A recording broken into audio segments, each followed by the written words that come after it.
Hello, good morning to you and welcome to a little bit of Sunday sewing on Sewing Street this morning. And it's Christmas. Happy Christmas to everybody. Yeah, and because it's Christmas, we've got special offers, we've got giveaways, and we've got 5 live hours for you this morning. I'm going to be joined later on by Wendy Orlando at 9 o'clock, and we've got Delphine Brooks coming up at 11 o'clock as well. So we've got lots of Christmas kits and advent calendars and a little bit of Christmas felting coming up later on, and of course we've got lots of fabrics for you too. Now then, a couple of things, bit of housework to do first. Morning, Angie. Morning. She was there before me this morning. Nice and bright and early. So Morag, are you there? Let me just check. Have you been on nights? Are you on call? Are you going to keep awake for the whole morning? We'll give you a prod. Okay, we'll give you a prod if you start to snore. I'm sure we'll hear. Oh, here she is. Missed you there, Morag. Morning and Merry Christmas. She's post and ready for a great morning. Spell check's brilliant, isn't it? So you're either possessed. Post, you could be Merry Christmas, post and ready. You could be posed and ready. Pressed and ready. What are you talking about, Maureen? I mean, Morag even. It's an odd morning, isn't it? It's always an odd morning on a Sunday. In fact, it's an odd morning every time I come here, to be honest. Yeah, coming here and the crack of dawn, and then it's Christmas and everything. And I think I'm post with you, Morag. Come and say hello if you like. It's the Sewing Street Facebook page where I am at the moment. So a good morning, a Merry Christmas. What are you doing for Christmas this year? What are you making at the moment? Or if you just want to say hello, I'd love to know what you're up to. So come and be part of the show. So that's our Facebook page, or you can drop us an email, which is sewingstreet.com. So that's, oh, you're beating me to it now. I haven't even told you about the early bird, and 30 of you have checked out already. I'm a bit behind this morning, aren't I? Right, I'm not going there yet. And I want to show you this first, because anybody that orders anything over this Christmas period, and it's the last day today, will receive a Sewing Street badge. Look at that, upside down. Oh look, it spins around. This is our limited edition Sewing Street Gingerbread Man badge, and one of these will come to you if you've ordered Friday, Saturday or today. You'll get one of those. And don't throw the card away that it comes on as well, because there is a code on the back of there for another little treat for you. So everyone, they're really expensive, aren't they, as well? That's really nice. Anyway, you'll get one of those. And actually we've got a gingerbread house coming up later on as well, so maybe have somewhere to live. So this is what Wendy's going to be bringing you later on. Look, it's got eyes. That's got a face on it, hasn't it? Little cat and dog there as well. That's later. Also to let you know, when you go through to checkout, you're automatically going to be entered into a prize draw where you could win, well, that's nice, 10 fat quarter bundles of Christmas themed fabric, all wrapped up in silver and gold. You don't even have to do anything. That's just when you check out, so you just need to order something. That's all you need to do. Right. Oh, we've got a message from Judith. Hi, Judith. Morning, Debbie, she says. Morning. Looking forward to today's programme. Jolly good. Nice to have you here. And the sun is shining in Plymouth. Oh, good. It's been lovely, hasn't it? We had thunder on Friday night, but it never actually turned into a storm. So the garden's a bit desperate, but I'm quite enjoying it at the moment. Right, early bird. Have we got any left? 35 of you have already checked out your early birds. Christmas coloured fabrics, 100% cotton, half a metre of each, of white, of red and of green, for £8.47, a saving of £2 off the usual. So an early bird, if you're not aware, if you're new to us this morning, is a special offer that we bring you while we have the stock or throughout the course of the day. So we take the price down until we sell out. I think that's going to be can't talk today either. I didn't get much sleep last night. Yeah, sometimes you start saying something and you're not quite sure where it's going to end up, and that one didn't end up anywhere. So, yeah, I think it's going to sell out is where I was going, around about the Christmas trees and houses to get to there. So let me show you how much you're getting here. So it's good quality as well. Just because we've reduced the price doesn't mean it's It's stuff at the back of the warehouse that we want to get rid of. This is really nice quality, 100% cotton, quality fabric. In Christmas colours, but of course these colours are around all year. It's not just for Christmas. Red, green and white aren't just for Christmas, they're forever.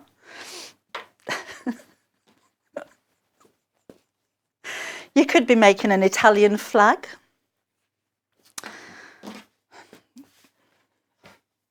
Can't think what else you're going to make at the moment with red, green and white. I'm sure it's some kind of football club's colours. But nice having your stash even if you're not thinking about Christmas projects at the moment as well. So that's your early bird special. Now it says down here, oh, half the stock sold out now. Busy morning this morning. £3.95 is your postage all day, and that basically means you buy your early bird now or anything else that you found on the website, you'll pay £3.95 irrelevant of what you're buying. So it could be a packet of pins, it could be a sewing machine, you'll pay £3.95. But then anything else that you want to order throughout the whole of the rest of the day till midnight tonight, you don't pay any extra postage. So it's nice to get your early bird, know that you've got it, go through to checkout, pay for your purchase, and then sit back and know that if you want to come back in 5 minutes or 5 hours time, you're not going to pay for any extra postage whatsoever. So that's early bird. Oh, you're ordering the gingerbread. Leave us some stock, for goodness sake, we won't have a show later. Is this 11 o'clock? I don't know what I'm doing today. Christmas threw me. So 11 o'clock is Delphine, isn't it? Oh, it's Wendy. See, I haven't got a clue. Everything's on the website already, basically. So if you've already been collecting your houses, which are normally all over the place here, and you want to add the gingerbread to your street, then pop this on your order. You can order it now. But have a look on the website on sewingstreet.com. That's where you can have a look at everything else that we have available for you. Anything else that you want that we don't have in the shop. Maybe you're not in the mood for Christmas. No, it's not July, it's August now, isn't it? Just have a look at everything else that we've got on the website. You'll see them there. You can place your order on sewingstreet.com, or if there's anything else that you wanted to order and you want to order on the phone lines, that's 0800 001 4433. Okay, so that's all. That's everything I need to do, isn't it? Right. I've been sewing Christmas stuff. So I've made the quilt at the back, ever so easy these are, and a couple of, you see that really clearly, can't you?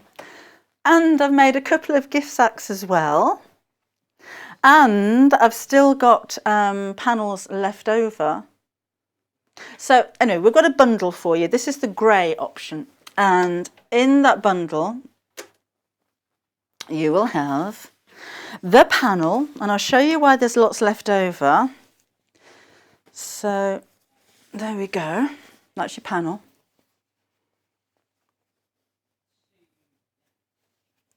Oh, open up. So there you go. So we've got the centerpiece, and then there's a little bit extra down the side as well. So mine's actually made up of two. There we go. So I've used the larger piece here to make up the quilt, and then I've used a set of 4 of those on each of the sacks. So I'm still left over with 2, 4, 6, 8, 10, 12 of those little squares. So I'm thinking placemats and coasters, and maybe more gift bags, or little decorations on canvases, maybe hang them on your wall. You could even, with the smaller ones, make little Christmas decorations out of them. If you're a card maker, then why not pop them on the front of a card? I think fraying around the edges would be quite nice. And then of course you can even sew those to the cards if you wanted to, or put them behind an aperture if you wish. So that's your panel. And then you've got the grey fabric and you have red fabric. You will have loads left over of this. You've got 2 meters of the grey. So with mine, I use the grey as the backing and for the binding.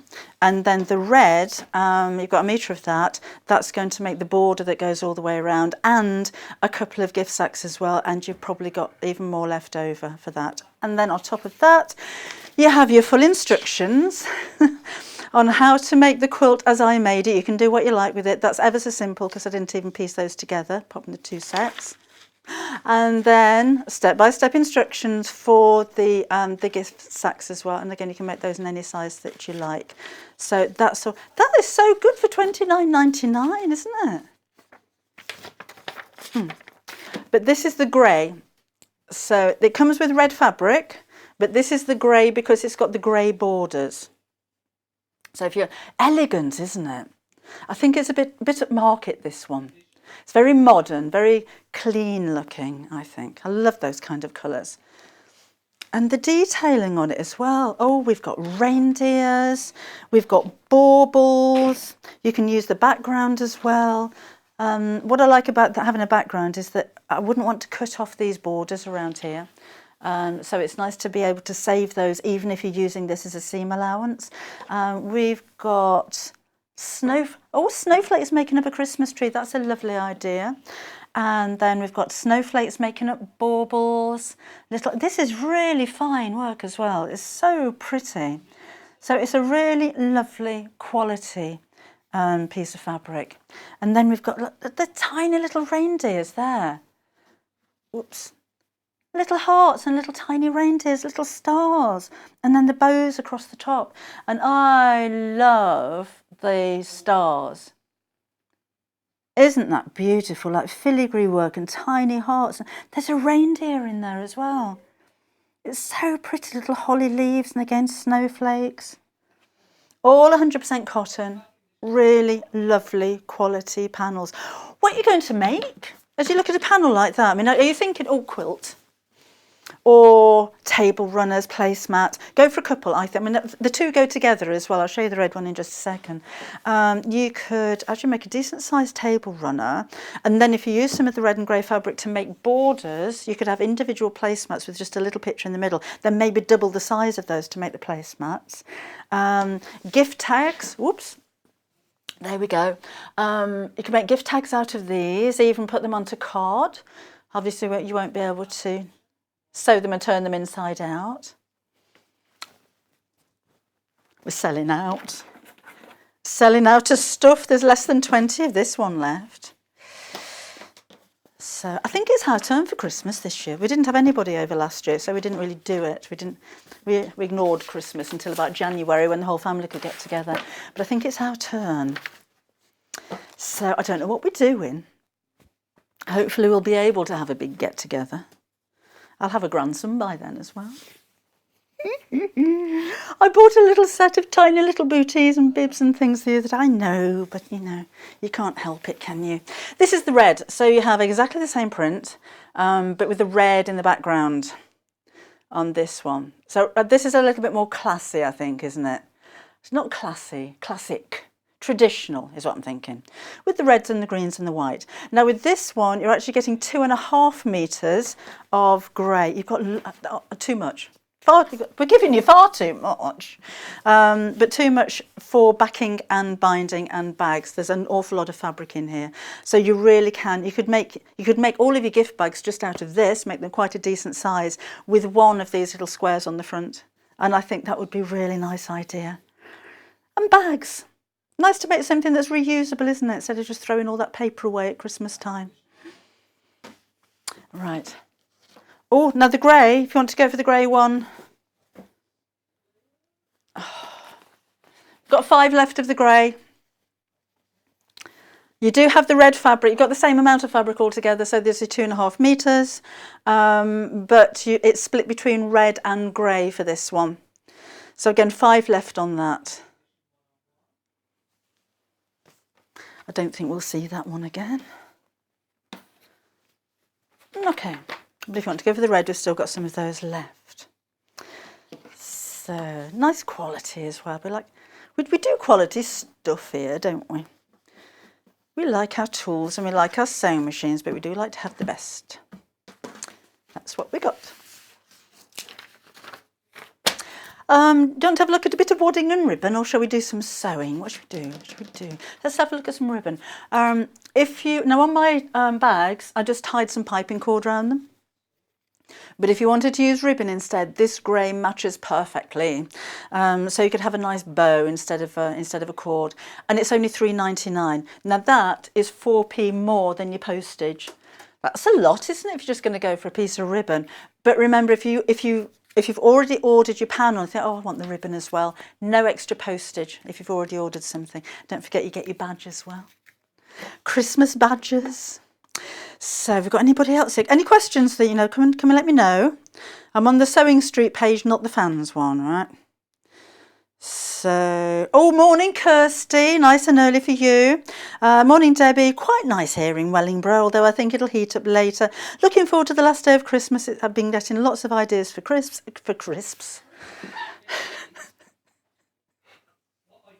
Can we start again?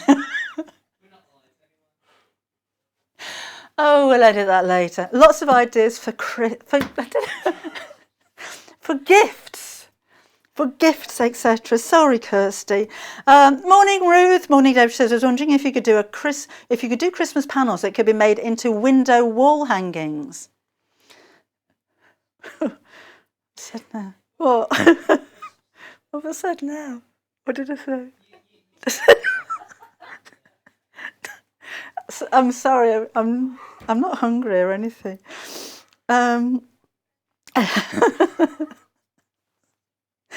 Could we do Christmas panels that could be made into window wall hangings? That's a nice idea, isn't it? Looking forward to seeing everything. Have a smashing day. Morning, Barbara. She says, happy Christmas. Love the shows. Morag's on call. But she promised us she went. You fell asleep last week, Morag. We had to wake you up at 11 o'clock. We'd finish then. Oh, honestly. Are you still post? Oh, that could... Now I'm just thinking, maybe it is a spelling mistake and you've had a bit of a tipple this morning. You're not post at all. Well, she has been on nights. Anyway. Oh, what should we do? Coasters.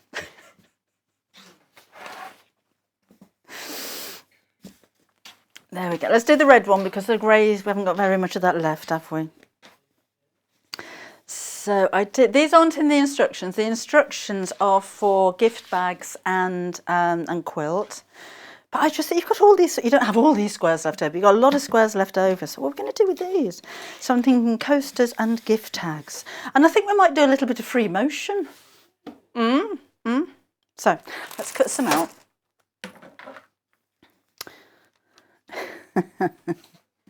Well, I don't know if you got the grey one. I think that's gone now. So let's snip down here. Nice quick projects as well, these, if you wanted them to be. Amelia says, all right, how do you cut fabric to make binding for the quilt? I haven't cut it on the bias. I've just cut it on straight lines because it's not going around a curve. And I cut into 2-inch strips and then folded to the centre and then folded the whole lot to the centre again and ironed it. I don't have a bias bind maker because I've lost it. But it doesn't actually take that much to do it by hand. Maybe we could do some binding on a coaster. Should we do that? With a little bit of a mitered corner going on. I do like a mitered corner. I do like a crisp. What happens? I'm normally very sensible. It's a serious business, this sewing. And then I come here in the morning, it's like, hey. Oh, hi, Lynn. She says, good morning, Debbie. Good morning, Lynn. She's having a cuppa in bed, enjoying the show she is. She says, it's beginning to look a lot like Christmas. That's the plan. Okay, that's not quite square. Let's cut you down. The thing is, when you're putting any kind of border around these, you are going to lose some of the red. But we'll sacrifice the red for the sake of a good coaster. Grey fabric. I've got some. Just going down the cellar. Oh, bear with me. Nearly fell in the cellar then. Right, so just going to cut a little bit of grey. You know, 2.5 meters is a lot of fabric. You won't be using anywhere near that amount of fabric. I think we got a bit carried away with the sums for that one. To be honest, I was out. How much fabric would you need? 2.5 meters. Better get too much than too little though, don't you? But there is enough if you're making a quilt to do the back of it. In fact, there is enough to do the back of a quilt twice the size of what you're getting. Oh, if you're going to get your sums wrong, oh, that's not right. If you're going to get your sums wrong, then you need to get them wrong upwards, don't you? Right. Oh, apparently grey fabrics is quite difficult to get hold of at the moment. Is that 2 inches? Oh, yeah, did it right. Okay, so let's give that a quick press with Prim Mini Iron.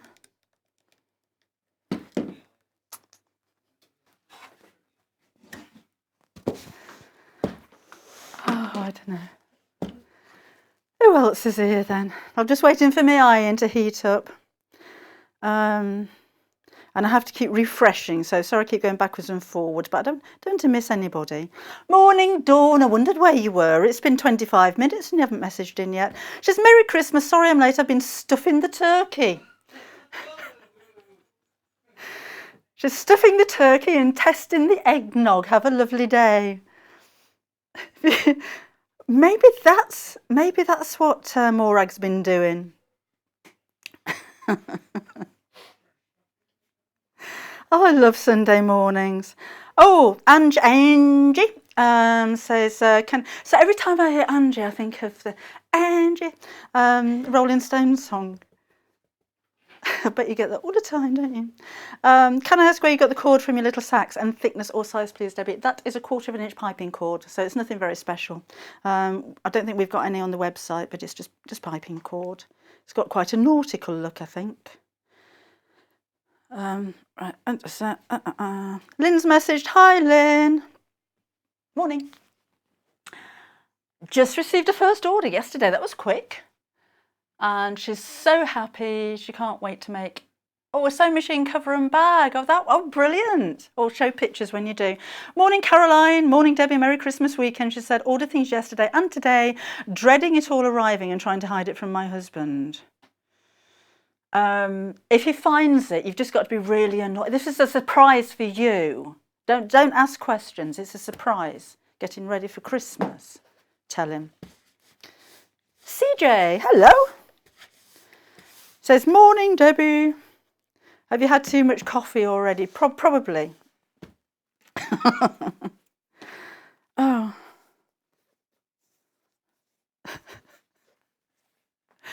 Tortoises and microchips. It's a strange morning this morning, isn't it? I didn't have a coffee before I left home this morning. I had a very nice coffee when I got here, which I was bought, which is very nice. I had prawn cocktail for breakfast this morning. Not prawn cocktail, Chris, actual prawn cocktail, because that's what I fancied.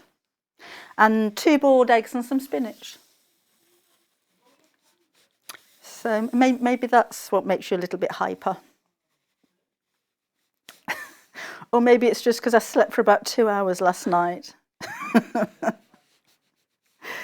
Right, so that's that. I'm going to fold this to the centre again. So I can't remember who asked about binding, but this is how I do it. Just to show it's actually really quick. And yes, I do have bias binding makers somewhere, but you can actually do this really quickly. And this little iron is perfect for doing jobs like this. And it's proper steam iron and everything. Let's give it a puff. We'll put the steam on. If you don't have one yet, these irons are amazing. Can you see the steam coming out of there already? It isn't a toy, although it's nice and small. I don't know if you can see that against my top, maybe. It's puffing away. And we can switch the steam on and off. You've got a temperature control on there. Water goes in the top there. And I do have a couple of these. I've got a couple of them because dog chewed one. And took all the rubber off around here. And I thought, I can't really use that on the telly box, can I, with chew marks on it? So I bought another one. But they're really useful. Instead of using the big iron just to do little jobs like this. So 2 long pieces to the centre. I've got way too long here, but you know. Like so. And then the whole lot in half again. And then I've got 1/2 inch wide bias binding. Well, binding, it's not bias. Don't need bias for this. Okay. I think that'll do. We could put actually a border around there. Make the coasters a bit bigger. Maybe we'll do that. Let's have a look. There we go. Whoa. You go there. You go there. Just switch that off. Right. So should we do that round there? If I do that round there, yeah, we'll lose that. But if I put another border around the edge of these, maybe, well, it'll have to be in the grey, won't it? And then put the bias binding on. Let's do that. And then I can maybe save a little bit of those red stars. I'm not making it up as I go. This was a very well prepped show. Right. Right, so we'll have a little border. Say, well, I'll cut a couple of inches and see how it looks, because then I can always trim it down if it's too wide. You'll see what I mean in a second. So that got my little 560. I ordered the 570 for my daughter. Hasn't arrived yet, but I'm looking forward to that. So let's put a couple of pieces just down the side. And let's do it from that side, because I'm going to use a tiny seam allowance because I want to save some of the red. That's the idea.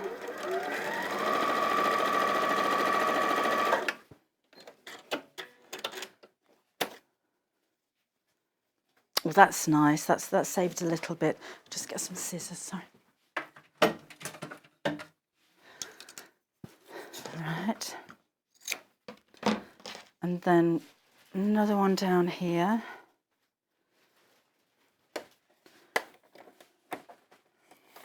Again, you do have instructions for the quilt.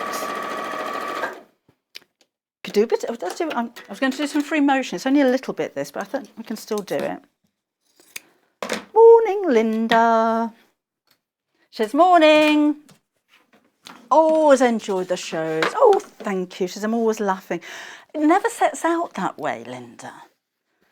We start out very sensible in the mornings, and it just seems to go wrong. I don't know why. Loves all the Christmas goodies, and she can't decide which one to buy. Well, buy them all then. It's my advice. Right. The red kit, by the way, is just about to sell out. So we'll carry on regardless. Let's trim this. No, I won't. I'll cut that with my ruler because I want it to be straight. All right. Let's trim that. That's better. So tools-wise, rotary cutter, ruler and mat. If you're patchworking, then imperative. But if you're bag making, if you're dressmaking, if you want to cut in a straight line, these are really important. Alpha is, in fact, this is mine. Alpha is the brand of choice for me. I don't know why. It's just because that's what I'm used to, and you kind of stick with the things that you're used to. It's left or right-handed. It's got a lock on it as well, so when that button's pressed, you can't actually out the blade. It's right-handed at the moment because that's what I am. All you need to do to make it left-handed is to change the blade onto the other side. It's really, really easy. I don't normally use Alpha blades, to be honest, because I think they're really expensive, but it will fit any 45mm replacement blade. And they're just nice and comfortable to use as well. So if you haven't used one before, always cut away from you. I'll allow you to cut that way. I will allow you to cut that way. Never, never, never, ever have that blade coming towards you. Two reasons. Yes, it's very sharp, but you can't get an accurate cut when you're at a funny angle like that. So take your time and always try and cut away. When you've finished cutting, again, that's very sharp, lock it in so you can't get the blade out. You may be very careful with your blade. Leave it left out like that, and then it gets knocked on the floor. And if that blade comes out and goes anywhere near your slippers, you'll have a hole in them. So that's that. Right, let's sew this down here. Oh, this is going to be nice. There we go. Right, and then again I'm sewing quite close to the edge, so it's not even 1/4 of an inch seam allowance, because I just want to keep the red there. And another piece across the bottom. It'll be quite a big coaster actually. It could be a mug rug.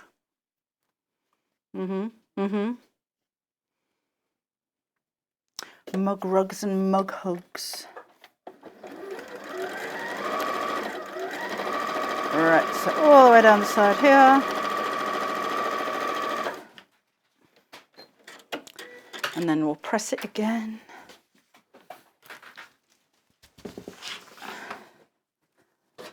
Ever so busy this morning. That early bird sold out, by the way. It's nice to have you along this morning. We're like it's like a little Sunday morning sewing club, isn't it? So, oh, we're down to 4 of the red bundles now. Grey's gone, red 4 left. Busy, busy. Right, again, we'll trim this down to make it nice and square. Morning, Angela in Dorset. She says, what a lovely day for sewing. The sun's shining in Dorset. She's just having breakfast, ready to start the day. What are you having for breakfast? How's that? Is that big? Is that too big? Do you think that's too big? Oh, yes, somewhere to put your biscuits and your mince pies, apparently, as well. Okay, so we'll have a bit of wadding on the back of that. I'm going to put some thermolam on for 2 reasons. Of course, the main one being because it's heat reflective, so it's going to help to protect my table. Secondly, because this is already open, it seems a shame to cut something else up.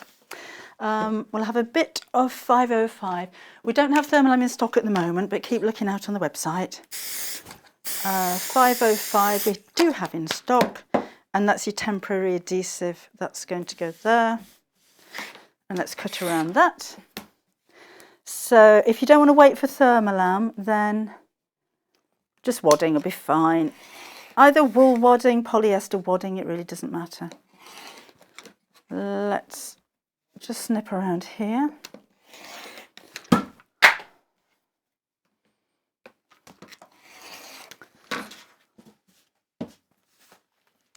Sorry.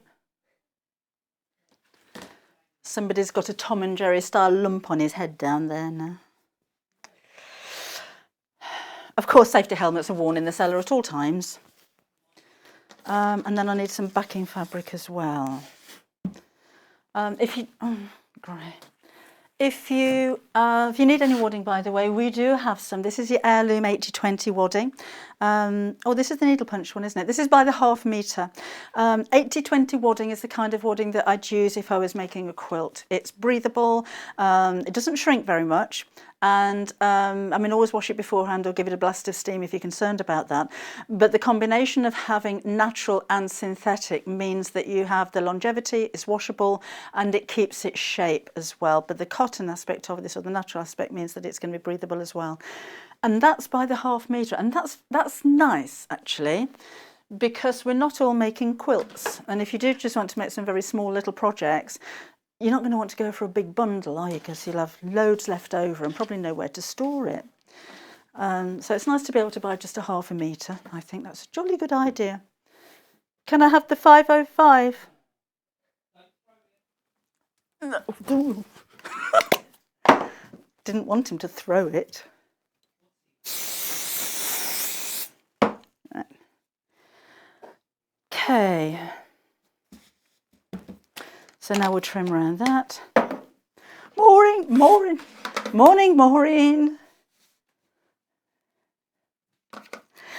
Just ordered the red set. She's very excited. Oh, I'm glad you're all up early this morning, because we won't have much left in a bit. So what have we got coming up in the next hour? Oh, there's Advent calendar in the next hour, isn't it? Should we see if we can sell out before we start the hour? Apparently it's been happening a lot. Okay, so I've got my backing on the back and my wadding in the middle and my fabric on the outside. And I'm going to do a little bit of free motion just around the border because I think that will add a nice little texture to it. And I like free motion embroidery basically. So let's... And it's a nice size. I mean, the coasters are a nice size of things to make for a beginner because they're quick. Something for maybe the kids to get involved in if you're teaching the kids how to sew. Not wasting an awful lot of fabric if things go horribly wrong. And if you've not tried free motion embroidery before, it's only a little area. You know, it's not like you're doing the whole quilt. And I'll show you what I did on there as well because I didn't stick to the don't overlap the stitches rule. I zigzagged it, which is really quick, but it gives it quite a modern look. And it's really easy. Right, so with your free motion embroidery foot, you'll need to take the ankle off your machine. Don't lose it because you won't get a spare. And this one goes on, and the bar at the back sits on top of the needle clamp. So that's what makes the foot bounce up and down as you're sewing. So I need to drop the feed dogs, which is probably around here. And they've gone. And we're going to scribble. So if you haven't done this technique before, the idea is, because you've got no feed dogs underneath there, some machines have got a plate that go over them to stop them working, but basically we don't want the feed dogs working because they feed the fabric in one direction. So if I don't move the fabric now, I'll end up with a big knot of thread because it's just sewn on top of itself.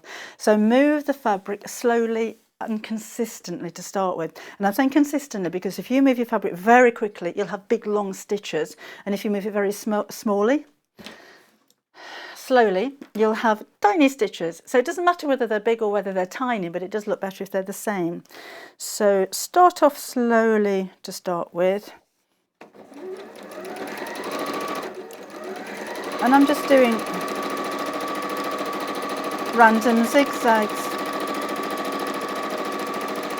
So I want to avoid just going on that red bit. They look a little bit like stars. But I just thought it matched the design. So I'm trying to keep straight lines everywhere. But really, it doesn't matter. If I want to put a little bit of a swirl in there, that's fine as well. But I thought it looks a little bit like icicles or jagged edges. If you do want to stop with the needle down. So you can see they're just almost like stars, isn't it? Really easy, not following a particular pattern. It's a good kind of starter's design, if you like, because no one's going to know if you went wrong. And it's just like triangles, boxes, Greek keys, overlapping backwards and forwards. If I miss a bit, then I can go back again and do another bit. And as I said before, it's not a huge project. You're going to want more than one. If you're very artistic, you could start incorporating names and initials into this, or maybe dates as well. If you wanted to draw on first with an erasable pen, then you can do. See that? Just a bit different, isn't it? And it's really quick. So let's see if we can do that. So where am I? I'm coming down to the side. We could do maybe a little heart in the design.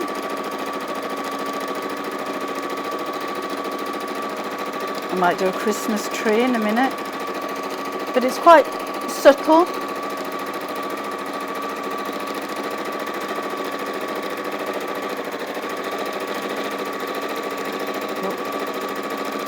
Maybe would have drawn that on. I'll show you that in a minute. I think we've got quilters' gloves on the website as well. They really do help get a grip on your fabric as you're moving it.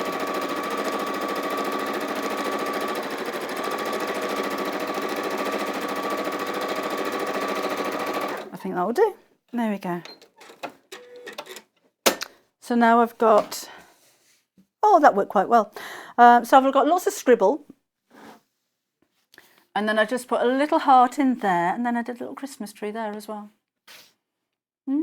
So I could have done Christmas trees all over it. That would have been nice, wouldn't it? Right, we're going to put some bias binding around there now, and I'm going to, I normally sew on the machine for the first bit and then by hand when it goes to the back, but I'm going to do it all on machine this time. So I've already folded the tape in half and pressed it, and I need something to poke the corners with, so bear with me a sec, that will do. All right, so make sure I don't have that selvage. Because I'm doing it this way, normally if I'm sewing by machine, I'll open up and then fold over the end and then start to sew. And that means that when I come back to the beginning, the end's enclosed. But doing it this way, it's the other end, it's the final end that needs to overlap, so you don't need to fold that one over. And I'm just going to wrap that around the edge and sew with the regular foot back on again. And my feed dogs up. If you drop the feed dogs on your sewing machine and then when you come to put them back up again, they don't come up. That's normal, they'll come up when you start to sew. So let's take that off there. See what I mean? So there's the feed dogs, and there you go. So I've put them back up again, but they haven't come up. But as soon as I start to sew the first stitch, then they'll reappear. So that foot back on again. The machine I'm using today is the Elna 560, which has 100 stitches and a little screw. Don't lose those because, again, you don't get spares. It's a compact sewing machine. It's very easy to use. It's got the thread snippers, needle up down position. You don't need to use a foot pedal. It's got a start stop button, and it's just a nice size. 2-year guarantee. There we go. And really simple to use. So if you're a beginner or you're upgrading from a mechanical machine, this is a perfect kind of machine to go for. Right, so this is the 560. This has 100 stitches. The 550 looks the same, but it's got 50 stitches and it doesn't have the thread snip facility, but it's less in price. Okay, so let's head off towards the corner.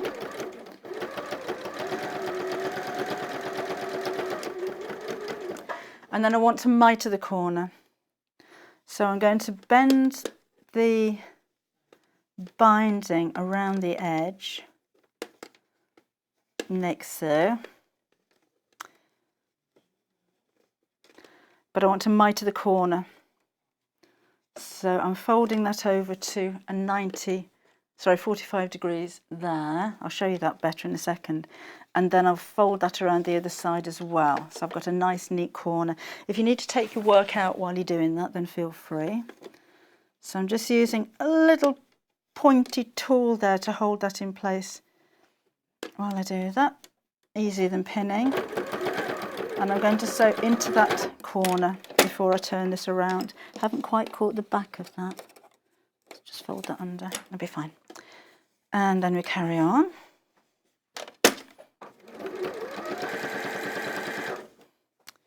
Until I approach the second corner. I mean, if you wanted this, if this was a quilt,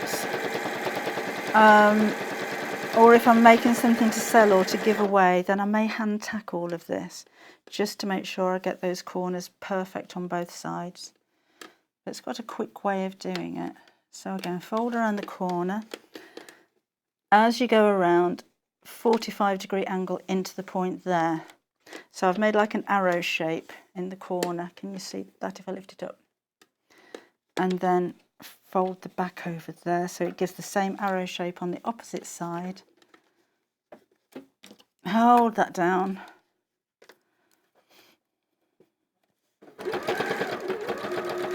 And just catch that corner. One more stitch, that'll do. Just fold that back under again. That's it, and then we carry on. It's turning out nice, isn't it? Okay.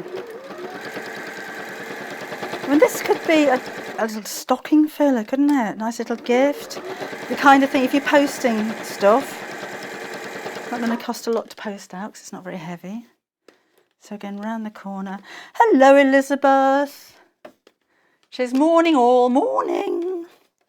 Loving the show, and her favourite demos are all of them. That's the kind of customer we like. She says, my giggles perk her up. My giggles get me into trouble, so stop it. We're professional. Do you know, I can't bear sherry.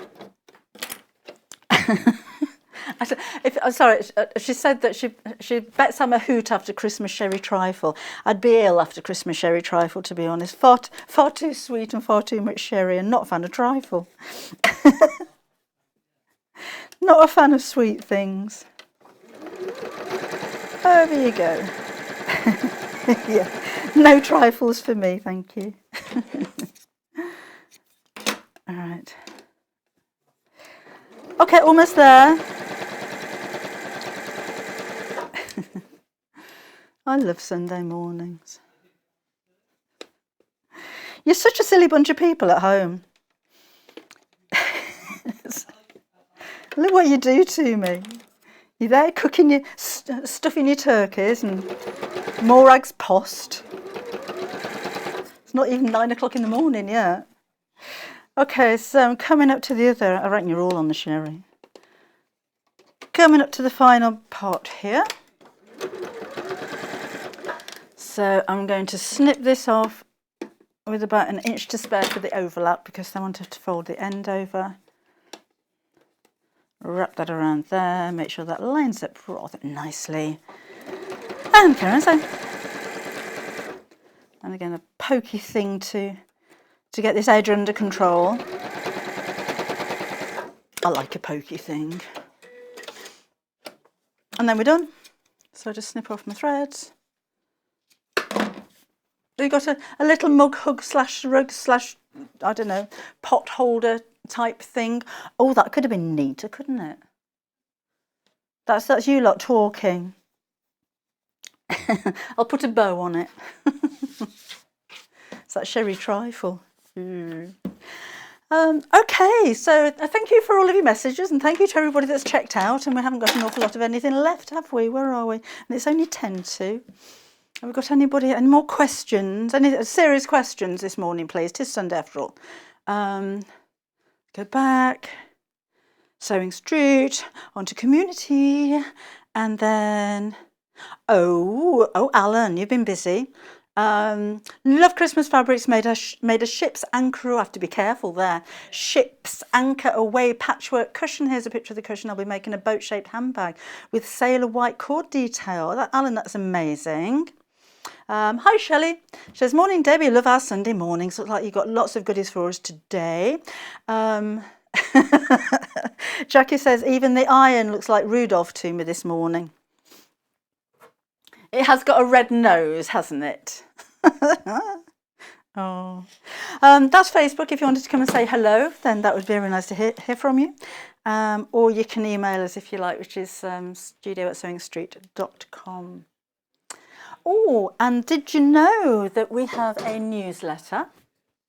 So if you wanted to sign up for it, it's sewingstreet.com/sign up, and you get a newsletter every couple of days, don't you? There's quite a lot comes out, just letting you know what's coming up and any special offers that are going on or anything like that. So it's nice. It makes you feel more like part of a club, doesn't it, when you get newsletters and you're informed as to what's going on. Elizabeth asked a question. Hi, Elizabeth. She says, if I buy something that's not in the show, do I still get my badge? No. Of course you do. It's Christmas all the way through till midnight tonight. So yes, anything that you order, it doesn't have to be Christmas related. It doesn't have to be something that we've shown on air. You just need to place an order. So a free gift for every single customer, no matter what you're ordering. And it's a nice size little pin as well. And it's got the date on it. So it's a 2021. And we've got the little gingerbread man. We've got the gingerbread house coming up as well. So if you're collecting all of your shops and things for the street, then gingerbread's coming up next. So it says 2020 on there. Look, it's nice and big. It's about 1 inch big. And on the back, don't just throw the packaging away, because you've got another little treat coming up. So have a look at that Yeah, have a look at that when you get it home as well. Right, coming up next we have the Advent calendar. I love the colours on this, don't you? It's really kind of vintage kind of looking. Let me move stuff so you can even see it. How's that? How's that for tidying up? But it's got lights on it as well. And these the windows are all pockets. That is a lovely idea. So Wendy's going to be coming up in the next hour. She's going to show us how she made that. It almost looks, oh, look at that. Almost looks like a tea-stained fabric, doesn't it? It's really, really lovely fabric. Right, Jane's messaged. Jane has just sent down a picture, which we'll sort out to show you later.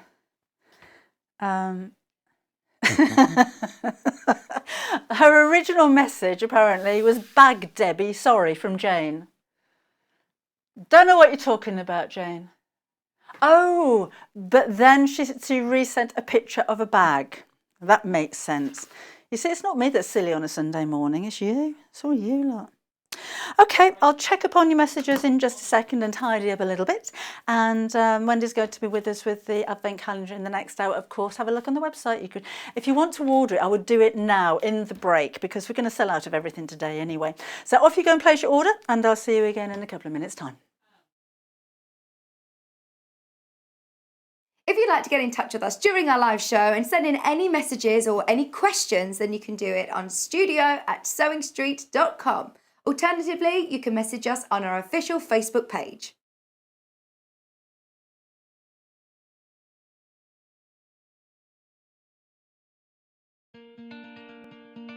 That's a seam ripper. My favourite piece of kit with the sewing is the seam ripper. Hello, I'm Janice from Birmingham. I specialise in dressmaking. I used to run a children's shop and I love making children's clothes. My mother encouraged me to sew from an early age. When we were young, we did dressmaking in the school. My claim to fame was the sewing quarter, but I'm now making also jumpsuits for ladies and men of all shapes and sizes, and it seems to be going for the festivals around the country.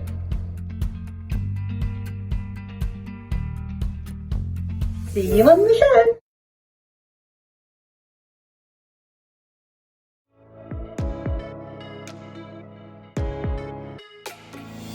Hi, I'm Rosie Wells. My name's Poppy and I'm a nutritional therapist. Hi, I'm Ruth Lynette and I can't wait to join you all on the brand new Gemporia Lifestyle channel. If you're a fan of primal living, you're going to adore what's around the corner. What is lifestyle? Lifestyle is healthy habits. Feeling good, it's about looking great, Making sure that we're taking good care of ourselves inside. and it's about the life that you lead and the home that you live in. All of this is why I'm so excited. We've got the most wonderful team. Homeware deals and primal deals under one roof on one channel. I can't wait to share this brand new channel with you. So we'll see you soon on Gemporia Lifestyle. Gemporia Lifestyle, coming soon to Freeview Channel 74 and gemporia.com.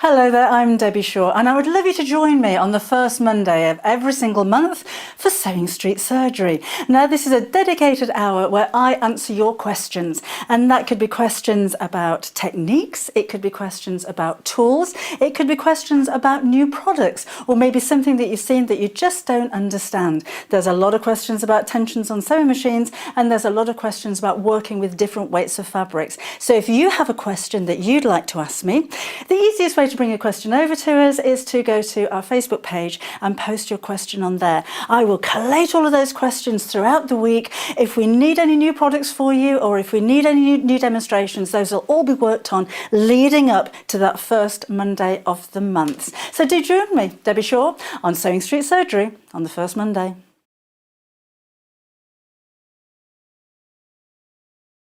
If you love sewing, then you need the UK's favourite sewing magazine.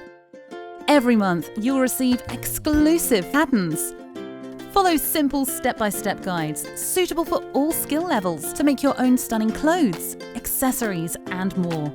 together with inspiring tips and tricks from industry experts. Join in and discover your love for sewing. Try Love Sewing today and get your first 3 issues for just £6.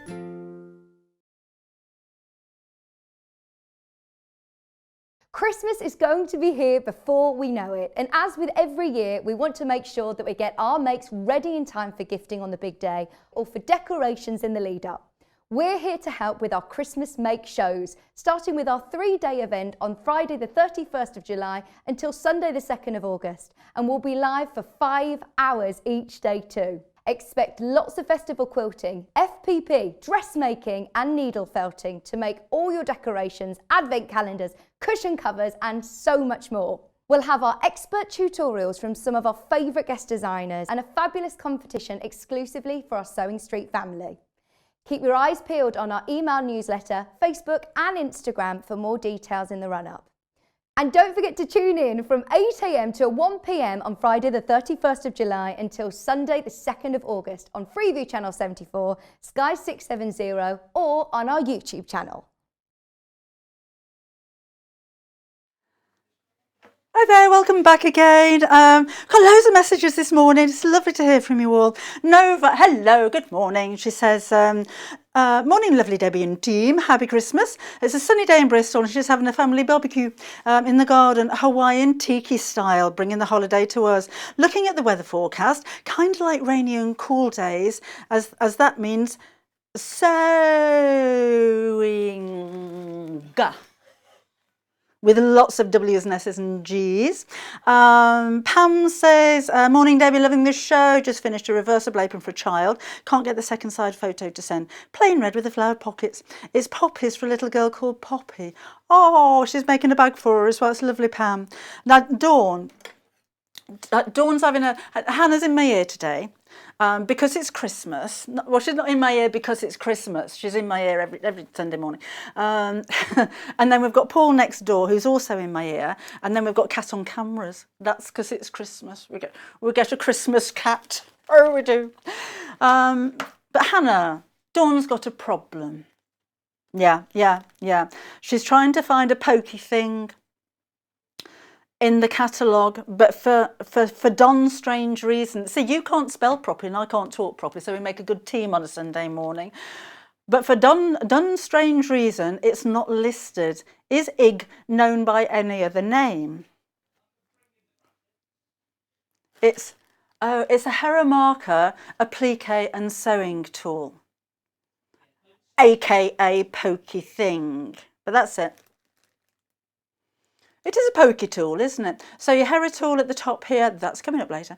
Hera tool is your creaser or your bone folder, whatever you call it, and then you've got your sharp bit there, and that's really useful just for shoving things underneath your sewing machine.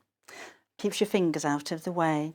Anyway, we are doing, it should be good as a pokey tool, isn't it? That's what we call it, a pokey tool. Hera marker and applique tool. Right. We have 2 advent calendars for you. So this is the one that has the tea-stained look to the background. And it's a panel. I like a panel. So one of these is all of your pockets and one of them is the house. And again, Wendy is waiting in the wings and she's going to show us how to put all of this together. So in here, you have lovely little hearts. This is like gold foiled as well. Do you want to look? Bit posh, these are. So we have all these little bits and bobs and candles and oh, I love the hearts flying out of the window. Oh, my house is like that. When we wake up in the morning on a nice crisp sunny morning, we throw open the windows and little love hearts just fall out into the street. And then people walking past go, what? Hearts everywhere. But yeah, that happens at our house. Little insight into my life. And we've got a cat down here as well. I wouldn't leave the presents on the doorstep. Not in our neighbourhood anyway. But I love the background on this. It's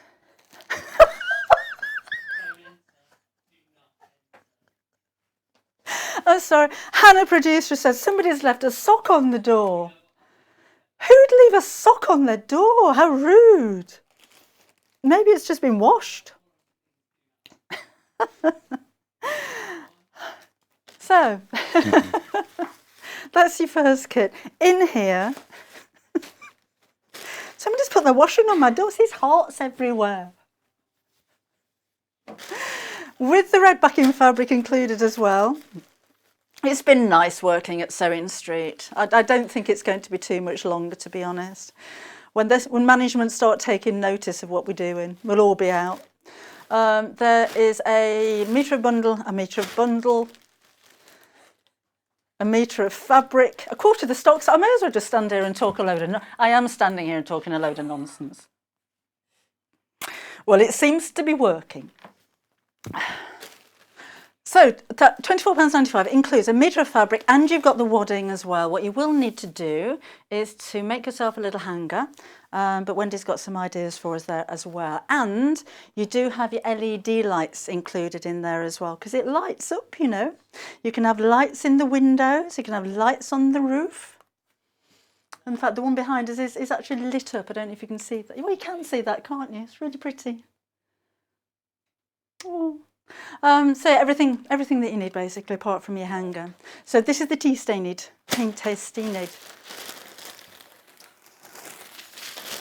Sorry, Wendy. It's, apart from Sundays and Mondays, we're quite a professional company. And it all goes wrong on a Sunday morning. So this is the one behind me. This one actually comes with green fabric. But Wendy's made it up in red because we sent her red.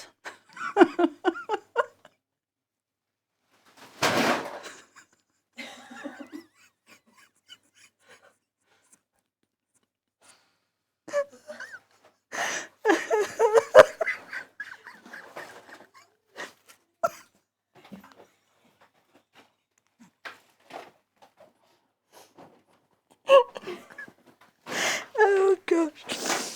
Oh.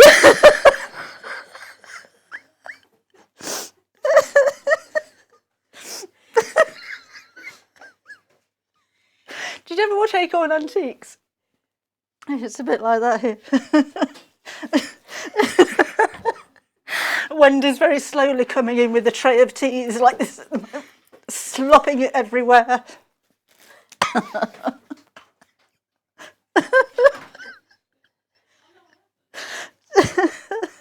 This brick wall keeps appearing in front of me. It's not a bad thing. If I can, I might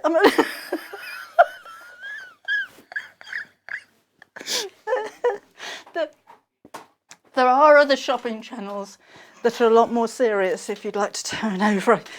I completely understand.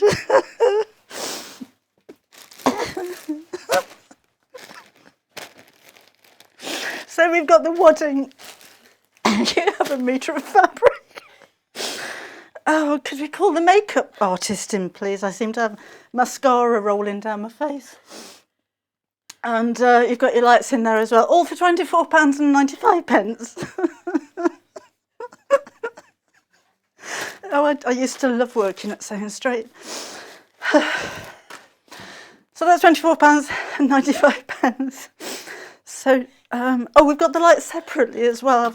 I was hoping we were going to go to a break there. But no, they just keep me dangling here. Lights on their own.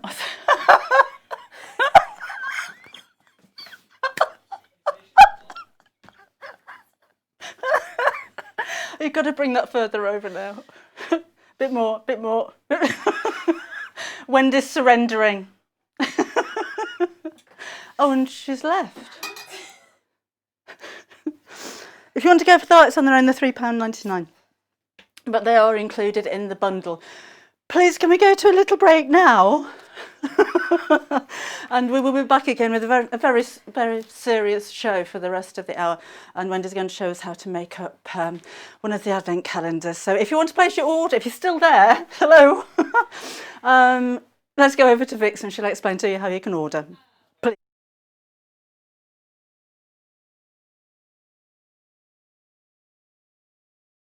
Shopping with us couldn't be easier. If you want to shop online, then you can head to our website, www.sewingstreet.com. It will redirect you to our sister channel Jewellery Makers landing page. Don't worry, you haven't gone to the wrong place. We're simply using their website temporarily while we're building our own web shop.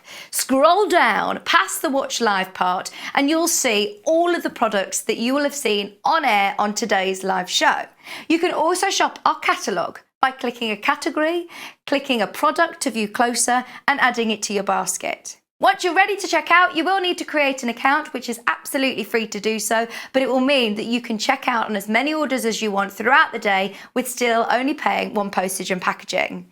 If you'd prefer to speak to somebody in our UK-based customer service team, then you can do so via the free telephone line number 0800 001 4433. They will not only help you create an account, but will also help you with any of your online shopping.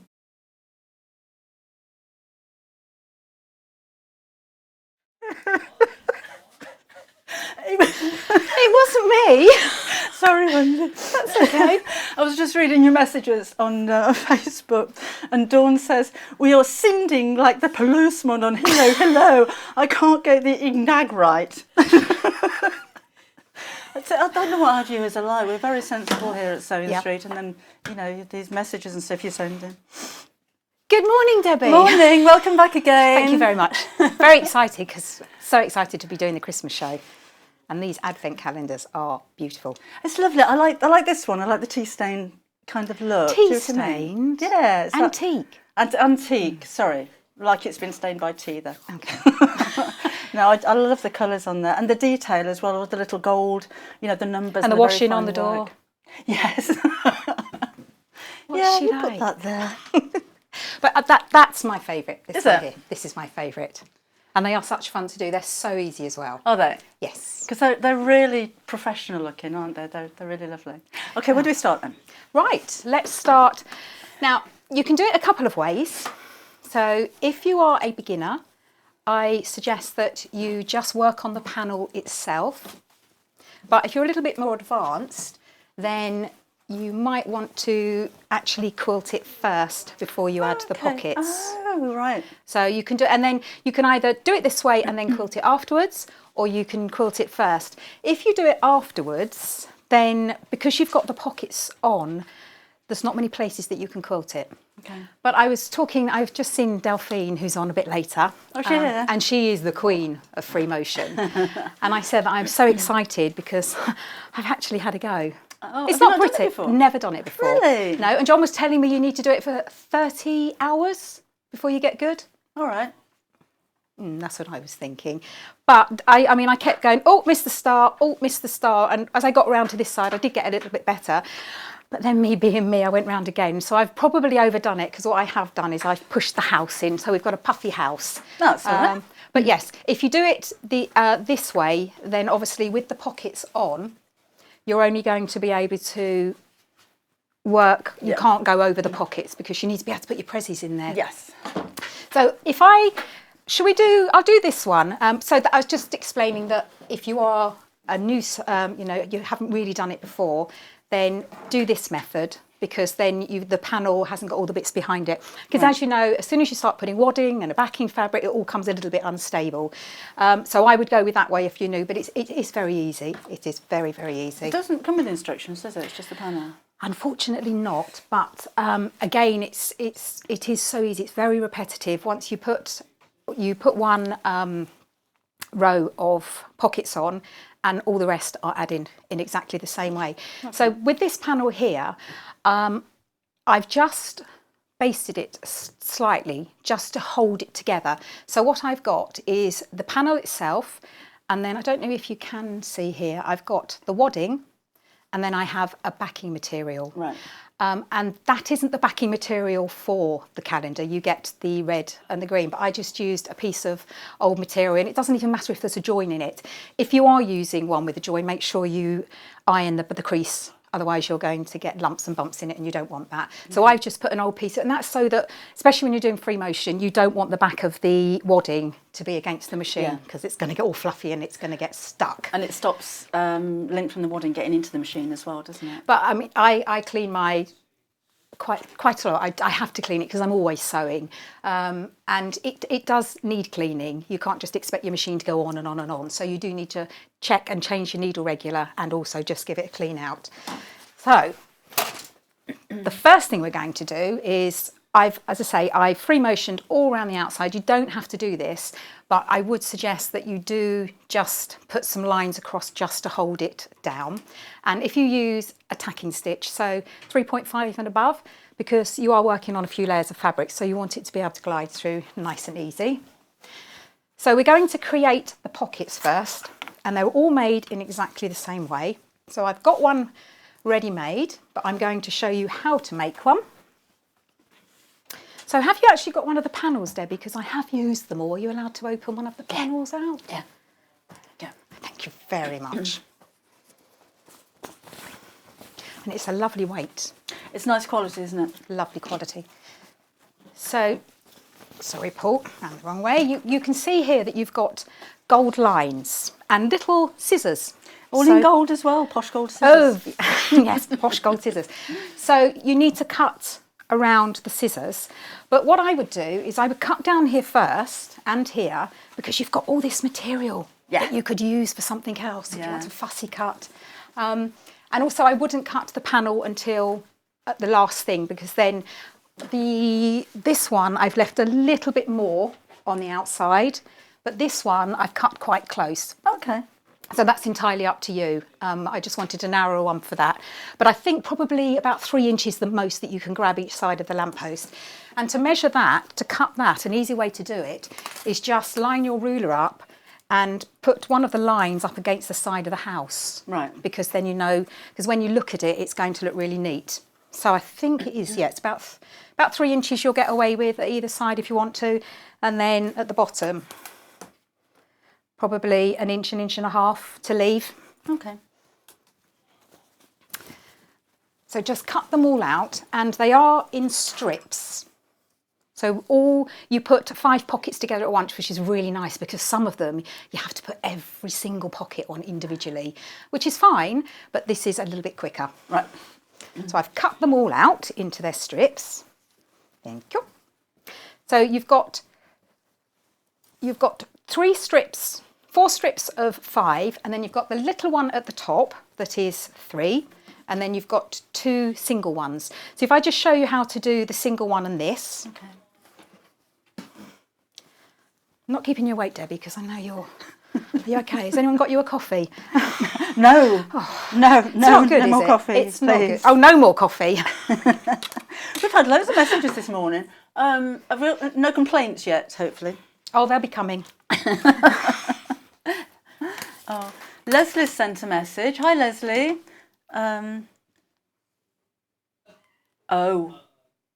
We thought we were in trouble because the title of her email was Seriously with a question mark.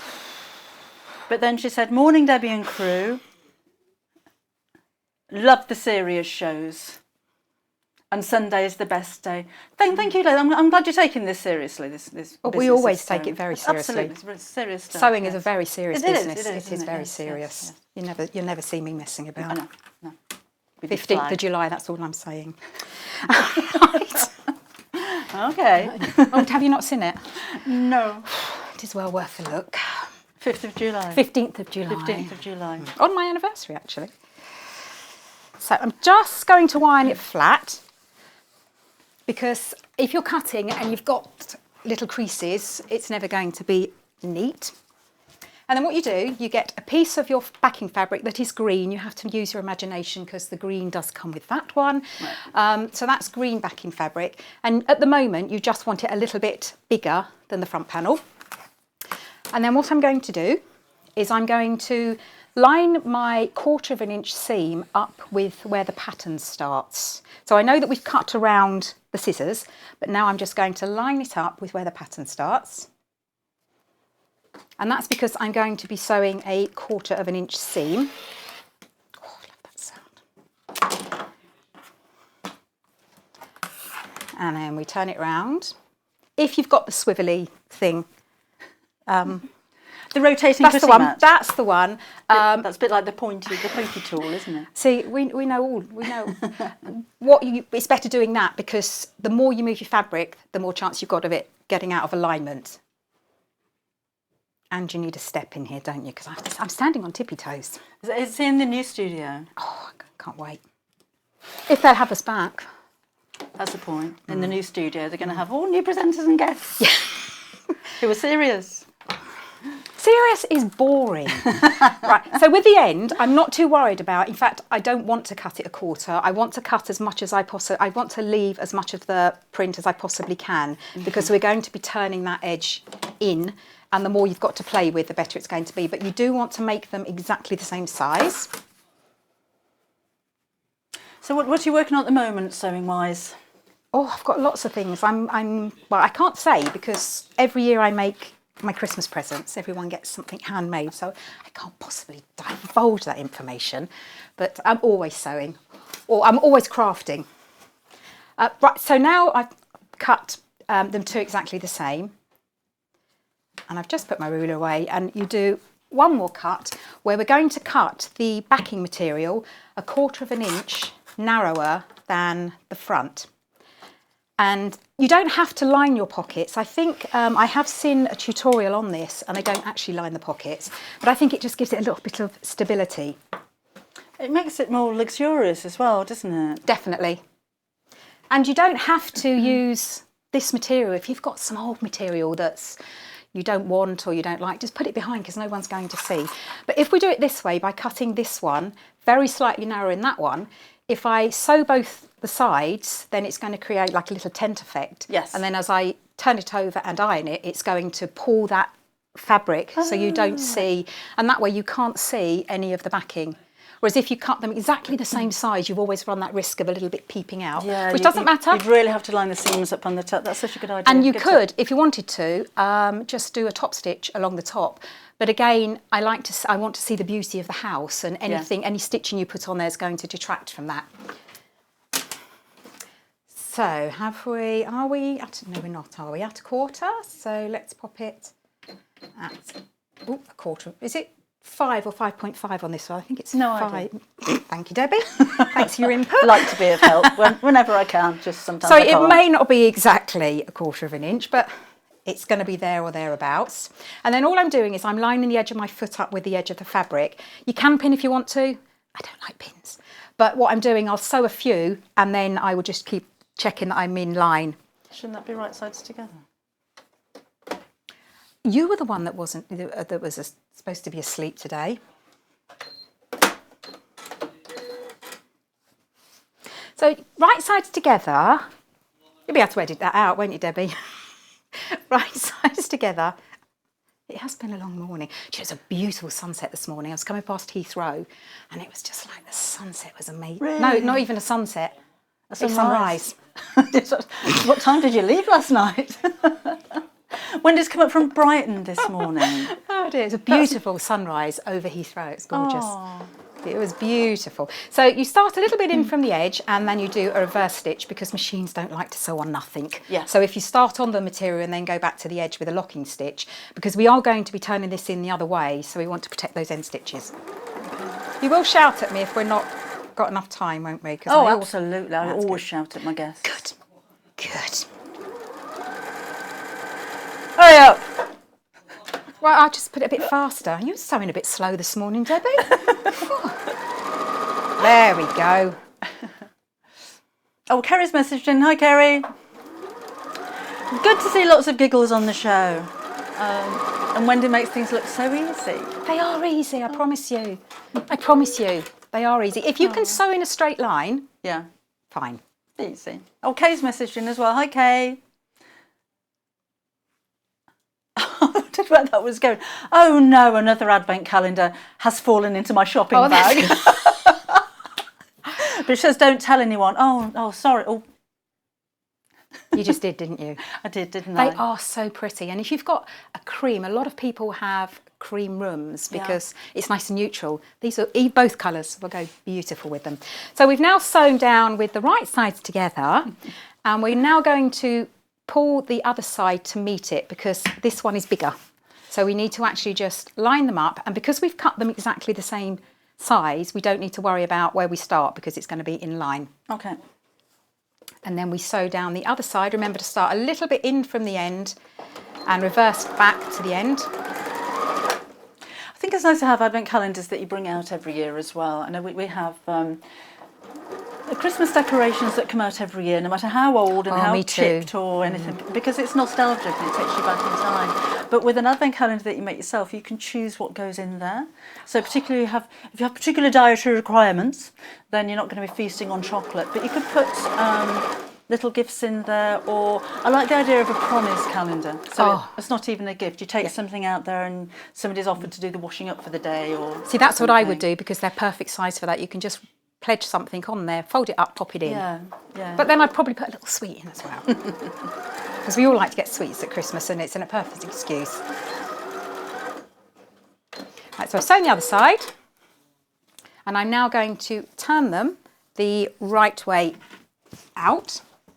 And I've chosen the worst one to show because this is a really easy one to do. This one is a little bit longer, so you've got to do it a little bit more pushing. So you just part the two pieces of fabric, and then pull it over your thumb until you can see it the other side, and then just pull it out. And give it a shake. Careful of the warehouse stuff in the cellar down there. You know? Sorry. And then because we have sewn this back one a little bit narrower than the front, when we iron it, oh, thank you for putting my iron on, Debbie. You're very organised this morning, aren't you? I try, you know. You are. Very impressed. You haven't turned it on, have you? Thank you. Such an impressive iron, it doesn't even need heat. See, I know that it has got the on-off function there, but it's always on in my house. And these last forever. Yeah. And you've got them back in stock, haven't you? Yes. No, it's nice if you're travelling. It's a perfect little travel iron. But I like it because it heats up so quickly. And then you've got the steam on. You got your steam on. But it's handy to have at the side of your sewing machine. I couldn't have my steam generator at the side of the sewing machine. No, absolutely not.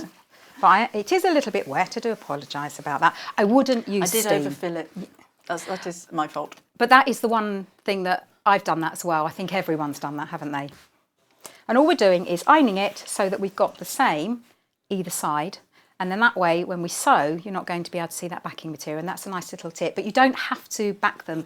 But you felt it. It does feel much more luxurious. Now, with the little square, I won't do it, but just be careful, because it is a square, that when you cut your 1/4 inch seam allowance either side, that when you go to do the backing one, just put it side by side so that you've got it the right way. Because it is square, you don't want to be sewing it, cutting it, and then sewing it the wrong way round. Yeah. Okay. That's good. You get green fabric, by the way, with this kit, just to remind you. Use your imagination, and it goes so well because you've got the green swags or garlands. What do you call them? Garlands, swags, I'd say. But there is so much detailing on this. Little birds and holly. So now we've done. I'm going to be working on the one just to show you how easy it is that I've actually quilted it, and it is easy to work with. And again, I don't pin, because I line them up first, and then once you've got the first one in, you can just jiggle and wiggle them around and get them in the right way. Okay. So I just should mention that with these ones, you want to turn the ends in, because you want to make that edge really neat. So a top tip to do that is turn it down more than you need it. And then if you squash it against something and pull it back up, then you can just keep looking and see if it's in line.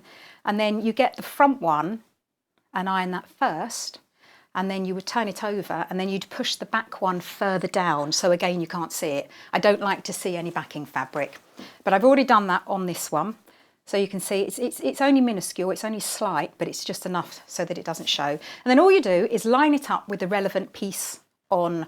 And I've done 3 different ways of sewing. Okay. Because everyone has their own technique. With I don't know how close Paul will be able to get in with this one, but with the top one. He's good. He's good. Is he good? Yeah, he is he's good. Coming. Here he comes. Here he comes. right, so with the top one, I better put my glasses on to see what I did actually do. I've done a zigzag stitch, and have a play with your machine to see which one suits you. So this one I did, I think it was a 2 width and a 1 length. But just have, as I say, just have a play, get an old piece of material, don't try it on here, just get an old piece, and then which one suits you. And I didn't want it so wide. And then for that one, I did the zigzag, and then this one here. So this one, I sewed a little bit further in. So I think, yes, you've got the foot on today. With your feet, again, get to know your feet as well, because there's loads of little markings on the feet that you can follow. So I came in a little bit with this one so that I made sure that I caught the side. And then if you're really bold with this one, go right close to the edge, because then you get the maximum pocket to put the maximum presents in there. And then on this one here, I did like the blanket stitch. Yes, I like a blanket stitch. Oh, I just think it looks, and it looks like handmade. Yeah. Because it looks like someone sat there and sewn it. I'd never ever get them that neat, never. And then all you do is you match the relevant pockets. So that's number 1 and that's number 1. And the good thing about this is it's a guide. And they do fit perfectly. Some of the pockets you have to do gathers at the bottom and pleats. Yeah. This one fits exact. And I'm just looking at the top of the roof here. Just looking at the top of the roof so that I can see that it's in line. If you want to pin it, by all means pin it, but I'm just going to take it straight to the machine, and you sew down these gold lines. So if you wanted to, you could do it in gold thread. I was just going to say that would look beautiful, wouldn't it? A bit of sparkle. What stitch would you do? I think I'd do the satin stitch. Would you? The zigzag, yeah, or maybe just a straight stitch. I mean, the thing is, they're all as equally as strong as the other. But I have used yellow because I've known I wouldn't use yellow if I was doing it for myself, because I've done it here and I've matched it exactly. So from a distance you can't see, and here I've matched it. But obviously for TV you can't see. I have been caught out by that before, so I've done it in a really bold colour. But if you want to, gold would look amazing, wouldn't it? So then you just take it to the machine. Or maybe you've got a leaf stitch on your machine. You could do it in green like it's well. That would be lovely. That would be fantastic. Or holly stitches maybe. I think I might have a holly stitch, I'm not sure. So I'm just, as I get it to the machine, I'm just checking one more time that it's in line. And then when you sew, we're going to be sewing a 2.4 or a 2, I'm going to put the needle back in the middle, a 2.4 or 2.6 stitch, and then start a little way down from the edge, and you do a few stitches. Oh, that did go off like a rocket. And then do a reverse stitch back up to the edge and just a little bit over, and then go forward and then do another reverse stitch. And what that does is, and keep your, if you've got the option to have your needle down, always keep your needle down, because then if you go off and do something, you know it's not going to move. It will protect the top of the pocket, so that when you, year after year after year, keep being used, you've put an extra stitch on the end. So we go down all the way to the end, and just before you get right to the end, and then do a reverse stitch 2 or 3 times, and then always leave your cotton, your stitch, a little way up. And what that does, oh, I cut it so I can't show you because it's done it for me, but my machine at home doesn't have this function. If you cut your tail off and you've got a tiny, tiny bit peeping out, you won't see it because it's back on the fabric. Whereas if you leave it at the end, you can see a little tail peeping. So, and again, I've done it at, I'll show you here. If I just cut it off, you can't see because it gets lost in the stitching. So that's a little tip to do that. That's a nice tip. So I've done all round these, okay, so just use your imagination, Debbie. And now I'm going to sew around the edge, and it's exactly the same. So I'm going to be quite bold, and I'm using the centre of my foot as my guide, because that's where my needle's dropping down, because I've got it in the centre. And you do that reverse stitch. Sorry, did I interrupt you then? Sorry, were you just going to say something to me? No? No, I was going to wait till you were in full flow and then read out some of your messages is what I was going to do. I'm in full flow, Debbie. Okay, Sarah. She says, morning and Merry Christmas. I've ordered the Advent calendar. Would I best to use a walking foot to assemble the pockets onto the house? You can do. You can do. It depends what machine you have. Right. If you're going to wad it at the same time, just try it. Just see, just get a piece of the wadding because you do get more than you need. So just get a little square of wadding and 2 pieces of fabric. So because you want a front and a back, and just put it through your machine. If it works, then fine, do it. But if it doesn't, yes, definitely put your walking foot on. Okie doke. Hi, Chris. Chris says, morning, Debbie. Just wondering if on the sewing studio tomorrow you could explain Y seams, as I'd like to try a tumbling block quilt that people keep saying that the Y seams are difficult. We can have a go at that tomorrow. That'll be 9 o'clock tomorrow. Morag says, as they say, Debbie, misbehave because there's no fun in behaving. With you on that one. Angie says, shush. Oh dear. Shush, Oh Debbie. dear. What have you done? I've spent a lot across yesterday's show and today's show. Hubby's outside building our decking. She says, he. Oh, Angie, you're going to be in such trouble, such trouble. We've had emails as well. Hi, Joyce. What a joy to see Debbie and Wendy, she says. Thank you. Making everything look so easy. And having a laugh as well. But sewing is fun, Debbie, isn't it? It is. It is yes, fun. Yes.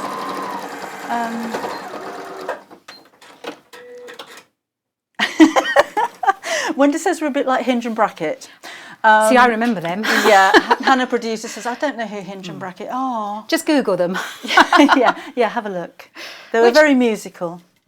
I used to love Hinge and Bracket. Yeah, I used to They were like Hinge very and old Bracket. though, weren't they? Yeah. I always remember them only being old. Yeah. Well, they were obviously young once, but I only remember them being old. So I've now sewn that pocket in. I haven't sewn them all down yet, but that's all you do. So I would start at the centre and then do the next centre and then work outwards, because that way, if you haven't quite got it straight, then you can lose it at the end. And I lost it at the beginning. You've lost it full stop, Debbie, haven't you? Yep, 8 o'clock this morning, I lost it.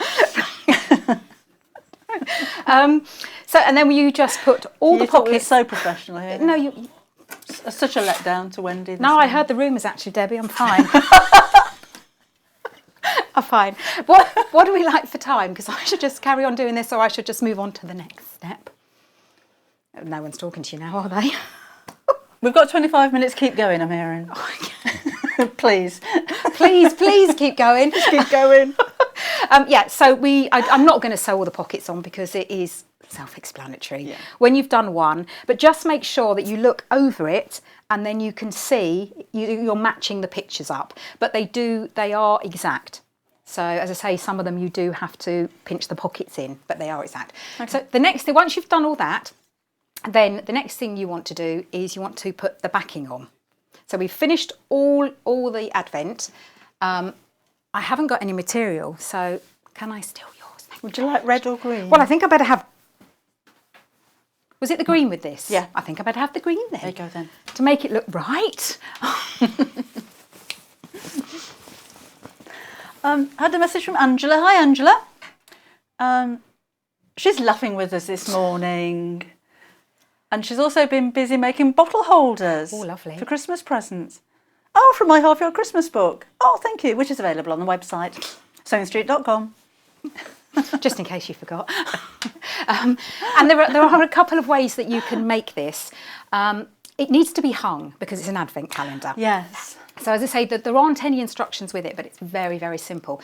And this particular one, I have put a blog up, or hopefully it should be up now if my daughter's posted it for me.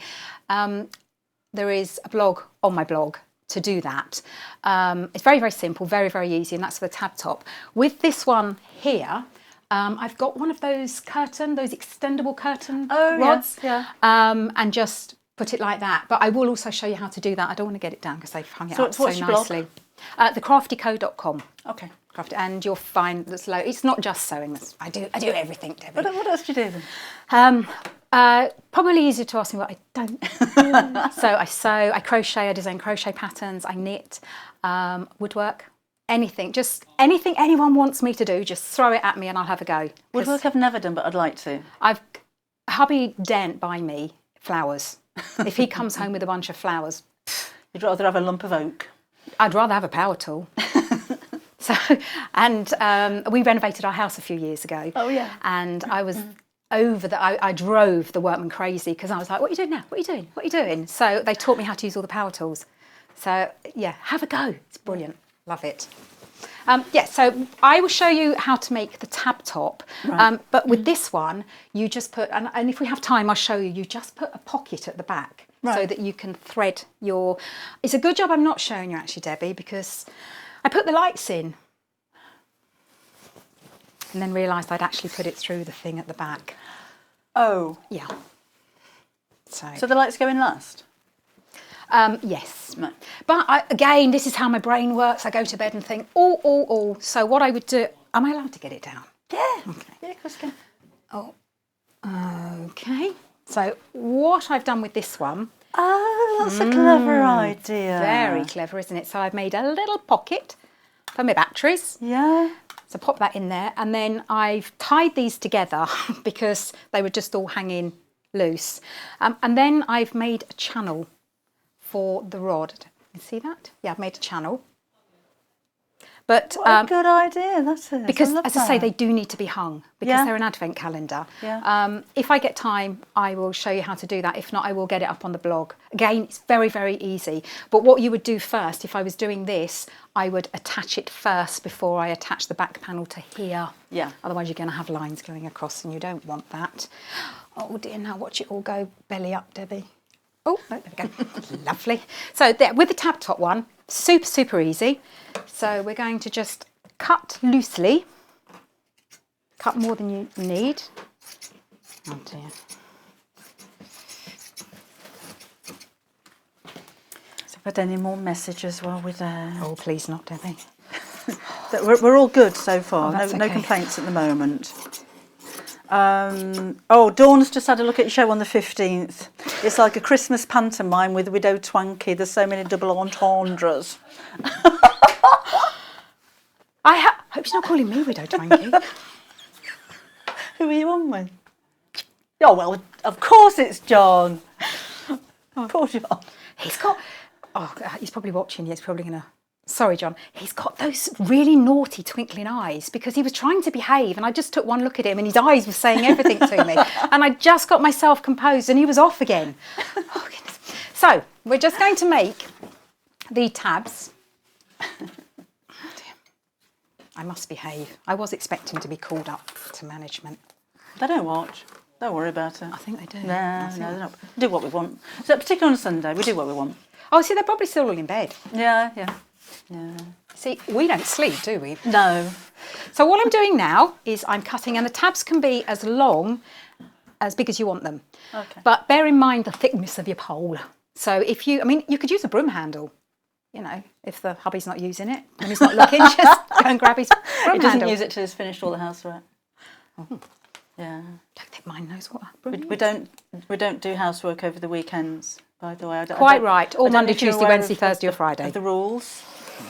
Boris says 2 metre distancing between yourself and household cleaning appliances on Saturday and Sunday mornings. Yes. Only those days? Yeah, only those days. Sometimes an exception on a Monday, but that's what Boris says. It's my Uncle Boris. But it's Boris, so that's what we go with. I like your Uncle Boris, and I never even met him. Yep, me neither. We've got 2 bundles for you, so I'm going to do my job for just a minute, all right? And I'm just cutting tabs out while you're doing that. So this one next to me here, the vintage antique one, it's not tea stain, is £24.95. We're calling this the red bundle. So you'll have your panel, and you've got the wadding, and you've got your red fabric. There's a metre of that included as well, and the lights. You've got the lights as well. Now there aren't any instructions, but it's not brain surgery. But if you've just joined us now, all of the shows, if you want to, are go on YouTube. So this will probably be there before the end of the day or tomorrow morning, and you can watch it back then. And then you can fast forward through the naughty bits. So that's the red bundle. You're going to be doing a lot of fast forwarding. There's less than 20 of these remaining. And the bundle that Wendy's working with is the white. It's got a red house with backing in green, but we're calling this white. We may as well have called it yellow. Lights are getting included, and you've got the wadding, and the metre of the green fabric is included in that one for you, £24.95. We just make it up. Best way to beat, Debbie. Yeah, yeah. All I've done is cut a 4-inch piece of fabric. Okay. And the length, say, it's up to you how big your pole is, how fat your pole is. But this is just a piece of doweling, very easy to cut. And what I'm going to do, normally, we'd make them and we'd fold them in and then I'm not going to do that. I'm just going to fold them in half and sew really close to the edge with, again, a 2.4 or 2.6. Dawn's message back. Oh dear. She says, "Who were Mrs." John's probably screaming at his TV. Oh, sorry, John. He has got very, very naughty eyes.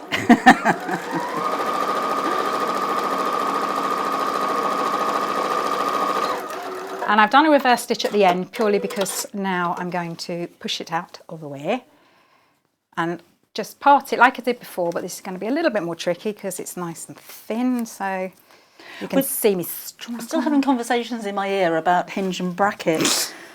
They were two men dressed up as women that used to play the piano and have a bit of a banter in between. A lot of banter, wasn't it? I don't think there was much piano playing, Debbie, actually. I think it was more banter, really, wasn't it? Yeah. So you're watching a couple of drag queens this morning, apparently? Oh, dear. I don't actually... Were they just comedy? I can't... I remember watching them. I was quite young. I can remember what they looked like. But I can't actually remember what they did. I know, I think it must be just the comedy for it. So all I've done is I've sewn close to the edge, and then I've turned it in the right side, and then I've pressed it so that you've got the seam at the back. Okey-doke. And then we cut it in half. And I always like to cut a little bit longer than I need, because then I can make them all and then cut them all exactly the same at the same time. That's probably about 3 inches, isn't it? So I'm going to do it 4 inches. Well, that was quite a lot to cut through. And then all you do is I've cut my backing fabric, and you put your... I am going to have to use my pins now, I think. Debbie, I've got any pins? There they are.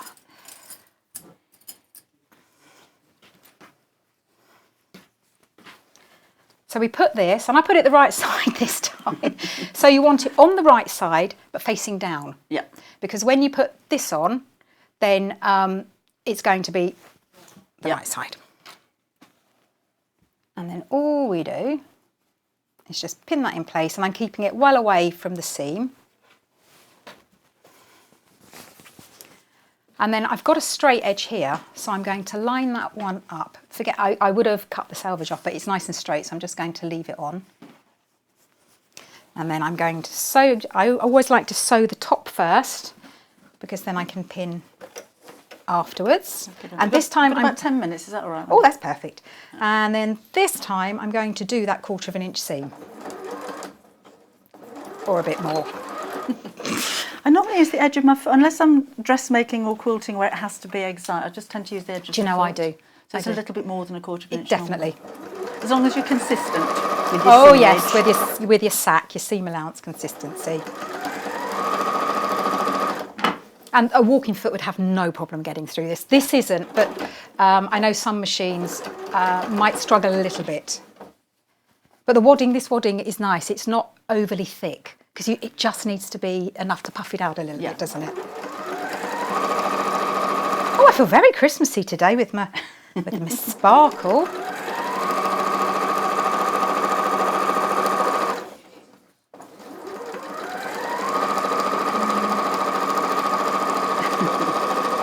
Oh, Alan sent a picture of a poppy and red line, a poppy bag with red lining fabric and hot applique detail. Oh, lovely. That's lovely. Thank you very much, Alan. That's one of my occasions bags, isn't it? Books available on the website. Are they your books, Debbie? Oh, I funnily enough. Okay. Yeah. I wasn't sure. You haven't got many out anyway, have you? Only the 22. Yeah, that's right. Yeah. They're very good, actually. They're very easy. You're like me, is that you tell it how it is. You don't put like loads of fancy words that people don't understand. I don't like the jargon. I don't understand it. No, I don't get it. I don't do abbreviations either. I try not to. But I write crochet patterns, and you have to, because if you had to write out treble every time you did a treble, it would just be treble, treble, treble, treble. So all I've done now is, and this, again, I'm going one step ahead, there's 2 ways that you can do this. So with this one, I do this method. So I put the right sides together, and this fabric, it doesn't matter. And it's not going to show because it's on the back. Yeah. So I put right sides together, and then I leave a little gap, which is what I'm going to do now, and turn in the right way, and then sew the gap open, closed. This one here, all I did was I made my sandwich. So I made the top, the middle, I didn't do that one first, so I did all the afterwards. So you have your top fabric, then you have your wadding, and then you have your backing fabric. But this time the backing fabric's the wrong side up, because you want the 2 right sides to be facing out. And then I went all the way around the outside and just cut it off, and then I put binding on that. So there's 2 different ways that you can do it. So whichever way is easiest for you. So I've got it all pinned into place, and that one. So now, because I've got a little bit more than I need, I know that I'm going to just be able to cut it off afterwards, and it's going to be really neat. Yeah.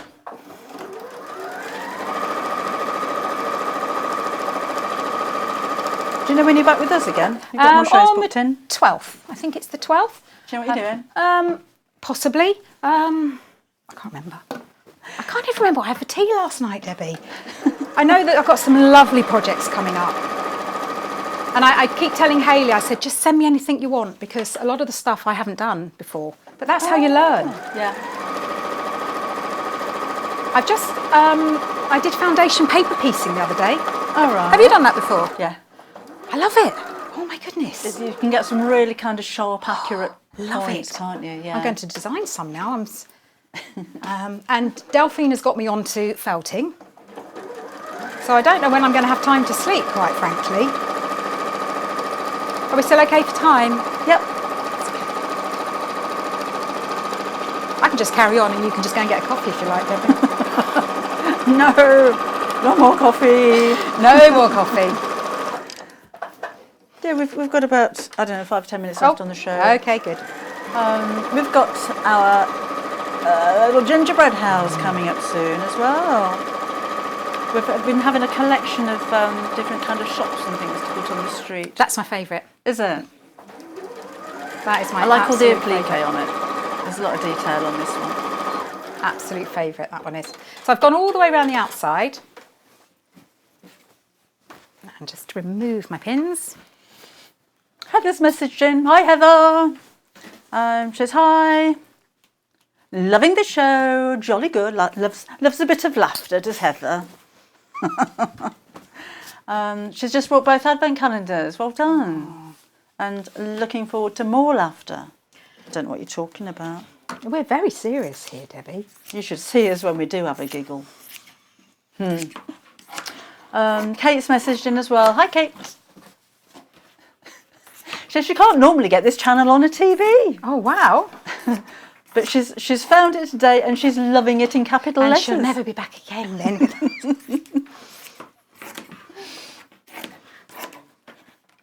Right, so I've just cut the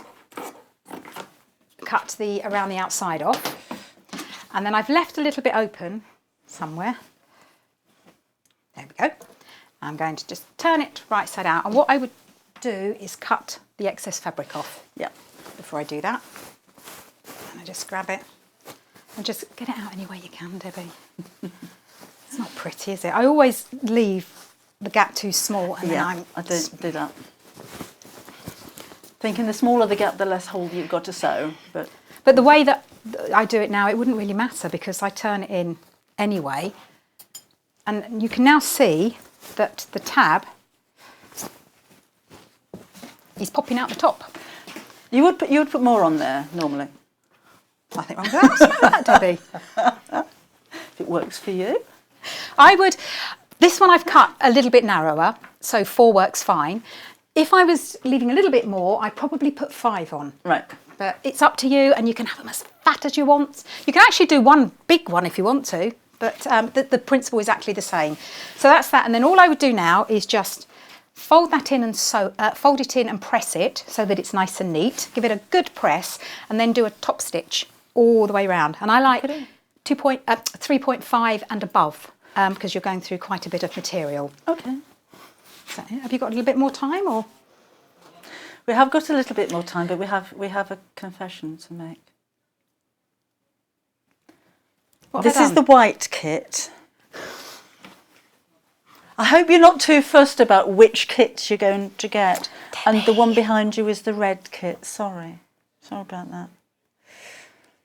But it's an easy mistake because that's white. Yes. And there's nothing white on this. No, not at all. Okay. Do you think they'd had a drink when they? I think they must have done. Me too. So the final thing is, with this one, I've added some lights. I'm going to do it again. Yeah, I've added some lights. Very, very simple. It's not. No, it is. You need, on this machine, it's got one. It's got a little eyelet stitch. If I take one of them out, just show you. And make sure that you use the lights that are in the kit because they're LED, and LED doesn't get hot. Yes. So don't ever substitute it for one because if they get hot, this is material. So you can see, I don't know if Paul can get down that close. Paul can get down pretty low, actually. How low can you go?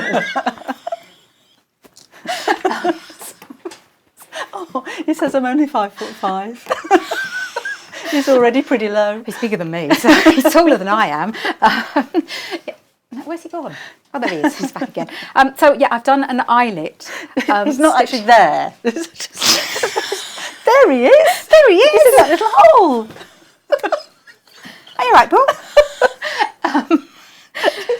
Do you know, they won't let us work together. I'm not allowed, I probably won't be allowed to work with John. I think Vix is the only one that I'll be able to work with. But this was the eyelet. And then what I would do is on the front, I would mark out. Now, I had a logic behind this, Debbie. I thought, they look like little stars. Yeah. And oh, I've lost him. He's back there. They look like the lights that you have hanging under your thing in your house. Your eaves. That's the one. But you could have one going all the way around if you wanted to. Yeah. You couldn't have them in the windows because the windows are on here, but that was my logic behind it. They're the little stars. Now, if you haven't got that eyelet function, and it sometimes works, and it's not the neatest, but it does work, and you need to be able to have that so that when you cut that centre out, it's not going to fray. If you haven't, I've used the nought on the alphabet. So it was the baby nought, the lowercase, on just the standard alphabet, none of the fancy, just have a flick through, and you're just looking for a round one. That's a good and that idea. worked perfect. I don't know if I've got any O's on this. See, look, I haven't practiced much. There we're back. These ones were the O's. Little O's, and I thought I'd be clever and go around again, but you can't because then you have to match it up exactly if you want to do that. Right. And sometimes it is a little bit hit. These are pretty good actually. I must have been practicing. But sometimes it doesn't go quite right. But what it doesn't matter because as long as you've got stitches going all the way around the outside, when you make the hole, it's not going to come undone. And then all you do afterwards is just add your hanging rail. So I think we've run out of time, but all you do for this one is you make a tube, and then you want it to be less than the width. So that the rod doesn't show. Right. And when you sew it, stitch it, and then before you stitch the next side, move it up slightly, because if you don't, this will all pucker up. So you want to make it an actual, I don't know if I can show it from here, but you want it to make it an actual tube. Yes. Okay. And then it's finished, and then you can hang it up, and you can fill it with loads of presents first. Yes. So. And we've got, how many, there are 25 pockets on there, aren't there? I thought there were 24. 24 Have pockets. Have got number 25? We should have. It does, doesn't it? Oh, what's that? Oh, hang on a minute. Has he got a number? So 24. Oh, is it that might be a bonus, those ones. There's nothing. It's just the washing. Oh, no, that's number 24. And then 24's under the wreath. yeah, the washing on the door hasn't got one. Oh. So that could be your bonus one, couldn't it? Yeah. 5, 10, 15, 20, 25. The 25. Lovely. So what would you fill yours with? Oh, not chocolates. My granddaughters are at the stage where they don't really understand that it'd be one a day, and they'd just sit and gorge the whole lot. I think at the moment, maybe little toy Lego figures and little That's toys a good like idea. that. And do you know what I'm Both going to into do with Lego. mine? My dog's going to have it. Oh, so I made an advent calendar for dogs for my advent calendar book, which isn't on the website, and made it Not in on the website, in a Debbie. dog I know what they're playing at, but it was in the shape of a dog with ties to go around. You know, the gravy bone biscuits. Yeah, that's what he's got. My dog at the time, Alfie, my old dog, very gently took all of the biscuits out. Didn't even undo the knots or damage it or anything, but he just. Oh, so they were all sewn on, so you could see you could actually see the bone. Yeah. Ah, you needed to have hid them in a pocket. You can smell them, I was though. going to say he would have still. That's going to drive Max. My dog's called Max. Going to drive him crazy for 25 days, isn't it? He'll be sniffing around to see where the smell's coming from. But they are very easy, and I would say that they are suitable for beginners. Just take it nice and slow, and just watch back this, because as I say, there aren't any instructions, but you could see it is so easy to make. It makes sense, doesn't it? Well, thank you very much. No, thank you. And we'll see you again. Was it the 15th? You said you were back. Don't you want me back in an hour then? No, I was kind of getting round to that to let you down gently. Fine. See ya. We'll see you in a bit. See you in a bit then, Debbie. It's one of those days. It was one of those days. I'll give you a reminder of the 2 options that we actually have for you, and then I'll try and figure out what's happening for the rest of the morning. We've got Delphine outside. I've no idea what she's doing. Oh, it's lovely. It's lovely. I know what she's doing. But meanwhile, if you're new to us, you've got a couple of ways of ordering from us. So here's Vix to tell you more.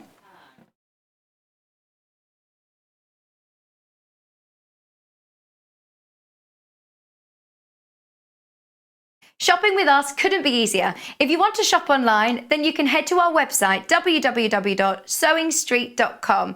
It will redirect you to our sister channel Jewellery Makers landing page. Don't worry, you haven't gone to the wrong place. We're simply using their website temporarily while we're building our own web shop. Scroll down past the Watch Live part and you'll see all of the products that you will have seen on air on today's live show. You can also shop our catalogue by clicking a category, clicking a product to view closer, and adding it to your basket. Once you're ready to check out, you will need to create an account, which is absolutely free to do so, but it will mean that you can check out on as many orders as you want throughout the day with still only paying 1 postage and packaging. If you'd prefer to speak to somebody in our UK-based customer service team, then you can do so via the free telephone line number 0800 001 4433. They will not only help you create an account, but will also help you with any of your online shopping.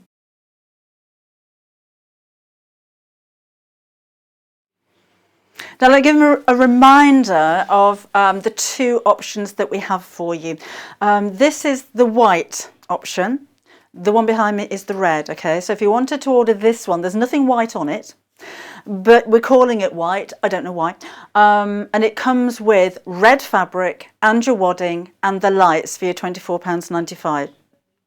So the one behind me here is the red, because it's red, it's got a red house. And this one comes with green fabric and the lights and the wadding as well. Now, many apologies for that. We did get them the wrong way around earlier on. I think you can understand why. But if you wanted to change your order, if you wanted the red but you've ordered the white because we said that was white, we have a free phone number, which is 0800 001 4433. Your orders won't have been sent out yet, so it's not too late to go on the phone lines and ask them to change your order. So I do apologise for that, but it's not the end of the world. You can still change your order if you want to. Otherwise, I don't think it matters either way, to be honest. I think they're both stunning, and they are very, very similar in colours, and a lot of you have bought both of them as well, so that doesn't really matter. So sorry about that. These things happen. Oh, Leah Louise, that is beautiful. Leah's made up my cow creamer panel. She's just put a picture on Facebook of the tea cozy. That is beautiful. That's my favourite cow. Oh, right.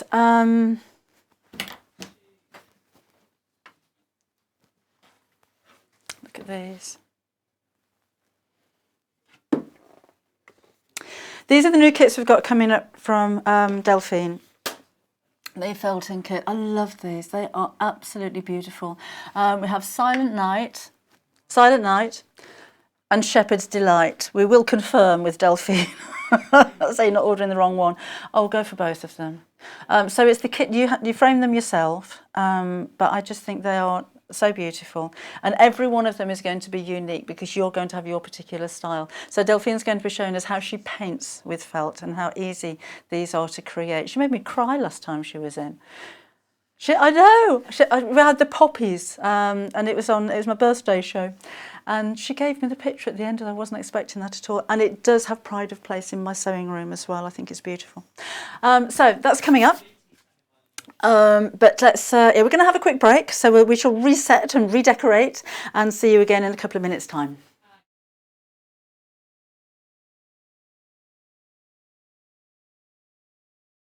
Would you like to take part in our weekly competition? If you do, then all you have to do is head to the Sewing Street fan page group on Facebook. Post your picture of your make. Myself, Debbie Shaw and John Cole Morgan love looking at all of your makes every week. We pick our favourite and announce the winner every Friday live on the show. Happy sewing and good luck.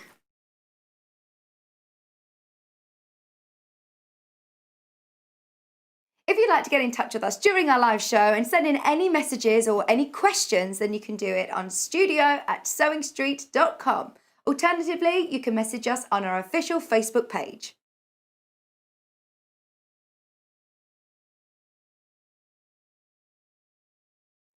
Hello, I'm Kerry from Living in Loveliness and I'm delighted to be part of the Sewing Street team. I'm based in Wolverhampton and I absolutely love working with fabulous fabrics. In particular, I love working with fat quarters and showing you how to get the most from your scraps. I love bringing communities of sewists together and encouraging people to sew for greater causes. Most recently, we have been sewing for our NHS and key workers. I look forward to bringing you hints, tips and techniques. I'll see you soon.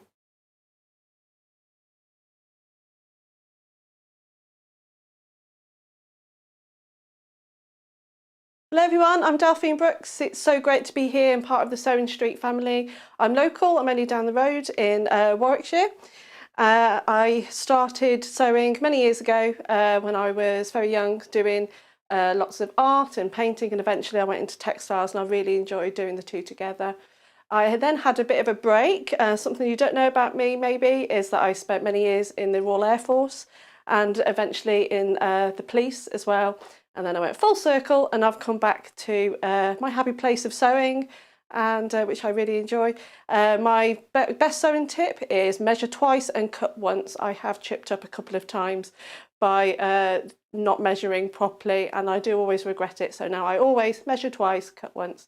Anyway, I really hope to be with you again soon, and I look forward to seeing you again soon. Thank you.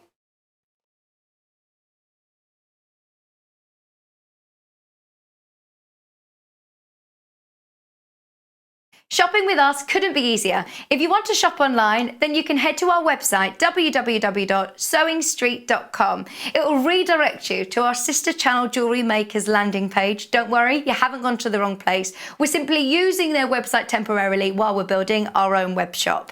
Scroll down past the Watch Live part and you'll see all of the products that you will have seen on air on today's live show.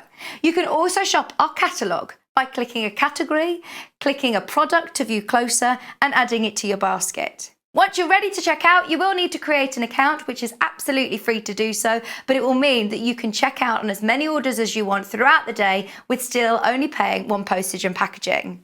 If you'd prefer to speak to somebody in our UK-based customer service team, then you can do so via the free telephone line number 0800 001 4433. They will not only help you create an account, but will also help you with any of your online shopping. If you'd like to get in touch with us during our live show and send in any messages or any questions, then you can do it on studio@sewingstreet.com. Alternatively, you can message us on our official Facebook page.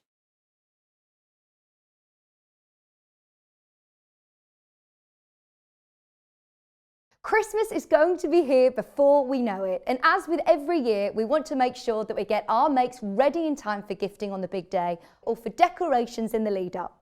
We're here to help with our Christmas make shows, starting with our 3-day event on Friday the 31st of July until Sunday the 2nd of August, and we'll be live for 5 hours each day too. Expect lots of festival quilting, FPP, dressmaking and needle felting to make all your decorations, advent calendars, cushion covers and so much more. We'll have our expert tutorials from some of our favourite guest designers and a fabulous competition exclusively for our Sewing Street family.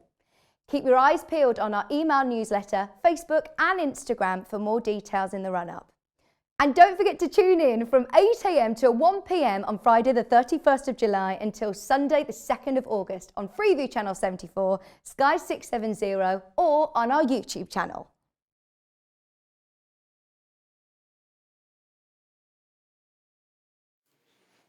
Hello there, welcome back again. If you're new and you've just happened upon us, you're watching Sewing Street, my name's Debbie and it's Christmas. So we are going to be here for 5 hours live today, which is a bit of a treat for you. And we have, we've had Wendy in the previous show, she's going to be back again in the next hour. And we've got Delphine and she's coming back later on as well. So we've got lots of stuff for you. Now, just to let you know that anybody who places an order over this whole Christmas period, which is like 3 days, it's the last day today, you're going to receive a free badge, and this is an exclusive Sewing Street Christmas 2020 badge, so one per customer. So if you've already ordered, you'll get yours anyhow. If you do place an order today, it doesn't have to be what's in the show, it could be anything off the website. You're also going to be with a chance of winning 10 Christmas themed fat quarters, and those are they. So 3 chances to win. Three of you are going to win 10 of those, and you don't even have to do anything apart from place your order. So is this something that you'd like to place on your order? This is, I mean, as a finished picture, I think if you went into John Lewis's or Selfridges or any of these high-end stores and went to the homewares department and saw this, you'd be buying them up and paying a fortune for it. Who knew that you could make your own? And Delphine's going to be showing us the techniques. It's literally like painting with felt and then embroidering over the top. But I love the feelings and the colours that Delphine puts together, the techniques. You don't get the frame, so while you're waiting for your order to arrive, I would order a frame because this really does set them off. They're beautiful. So this is £25.49. This is Shepherd's Delight. And I've just turned that to side a little bit. You'll be able to really see the texture and the depth with these. Isn't that amazing? So don't go squishing them with glass over the top. I think these box-shaped frames are perfect, but they're just really beautiful, aren't they? You can do these. So in the kit, you'll have all of the felt that you need. And this is all British sourced. This is from Scotland. We've got felt there as well, and your instructions that I have to say Delphine is particularly good at. So lots of nice quality paper. Enough said. But look at those really clear, detailed instructions, and not just with the photographs of the step-by-steps, but the diagrams there, which make it really very clear as well. So that's Shepherd's Delight. And the second bundle we have is Silent Night, Twilight Night. Look at the colours on this one. Isn't that beautiful? And again, just take a look at the depth. Now you can really see the effect of the felting there. Look how dimensional that is. It's so textural. And again, there's the embroidery on there as well. Look at the shadows. Is that amazing? And the footprints in the snow. That's beautiful. So again, £26.99 brings you everything that you need to make this. So, love these. Look at the colours in there. Oh, we've got a little bit of glitter going on here, a little bit of metallic thread, a bit of frou-frou on a Sunday morning. I am wearing my kitten heels behind here, by the way, with pom-poms on the front. Your embroidery thread is included. You have some felt to felt onto, and again your instruction book, all included for your £26.99. Do you know, Delphine's brought us a few kits previously. If you've already made yours, send in your pictures. Love to see what you've been making. And is it the first time you've ever felted? And are you pleased with the results? Did you enjoy the process? So come and let us know. Let us know how you're getting on and share your pictures. If you haven't felted before, you're going to need the tools to felt with. So put together a starter kit for you. And there's a lot in here. So you have your felting tool with 3 needles. You've got your felting tool with a single needle. And then you've got your 7 needle punch as well, and your felting block, because you don't want to be doing this on your knee. It'll be sore. And all of those for £19.96. So once you've actually got these, now then you can wait for more of Delphine's kits to come in. Have we got any more on the website, I wonder? Because I know we do tend to sell out ever so quickly when Delphine brings us kits. So if you are building up a collection, we'll have to nag her to bring more, won't we? We'll have a word about that. Right, Silent Night. We've got less than 20 of these now. It's ever so busy this morning. We're tending to sell out of stuff left, right and centre. We carry on though, because that's what we do. So again, £26.99 for everything that you need there. I'm not surprised. I think that's so beautiful. It really you really can come into the picture, don't you? So the shadows that really does it. It's really, really fabulous. Okay, I know that you want to see Delphine and demonstrations, so we're going to give you a quick reminder of how you can place your order, and we'll see you again in a couple of minutes.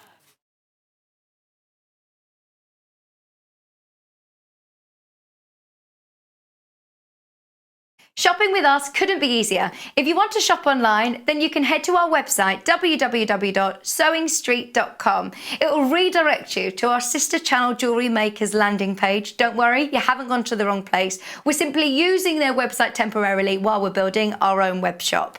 Scroll down past the Watch Live part and you'll see all of the products that you will have seen on air on today's live show. You can also shop our catalogue by clicking a category, clicking a product to view closer and adding it to your basket. Once you're ready to check out, you will need to create an account, which is absolutely free to do so, but it will mean that you can check out on as many orders as you want throughout the day with still only paying 1 postage and packaging. If you'd prefer to speak to somebody in our UK-based customer service team, then you can do so via the free telephone line number 0800 001 4433. They will not only help you create an account, but will also help you with any of your online shopping.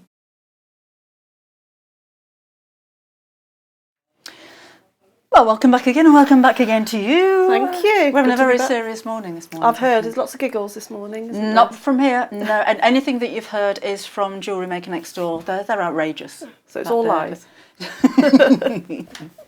You've done it again, haven't you? You brought some amazing pictures for us. Thank you. I hope you all enjoy them. I thought I'd join the Christmassy theme and thought I'd bring you a few wintry pictures because I tend to do a lot of summery and springy type themes. So it's really nice bringing a bit of snow and a bit of sparkle. I'd have to say you do it in a very classy way. Thank you. Thank you. They're elegant. They're just beautiful. Thank you so much. And much. I would imagine there are a lot of people that are just collecting yours now, aren't you? But look at that. It's just so amazing. This is Silent Night. And I'm imagining deer. Little deer footprints there. That's the beautiful thing about art though, isn't it? It's your interpretation of it. Yeah. And I love the shadows. It just... If I'm not an artist, can I make this? Yes, and you will. I'm going to do a step by step. Like I said, the instructions. I'd like to think I've been quite clear in the instructions with the diagrams, and also I'm actually going to demo how you do the shadows as well today. Oh, okay. So if you are buying the kit, mark the date in your diary, and then go back, and then you can do the step by step and follow it again. Hopefully, if I can pull it off. So that you'll need your starter kit if you haven't got your starter kit already. Could you just talk us through why have we got all the different needles and how do they work? So your multi-tool, which I'll be using today, this has got these 7 needles in. Again, they're barbed needles, so be very, very careful because if it goes in your skin, it's also going to hurt when you put it out as well, which I know about. I've done it a few times myself. So this one is you use this when you're putting a lot of felt down. So if you're using a lot of wool, the sky and the ground, you want to get all the fibres in quite quickly. then this is the tool you use. And again, you've got your 3 needles. You do this if you were doing something that a little bit bigger, sorry, a little bit smaller, but not too fine a detail. So that's a really, really good tool to use. I haven't actually got one open, but that's a really, really good tool to use. I use that one quite a lot. And this one, the single, this is almost like your pencil, your paintbrush, this is what you use to get all your fine details down. Right. So we'll be using all 3, especially when you're doing the trees and the branches. The single needle is the best one for that. So they've all got their different uses, but definitely you need them all really. Definitely use them all. Okay. So if you are going to get one, definitely get all 3 of the needles. Yeah. Okay. Yeah. So what are you going to show us?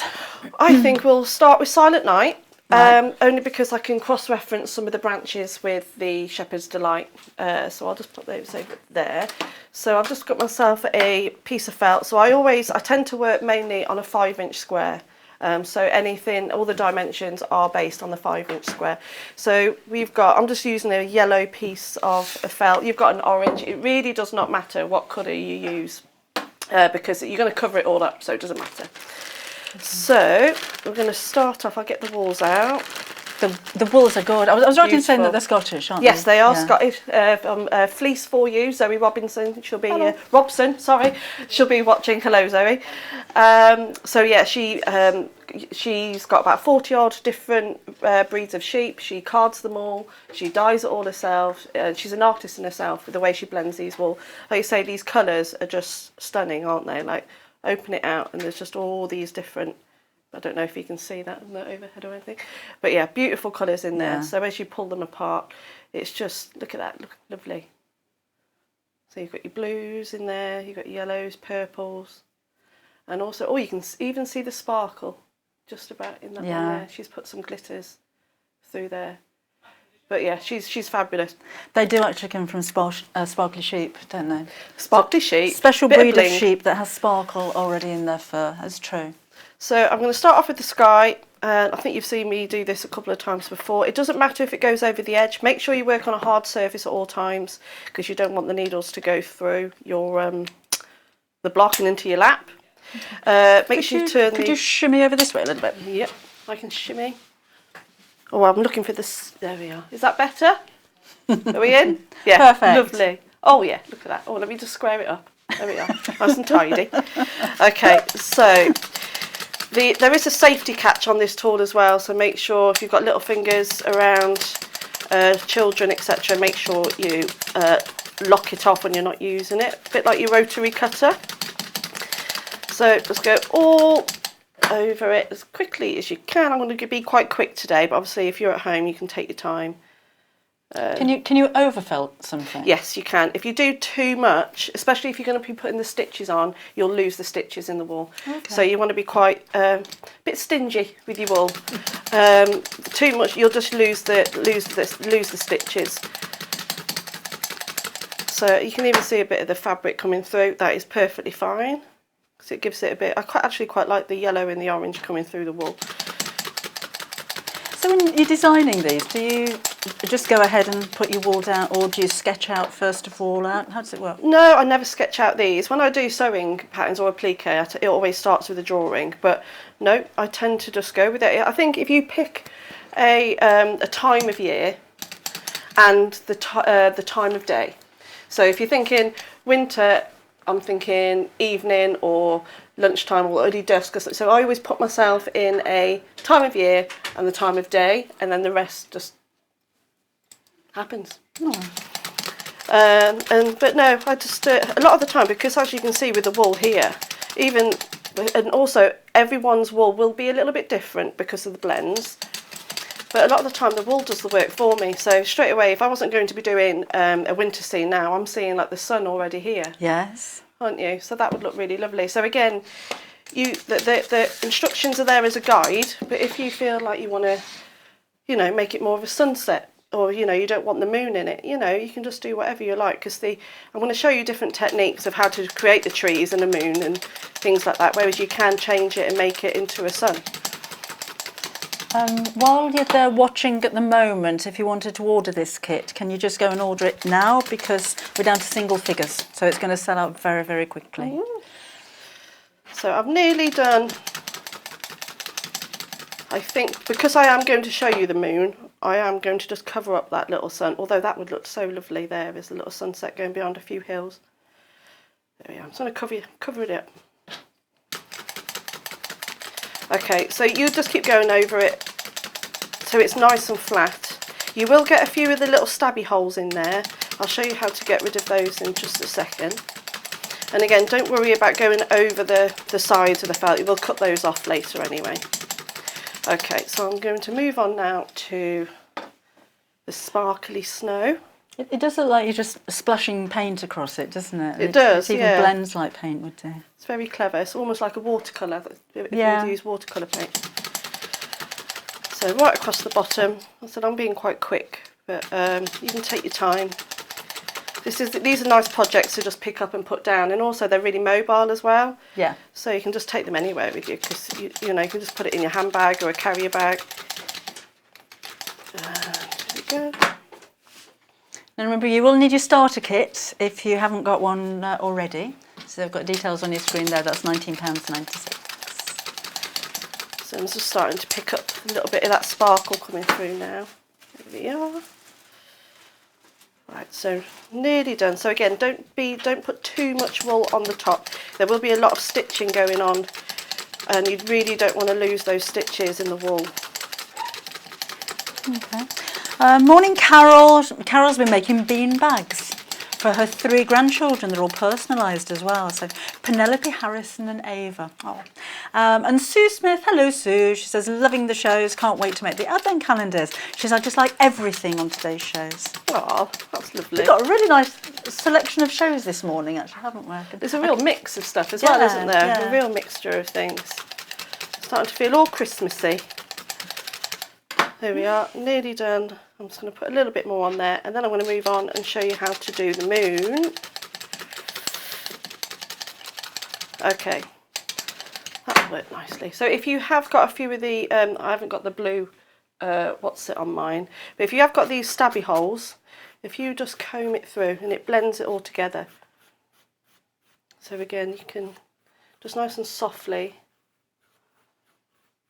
It's give very, it a bit of a comb. I don't know, cloud-like, isn't it? It is a very soft image. They're beautiful colours, It's aren't almost they? misty. Yeah, they are. They're lovely. And then one last stab on the sides. Okay, so to get your moon, get a little bit of the white,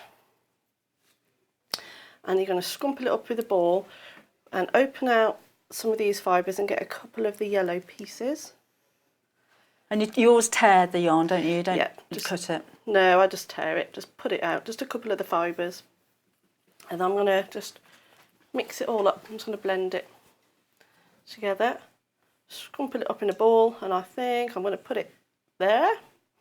Now, starting off with your smaller tool, start in the middle. I don't know if you can see it, so start right in the centre. So get it in there first, and now go round and around. Keep going around and around, and it will make that circle shape. And I think the moon to one side, you don't want it right in the middle, do you? No, because when we talk about doing the shadows and things later, I've done it so they're on an angle, so you've got to think about where your light source is. So if I was putting the moon here, right in the middle, and then I put the trees, the shadows will come straight down. Yeah. And it just won't have the same composition, I don't think. Okay. But you can put it there if you want your moon to be there. You can put it wherever you like. We've heard a picture, and apparently we're going to be amazed. Let's have a look.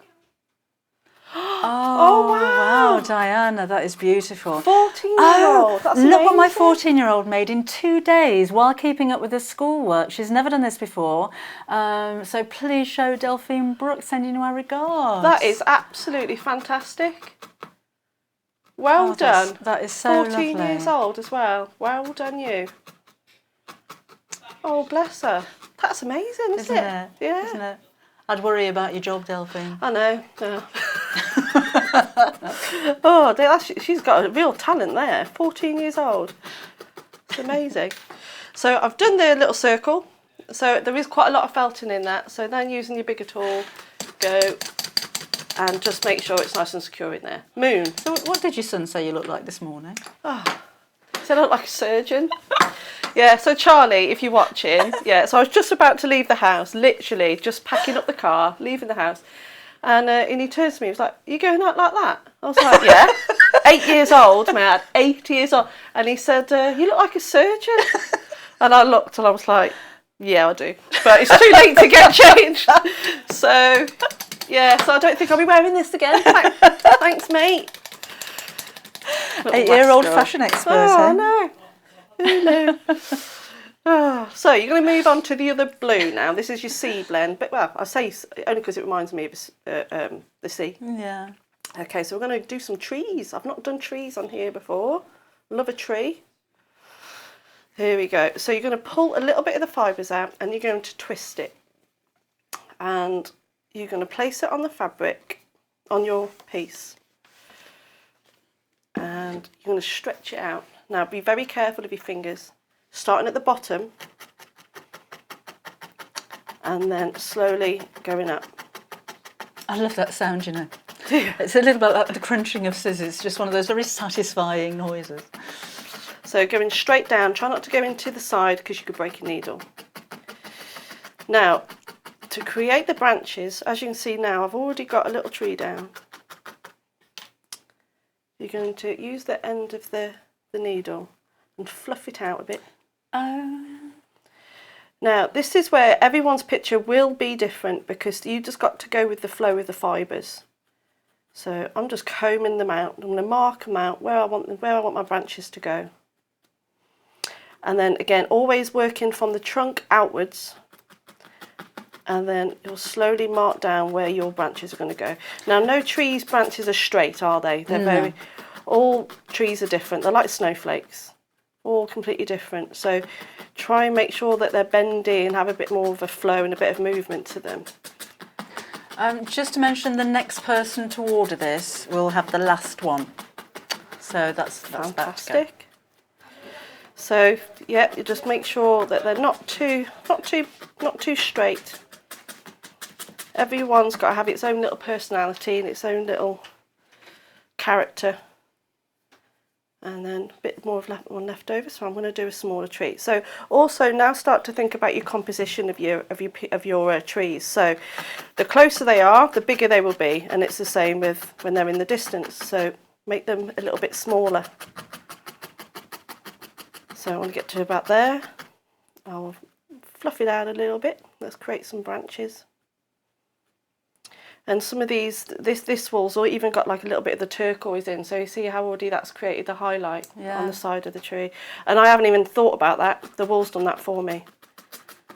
So how long have you been felting? When did you first start?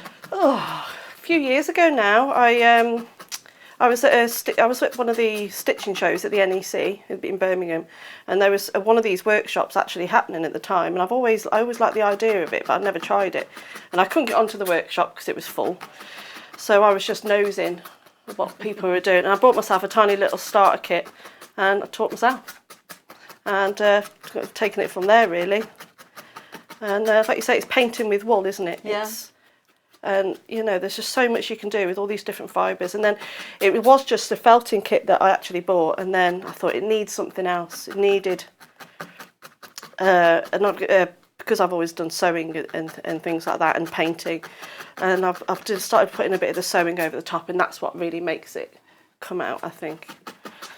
So yeah, a couple of years now, but it's like I say, it's quite therapeutic, isn't it? And I really enjoy teaching it. Well, up until recent times, I used to teach workshops as well. So it's quite nice to do on a bigger scale. Yeah. But it's just a shame that I can't see you. So I'm going to put one more tree in and then I'll move on. I know I've put 4 trees, but you can put as many trees in as you like. And then this one can be a bit chunky. I'll have a chunkier tree around here. There we go. So I was having a look at facts on trees when I was waiting. Do you know there's over 3 trillion trees in the world? Really? 3 trillion. Wow. And apparently per person, that equals to between 47 and 67 trees per person on the planet. Oh, imagine if they decided to take over. That's a lot of trees. So just think, every single one of them is different. Chance, would we? So every single one's different. So think about that when you're doing your work. There we are. So bottom of the trunk. Right then. So you can spend a bit more time adding in another one and then using the water, tearing off tiny little pieces. I'll also have a little branch here. That's even done a highlight for me already on that bit of the wall. Okay. My eldest lad is an ecologist, an arboreal ecologist. Works with trees. And we went on holiday to the Lake District a few years ago, and we took the dogs for a walk in the woods. And he said, "It's quiet, isn't it?" I said, "Yeah, it's lovely, isn't it? You couldn't hear a thing." And he said, "It's not lovely. You should be able to hear birds." And there were no, it was absolutely Really? Yeah, and apparently it's because the pine trees that they brought over from Norway, because they grew quickly, and there's forest and forest full of them, their pine needles don't decompose. So they kill any of the fauna and flora on the floor, so there's no insects, so the birds don't come. And they were in the process of taking out the pine trees and replacing them with oak. Wow. Which is going to be years and years. I was going to tell you, that will take a while if you're going to change it to oak. But yeah, I never even thought, I said, "Oh, isn't it lovely, not a sound?" And no, it's not lovely, you should hear wildlife. Wow, I didn't know that. There you go, it's full of facts today. I know, it's always a school day. It is, yeah. Learning all about your trees. Okay, so I've just put a tiny little bit of a highlight there on the side, just by taking out some of the turquoise out of this wall here. So I'm going to show you how to do the shadows. So now, this is where you've really got to think about where your light source is. So obviously my light source is the moon. So my shadows, because you've got to think of it as an angle. So draw from the base, if you think from the base of the tree to where the moon is, that's where your reflection will go. It will go down here. It won't go straight down here because the moon's on the side. If it was here, it would go straight down. So I'm going to use a bit of the purple. And again, doesn't matter what colours you have in there. You want to be really light with this. If you make it too bold, it won't look right. So starting again at the bottom of the tree. So I'm going to think about that angle. Start at the very base. Now once you've got that bit secure, you comb it through. And you see how that's created that shadow already? Yeah. It really brings it to life, doesn't it? Now you've got a perspective, you really look into the picture. It's starting to bring you into it now, isn't it? You start to feel part of it now. And just keep combing it through. So I'll do that again. So again, because of the where the base of the tree is there, again, you'd want to go out. So that if you start at the base of the tree and make the shadow thinner, again, it won't look right. You want to make sure it goes out, like it fans out a little bit. Okay. Let's do it with a couple of these ones. So again, this tree's a little bit further away, so I'm going to use even less. And just fan that out. So do you have any more kits in the pipeline? I hope so, if you like them this much. If I was wondering what they want me to make, if there's anyone's got any ideas of what scenes you'd like to see. So what ideas, what do you think? What would you like to see, Debbie? Oh, I'm going to have a think. Put thinking cap on. So we've had poppies. We've had poppies, sunflowers. Sunflowers. Hills. What about, have we done a seascape? Yeah, I did one seascape, yeah. It was with all the purple skies in the background. Yeah, doing more seascapes though, especially with it still being summer. Well, Christmas today, but even with it being summer. There we are. So there's my shadows. That one's just needs to go over there a bit. There we are. So I'm just going to finish it off with stubbing it all over. There we are. And I think I'll add a few highlights on the side of the tree with a bit of the yellow or orange. And again, think about where your light source is. That's where the light would bounce off the tree. And fan it out. There we are. I'm just going to put a tiny little bit more of the orange on the moon here. like a bit of a wispy cloud just coming out to the side there. There we are. And as if by magic, she's got another coffee. I didn't sleep much last night. Okay, so that brings us to the end of the felting for now. That is so effective. And I think, I did bring a... Oh yeah, so even if I hadn't done any stitching on it yet, everything always looks better with a mount round it, doesn't it? Yeah.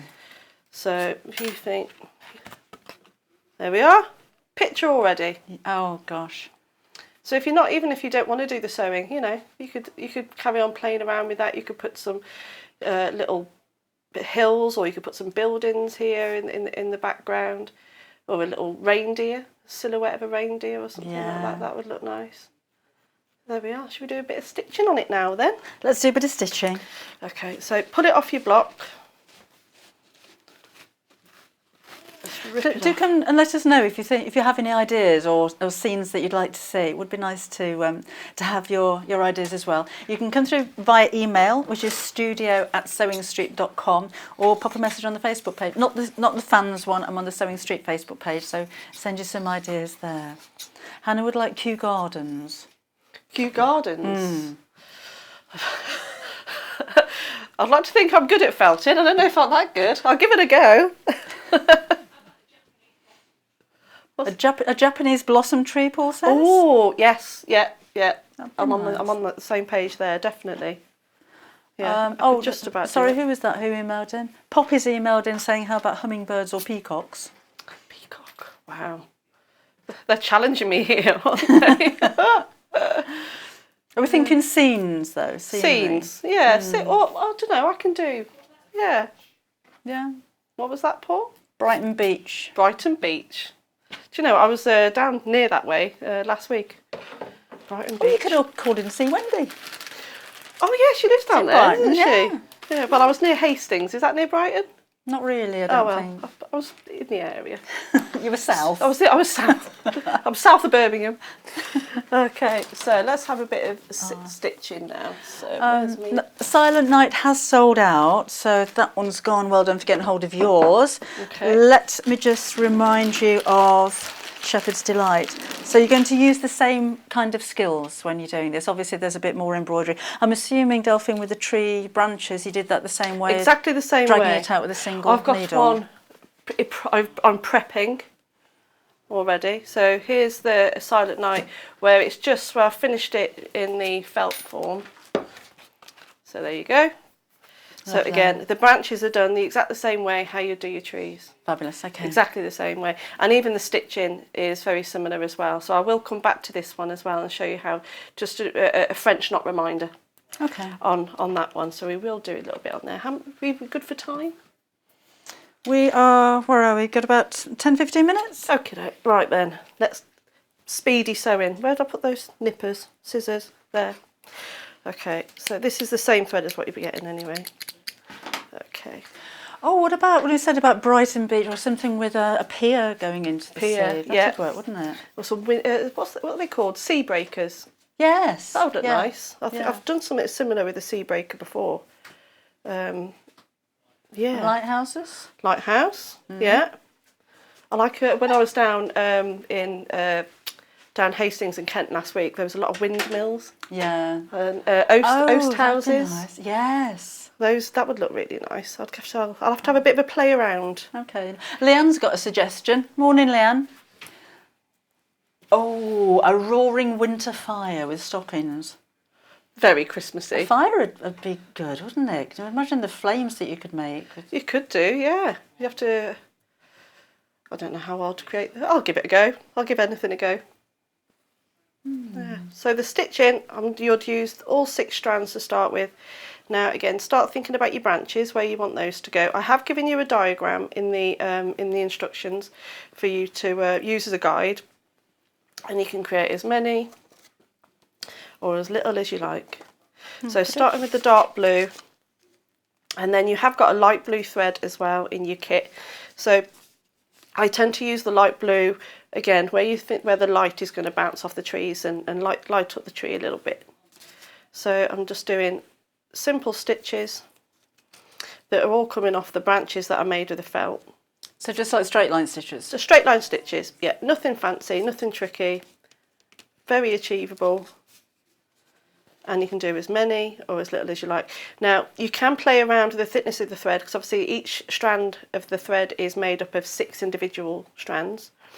So play around with the different sizes. So again, starting to think about bringing it a bit more depth. So if you used just 2 strands or a single strand, it would make tiny little twigs. Okay. So in fact, I will change over just to a light thread so you can see it. We have needles. We have a pebble of needles. If you don't have any already, so those are your embroidery needles. Embroidery needles have a wider eye, don't they? Yes. And they're only £1.99. Don't order those on their own, because you're paying £3.95 postage. But if you've ordered something already, or if you've already gone for your kits, then remember you don't get charged any extra postage. So yeah, definitely have the wider eye needles, because otherwise the amount of times you're constantly having to thread your needle, you don't want to be sat there for ages trying to get the thread in there. Right, so I'm going to leave the darker blue. I'm just going to show you with a bit of the lighter blue. Where did I put those scissors? They're normally right in front of you. Do it all the time. Oh, they're under here. There they go. There we are. Oh, nice and sharp. Okay, so I'm just going to separate, as you can see, I'm just going to separate some of the strands. So I'm going to take, I was going to take one out, I think. That one to the side. Caught me. It's yours, you're allowed to lick it. Yeah, I'm not going to make anyone else touch it. So I'm just going to tie a little knot in there. So this is going to use the 2 single strands. Oh, look at what Vanessa's made. She says, Delphine, lovely to see you both again. Such beautiful felting pictures. I've not tried a picture yet, but I've recently finished this for my good friend Cherie with my 4th needle felting project. Oh, lovely. She's made a robin, as well. basically. Oh, that's Isn't that really gorgeous? pretty. Oh, well done. Oh, thank you for that. Have a look on Facebook, you'll be able to see the picture. Amanda says, can Delphine do something with dogs, especially wire fox terriers?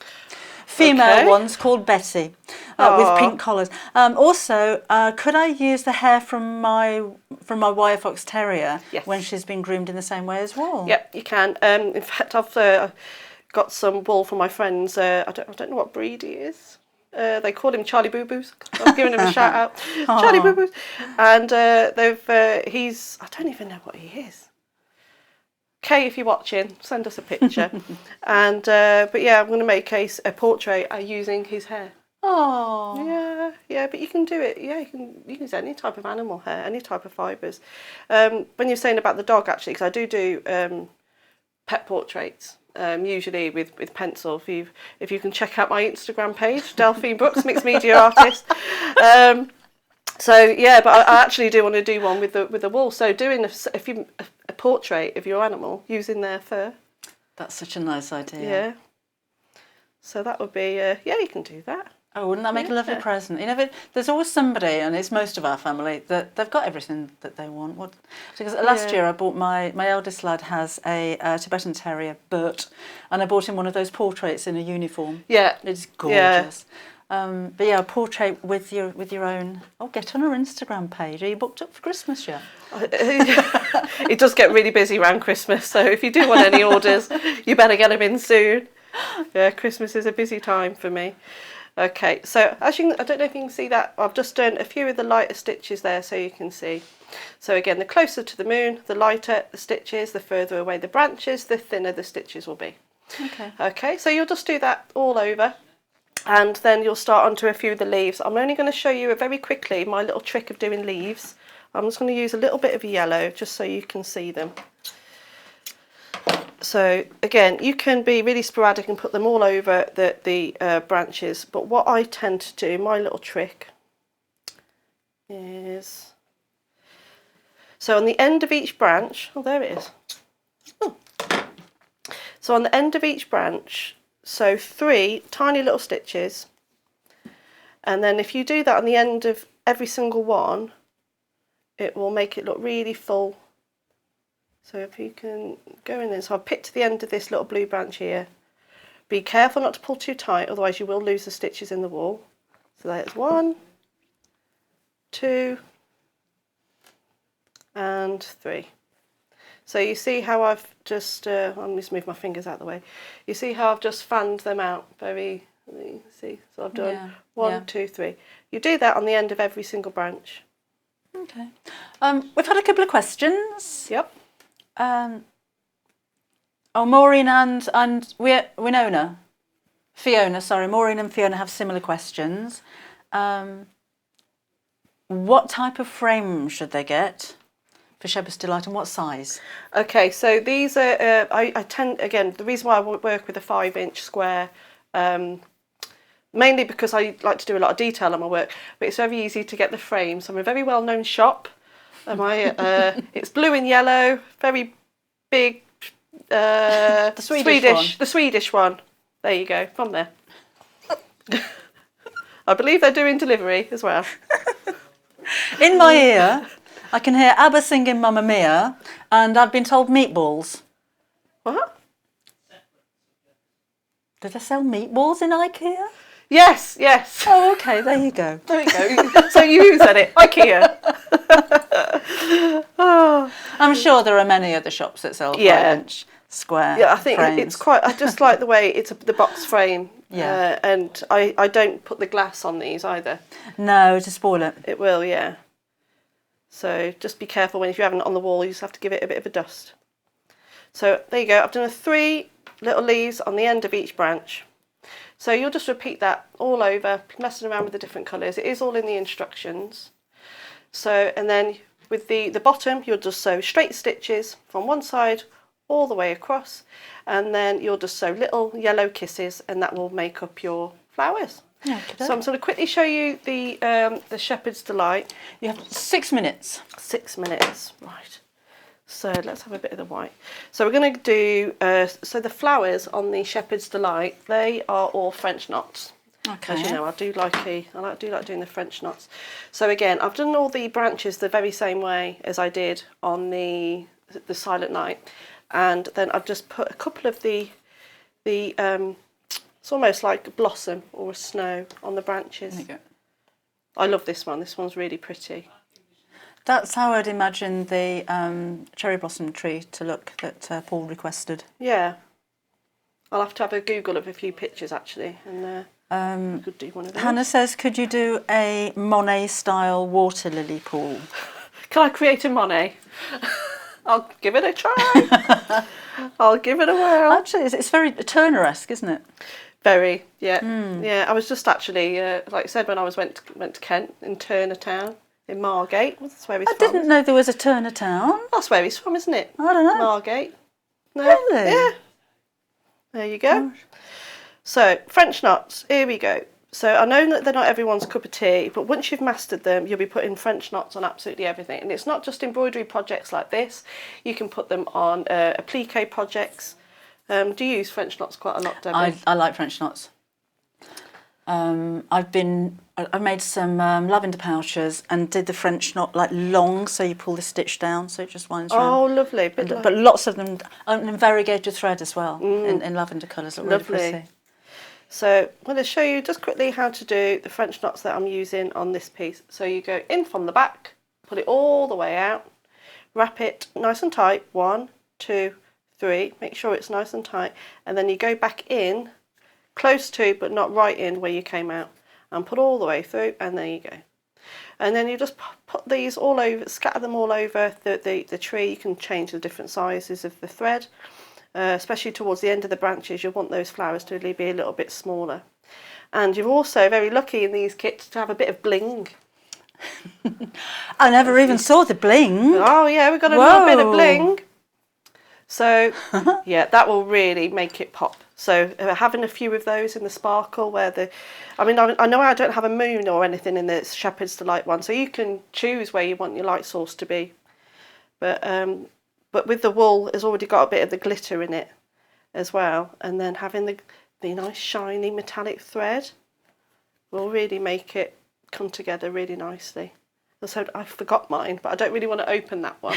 So I won't open that one. So I'll just show you a few more of these. An African sunset, I'm hearing.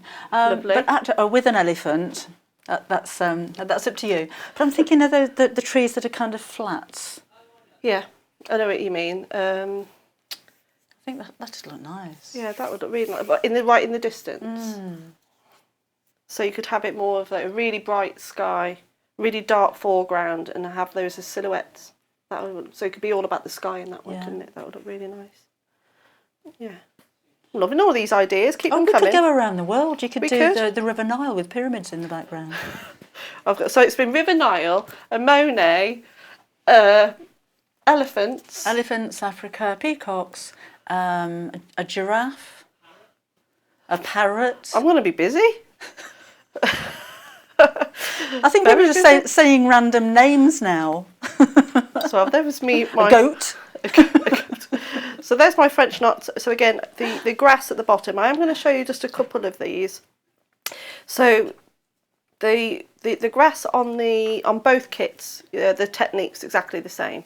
So even if you've got you've bought the Silent Night kit, but you want to have a look at how you do the grass, you can still do it exactly the same way as you do it on this one here.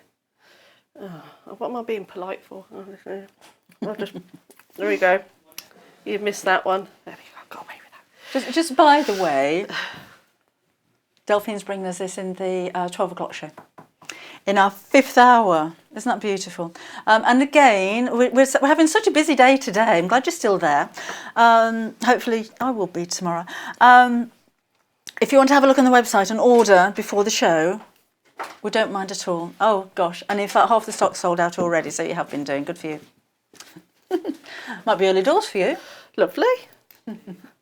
So yeah, a few of the stitches. So when you're doing the grass all along the bottom, you've got to be really careful to not pull too tight, because if you pull too tight, it will bunch up. See. Yeah. And then it will just all look a bit messy on the back. Look a bit messy. So hold it quite tight. I don't use an embroidery hoop to do this, but if you want to, you can. But I never have. I think it would. You will easily pull too tight on the stitches if you use one of those. So it's quite nice to have a feel of what the fabric's actually doing in your hands. Does that make sense? Yeah. Yeah. Judith sent in a sensible suggestion. She said a woodland scene. She'd love to say a woodland scene. Oh, lovely. I've just actually, if you go onto my Instagram page, I've just finished a bluebell wood, actually. A lot of detail in it, but yeah, I really enjoyed making that one. I'm a season behind, though.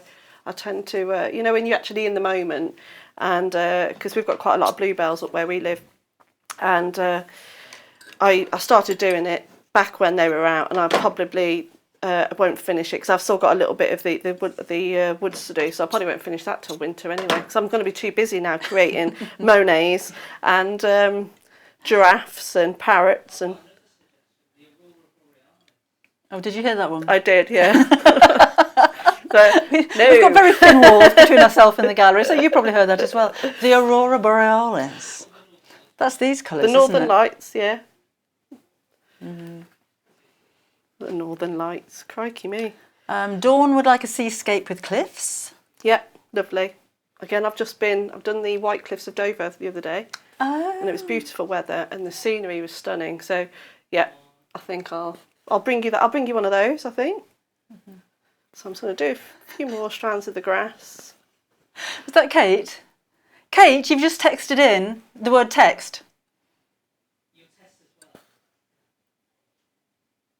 Text, yeah, the word text came through quite successfully. So if you'd like to follow that with a message, that'd be good. You can do that. Well, she might have just wanted to say text. So with the stitches on the grass, make sure you vary the length, and again, have a few angles in there. Don't be too uniform with your stitches. You know, make sure that they're on different angles. Mother Nature isn't uniform. No, it's not at all. And I think you could even pretend, because this tree is in the wind, isn't it? So you could even make them off to the one side, or make them longer, or bits of the flowers, or floating up in the air. You can do so much with it. This is just a guide. Even the instructions, you can do whatever you want. It'd be quite nice to see if people got any other ideas and if they're adding different things. I noticed that Wendy did one of my kits and she put a few birds in there. Oh. So yeah, you can put your own creativity into your piece of work. Mm-hmm. There we are. I'll do a few more. We've got another couple of suggestions. Kerry said the Blue Ridge Mountains. Lovely. With Yogi Bear. Liz says the Scottish mountains with heather in the foreground. Lovely. Yeah. That'd be nice. Thistles. That'd be really nice. Yeah. A close-up of a thistle in the corner. Yes. Oh, that'd be lovely. Yeah. Ooh, I have to write all these down. I'm going to have to watch this back and write all these ideas down, I think. So I've just done all the way across. I'd ignore the giraffe one. Yeah, not going to do the So all along, so again, using all 6 strands, then I'd switch it down to a 2-strand, then a single strand, and then I would use the sparkle along the top there. So the only other thing I just want to show, but when you, as you can see on the picture of the Silent Night, of the, you can see the cloud by the moon. That one. I'm just bringing that one in. Yep, that one. You can see a nice wispy cloud. You won't do that until the very end because you're going to be handling the wool quite a lot. So you'll just get a little bit of the, oh no, I can't use that one. So a little bit of the white. Just put it at the bottom of the moon or at the top, wherever you want to put your cloud. And then you just very lightly felt it in place, very, very light. Almost, you could even put it, if you are putting it in a frame, do this after you've mounted it. All right. And then just very lightly, I'm barely going through the fabric. And then there's even a little bit of a yellow in there, isn't there? And these little silks. And you can have in a bit of the light there, just on the side. If you've started felting it and you've changed your mind, can you peel it away? You can rip it off. Oh, right. Okay. You can rip it off. But Cat's like, no! But you can rip it off and start again. Obviously, until you've put the stitches in. But yeah, there we are. Let's have it a bit more wispy. There we are. That's lovely. There we go. Oh, thank you so much. I had a lovely hour. Thank you. Lovely. I'm not going to ask you when you're back again because I do know it's at 12 o'clock. Yep. With the quilt and applique. Again, have a look on the website. Half the stock sold out of both option of these. Oh, Kate's replied back again. Oh, she wasn't sure if she had the correct email address. So she says, Debbie, I'm loving the show. Oh, good. And Delphine, what about a flower bed or a coral reef? Lovely. Yep. Oh, she says your work is so inspirational. Thank you so much. That means a lot. It really does mean a lot. Thank you. Oh, no, thank you. I've had a lovely show. I hope you have done as well. If you would like to order, we don't have an awful lot of anything left, but you can have a look on the website. And here's Vix with more details.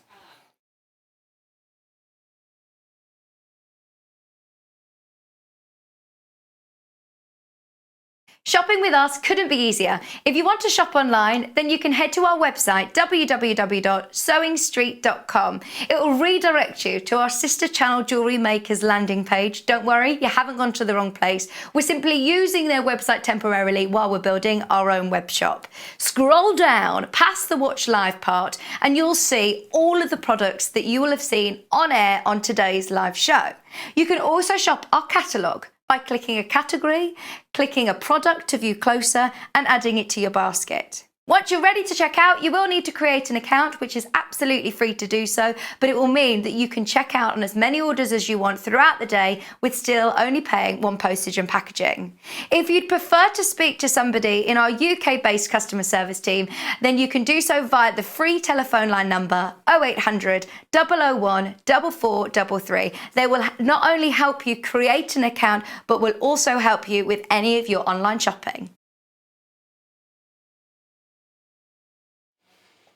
Now, Silent Night, remember, has sold out completely, but we do still have Shepherd's Delight left for you. So you'll need to get your own frame, but you have all of the wool and the embroidery thread and the felt, and of course your full instructions to be able to create your version of this beautiful piece of artwork for £25.49. I know a lot of you are collecting, and I'm just imagining that maybe by the end of the year you're going to have a whole selection, a display of these beautiful pictures that you've created yourselves. You can put your own twist to them.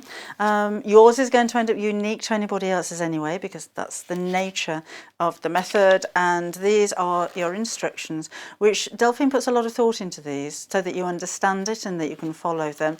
And I love the way you not only have the photographs, you've also got diagrams in here which can make your stitching clearer to understand. So the first time you ever pick up your felting needle and start to felt, you can be creating something that looks as beautiful as Delphine's pictures do here.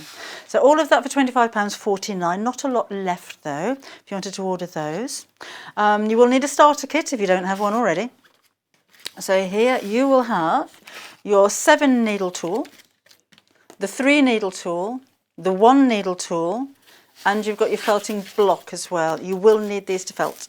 They're not just ordinary needles, as Delphine said, they're barbed, so there's no eye of the needle. They've got nicks in them all the way down, so they're rough basically, and that's what mashes the fibres of your thread together to felt them. So that's £19.96 if you'd like to order those. Have a look on the website for any extra embroidery threads you wanted, or needles and all of that kind of thing. Let's have a look at the ginger. Where are you? That's like a little squash face there. We have got a little row of terraces here. This is it's wedged in there well and truly. The gingerbread house. It's like a face. Look, it's looking to one side. Oh, stuck his hair. Oh, it's got out. Oh, that's what it looks like to me. Gingerbread house is coming up later on, in fact, in the next hour. So if you're another collector of all of the little row of Sewing Street shops that we have for you, then that's another one to add to your order, and you have been doing already, I'm sure. So go and get yourself a cup of tea quickly. We've still got 2 more hours to go, so we'll see you again in a couple of minutes.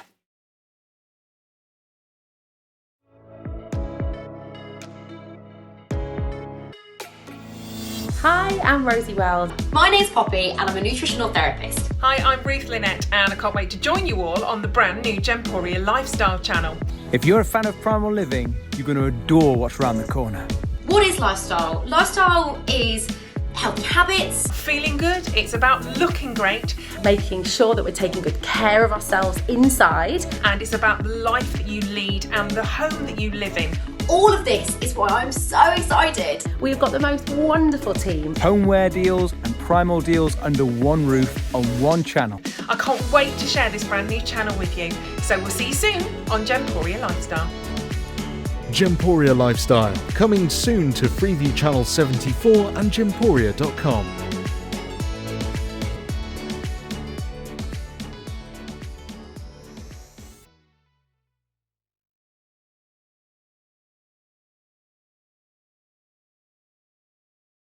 Hello and welcome. We love hearing from you and we really hope that you can follow us on our social media platforms. We've got Instagram, which is @SewingStreet. We have Facebook. We've got 2 Facebook pages. One is the Sewing Street TV page and the other one is Sewing Street Fans. All 3 of these are monitored all the time by our wonderful team, and if you want to message us on air, drop us a line on either of those 3 and we'll definitely be able to answer your questions that you may have. If you post on the actual wall, we can perhaps answer there. Otherwise, message us as well. That works really, really well. Thank you so much for being involved, and it's only because of this community that we're able to bring you all these different diverse products and to be able to answer your questions that you may have. Another way you can stay in touch with us is by signing up to our newsletter. These newsletters are sent out to you very regularly, and they include not only our guest profiles of upcoming guests, but also amazing shows that we've got coming up for you. And if you want to look at the amazing products before everybody else, that's the best way to do it.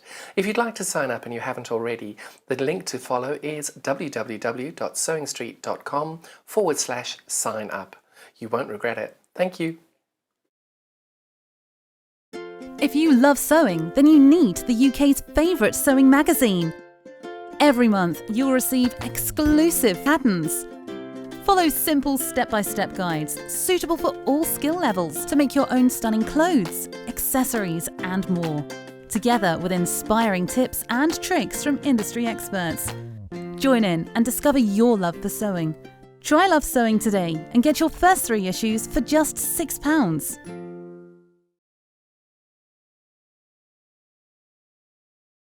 Hi there, my name's Alison Marion and I'm thrilled to be joining the Sewing Street family. I live in Staffordshire where I run a couple of sewing groups, and I have a passion for vintage sewing machines and also applique.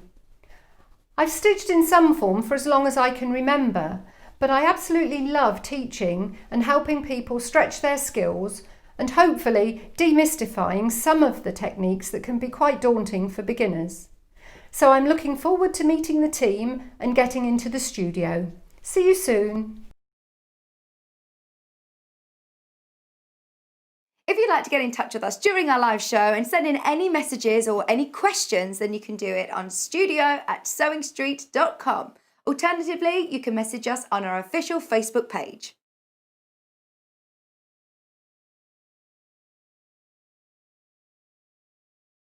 Christmas is going to be here before we know it, and as with every year, we want to make sure that we get our makes ready in time for gifting on the big day or for decorations in the lead up. We're here to help with our Christmas make shows, starting with our 3-day event on Friday the 31st of July until Sunday the 2nd of August, and we'll be live for 5 hours each day too. Expect lots of festival quilting, FPP, dressmaking and needle felting to make all your decorations, advent calendars, cushion covers and so much more. We'll have our expert tutorials from some of our favourite guest designers and a fabulous competition exclusively for our Sewing Street family. Keep your eyes peeled on our email newsletter, Facebook and Instagram for more details in the run-up. And don't forget to tune in from 8 AM till 1 PM on Friday the 31st of July until Sunday the 2nd of August on Freeview Channel 74, Sky 670 or on our YouTube channel.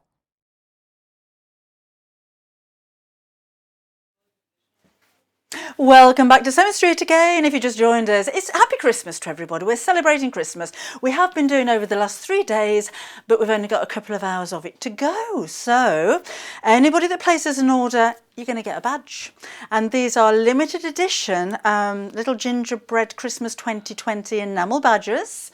One of those for every single customer that places an order. Now, it's only one per customer, so if you've already ordered over the last couple of days, you're not going to get another one.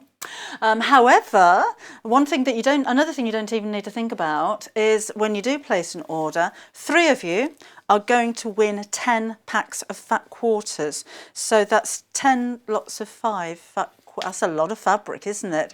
So it's worth over £100. You're not paying for it. You don't have to do anything. You don't have to come up with a smart caption or anything like that. No jingles, just place an order and that's it. Now, way back this morning at 8 o'clock, and at 8 o'clock every morning, we bring you an early bird special, which is a reduced price item. Our early bird sold out within minutes. Guess what? We've got some more. So we don't have an endless amount, by the way, but we do have a few left for you. So £8.47 brings you 3 half-metre lengths of fabric, 112 centimetres wide, with a saving of £2. And although we're saying Christmas, they are kind of Christmassy colours. These are just great for your stash because you've got a really low price for 1.5 metres of fabric. So if you missed out this morning, aren't you glad you're still watching now? If you're watching on YouTube later, not going to be here. Not going to be there at all. And you can multi-order those as well. It's not one per customer. So if you really want to take advantage of low price, then now's a good time to do it. Right. This hour, we're going to be looking at our gingerbread house. So if you weren't aware, we've been creating a street for you. So every month we're going to bring you 1 or 2 brand new shops. Last month was the pet shop. We're showing you all of these because some of them are about to sell out on the website. We've got the florist that's about to go. And if you just search Doorstops on the website, you'll see all of the different shops that we have for you so far. And although they don't come with a pallet, but they don't have to be doorstops. I'm thinking if you've got a long windowsill, they just look so nice all lined up, don't they? They are exclusive to Sewing Street. They're designed and printed in the UK, and they come to you on a panel, and you're getting your instructions to go with them as well, and a load of toy filler. So this is what you get. Here's your panel. Lots of applique with this one, which I think is really lovely because all of these pieces could have been printed straight onto the fabric, but it means that you can make it personal and individual to you and place those applique pieces wherever you want them to go. And it adds a little bit of depth and texture to them as well. So we've got Christmas puddings. There's a dog and the cat. We've got a candy cane heart window. Oh yes, that's clever. Candy cane. Candy cane. Honestly. We've got a clock with snow dripping off it, as it happens. And the windows with the little Christmas trees in there. Really detailed. Lots and lots of detail in here. And we've got the round windows with the snow scenes outside in rainbow colours. And then down here, these are all of your applique. I'm just trying to move that over for you. All of your applique pieces here. Look, so there's your candy cane window. Isn't that a clever idea? You could actually make decorations like that, couldn't you? Probably been done. We've got candy lollipops in sticks and little gingerbread men, cat and dog. And then iced gems. Oh, do you remember iced gems? That's just a big lump of sugar, isn't it? So all of your components are there. Then we have your instructions. So they're all made in the same way. So it doesn't got the picture of the gingerbread house on the front, but all of the instructions are the same for all of them. And you're getting some Bonder web included because that's going to help you with your applique. And we've got your toy filling as well. So you've got your super soft toy filling included as well. Oh, actually, have we not included wadding? Oh, of course, not this wadding. Some of you have had this wadding in your kits as well. We haven't included it because there's so much left over, and we've kept the price down a little bit, haven't we? If you wanted to add more, then that goes in the roof, so you can make the roof nice and padded, but it isn't essential to use that. So if you want to put some on your order, then have a look on the website and we'll have some for you there. But no, we don't send out packets and packets full of wadding for no reason if you've already got it. And like I said, it keeps the price down a little bit as well there, doesn't it? If you're going to make it into a doorstop, then we're suggesting you put some weight in it. That's it won't hold the door open. So we've got pellets. These are made from recycled plastic. And pellets, I think, are preferable to rice. I know you can use rice, barley, or any kind of lentils, that kind of thing, pulses. But if this gets damp at the bottom, you don't want your rice swelling up. And eventually, it takes a long time, but eventually that can go off. But these won't, they're going to last forever. And it is a heavy weight, it's a kilogram in weight. Don't need to use all of this in one, so you can split it probably into 4, and it's only £5.99. No extra postage if you've ordered something already today. And it's very tactile. So again, it's £5.99 if you wanted to pop those onto your order. So I'm going to put those down. It's a little bit like a stress ball. If you'd like to order, you can order on the phone, so you can order on the website. If you've already got some of your little houses or your shops, come and send us pictures either on Facebook, or you can email them to studio@sewingstreet.com. But if you do want to place an order, here's the 2 ways that you can do that very easily.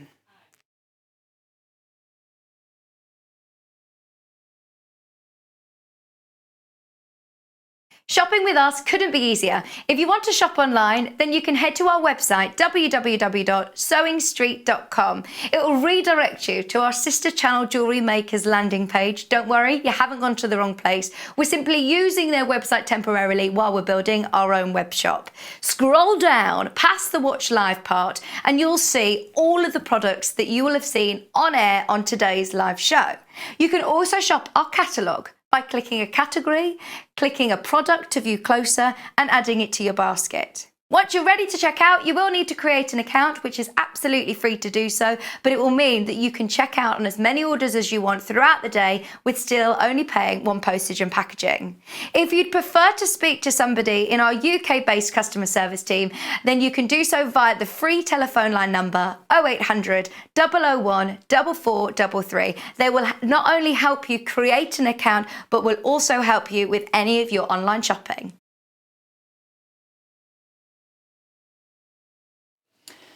So welcome back again. Oh, thank you. I'm all coffeeed up. So anything can happen. I do apologise, Debbie. Isn't it a lovely idea to have the whole street like this, though? And this one is my absolute favourite. Is it? I've loved all of them as I've gone along, but this one, because I just love Christmas and it's so cute. And it is jam-packed with things on there this time. So the only thing it doesn't have is the bunting, and you will notice when you get the instructions that it does have a section in there on how to add it. All right. But when you cut the panel out, there's loads of white, so you could make your own if you wanted to. Oh, okay. But there's so much on there. And these, you were saying about these, do you remember when you used to make those biscuits where you would melt the sweets in there? Yes. That just reminds me of those. And you can do them how you want, but I thought putting the windows like that, it makes it look like a little face. It does look like a face. Yes, a bit like a squished face that I don't think I'm ever going to hear the last of. But it did look squished to me. It was when it was in the middle of the other, it was squashed in. It looked squished to me, all right? Where would you like to start? Well, probably on another channel. Not at all. If you can't have a little giggle now and then. The first thing you need to do is... you can be so bossy, Wendy. Oh, don't Debbie. The first thing you need to do is cut the panel out. And I don't really want to cut into this because just in case they sell out and someone needs this one. Right. But they've been designed in such a way that they're exact. So you do need to cut around all the pieces as neatly as you possibly can. Don't cut the applique pieces out to start off with.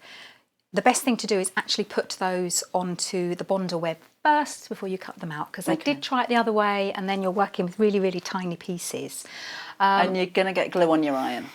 And I've got your one, so I don't want to ruin yours. Mine has got, I have only just got it. I had to replace it because mine was so old. So I've just got a new one, but I've already got glue on it. Yeah, so just cut out sections first and put them on the bonder web, and leave the bonder web to dry. Okay. To cool, because it's quite hard to pick it off if it's really, really hot. And don't have your iron on too hot because it would tend to overheat, over melt the glue. But that's what I would do first. And just make sure that you're a little bit careful when you're cutting out these, because you have got the white snow at the top. So just make sure there is a line there. So you need to follow the line just up here. There is a line. So you just need to follow that line because there is snow at the top of the house. So that's the first thing that you need to do. I like panels. I think it's quite a new idea to make panels, but there's no patterns. There's nothing to trace off. There's no paper patterns. It's just it's like cutting out a jigsaw puzzle. And I'm a huge fan of panels, because you're right. All the guesswork's out of it, and they're so easy. Yeah. And it doesn't really look much on the panel. And then when you start putting, I'm always get excited when I see something that's literally flat and then it turns into something 3D like that. It's quite magical. So I've actually pre-cut, and I have sewn quite a few of these on already, because I just want to show you a couple of ways to do them. And I have taken the backing paper off as well, and they're not sticky, but there's a little bit of resistance there. And I just wanted to show you, if you lay your pieces out the way that they're going to be sewn. Sorry, if I can just move this that way. Sorry, Debbie. You've done such a nice display. I do apologise. There we go. So if you lay it out how they're going to be, so you're going to have the sides joined to the front and then the side joined to the back, then you can get an indication of how you want to lay your pieces out. And there is so much on these. So many things. We just lay them out how you want them. And as I say, I have sewn these ones. This is brilliant for beginners because you can be as intricate as you want. With this one here, I've cut quite close to the shapes. Yeah. But with this one, I've cut them square. Oh, okay. So all you need to do is sew around a square. Whereas this one, if you're not too confident with sewing around shapes, an applique, it's like everything. It's easy once you can do it. Yeah. And when you're learning, you think, oh, I can't do that. But you absolutely can. Just take your time and you'll be fine. But I've cut quite close to, like the tree, I've cut it as the... Sorry, Paul. So the tree, I've cut it as the shape of the tree here. Yeah. But down here, I've cut it square. Yeah, I wouldn't have noticed, to be honest, till you pointed it out. And you don't really notice it because they'd be sat on the floor or they'd be sat on a windowsill, and you're not going to go right up close and see them. But especially for someone who's a little bit unsure, thinking, I can't do that, you absolutely can, because you're just sewing around a square. And on the 3 panels, I have done 3 different techniques as well. So this one, I've just done a straight stitch around the outside. No, and that's probably the easiest That way, is the isn't it? easiest one, Yeah. yes. And I used my foot. You know, I do say get to know your machine, and if you'll see on your foot that it does have indications. So I've just gone as close to the edge as I can. The only thing with this one, and I'll be really honest, is if it's being used a lot, it shouldn't be, because it's a doorstop. I certainly know my dog would probably pick this up and run off with it, but if you've got children, they're going to pick it up and it's going to be tactile.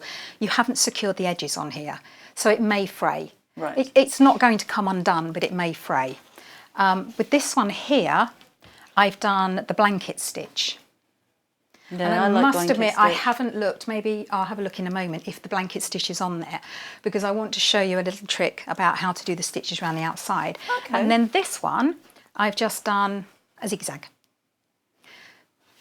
So again, have a play and see how you don't want the zigzag to be massive, because they're small shapes. So that one was a 2 width and a 1 length, and that worked fine. But just try it on a test piece first, and what you're looking for is to see where the needle starts, because you want to actually get the zigzag on the edge. Right, okay. You could free motion embroider, couldn't you? I couldn't. But yes, you could, Debbie. You're very good at free motion. I am really, it is something that I really want to learn to do properly. But I tell you what I found, I don't know, do you sell them on the website, gloves? Yes. It's a revelation. I was struggling a little bit with the Advent, and I thought it's really not for me. And then I remembered I'd got some in the cupboard. It changed it. It was much easier with them. I'm just going to stick, and I say I have peeled the backing off. The Bonder web that comes with it is a really good quality, but if you find that you are struggling to get it back, the back off, just tear it. Just get a pin and just run it across it, and then it will break the seal, and then you can just peel it open. But you shouldn't really have any trouble. And I'm just going to make sure I've got my snow up the right way, and then just press it down with the iron. And I am just pressing it. I'm not moving it around because I've got it in the position I want now. Oh, still got my steam on. It's an idea to really make sure that you have those in the position that you want before you do that, isn't it? Because that's pretty permanent. So I'm imagining not too close to the edge so it doesn't disappear in the seam allowance. Yes, and you'll notice with all the shops actually, and I did do quite a bit on the applique last time I was on, so I want to get onto more of putting the base and the roof in. Have you done all of these then? I have. Oh, wow. But I didn't sew so close to the bottom, especially when you fill them and they kind of puff out, otherwise you lose the effect. So I've come up probably half an inch, quarter of an inch. It's a bit more than a quarter of an inch, but you do have to take your quarter of an inch seam allowance into consideration. Yeah. But it's not the worst thing in the world, because once you've sewn these and put them together, if they do go into the corner slightly, they're already sewn, so it doesn't matter. So I've now secured them, and if you don't want to sew around them, you don't have to, because that now it's stuck. Yeah. But I personally think it just adds a little bit of elegance to them. These pellets are brilliant, aren't they? They're nice. They're so tactile. You pour them into a cup and stick your fingers in them. They just feel cool and. Have you done that, Debbie? Yeah. Have you done? Okay. Oh yeah. That's the kind of thing I would do. They are amazing, but they hurt when you tread on them. Oh. Really bad. Because I'd make a little cone to put them in, and one day they just exploded everywhere, and I was forever going, so just be a bit careful. Right, so what I'm going to do is, shall I do one zigzag and then one blanket just to show? Okay. Right, so the first thing you want to do, we're going to sew right round the edge, and I'm going to do a 2.5 width and a 1 length, and I am going to just get a little piece to see if that's what I want. I'm thinking as well with the whole row, my granddaughters would love playing with these. What's your favourite? I like the pet shop. Have we got the pet shop? Yeah, that's my favourite one. I think they should do a toy shop. Oh, that's a good one. I think that'd be a nice idea. I think John is haggling for a gin shop. Gin? Oh, John. Gin John. Oh, Gin John. Oh, that's like... Because a lot of people get a little bit scared when they're doing a zigzag or a decorative stitch around the outside. And the first thing you need to do is just to do a little tester and see what the needle does. And you can work out, and I'll see if you have got the blanket stitch on here, it works out a pattern. So if you can work out what the next stitch is going to be, then you stop the stitch before.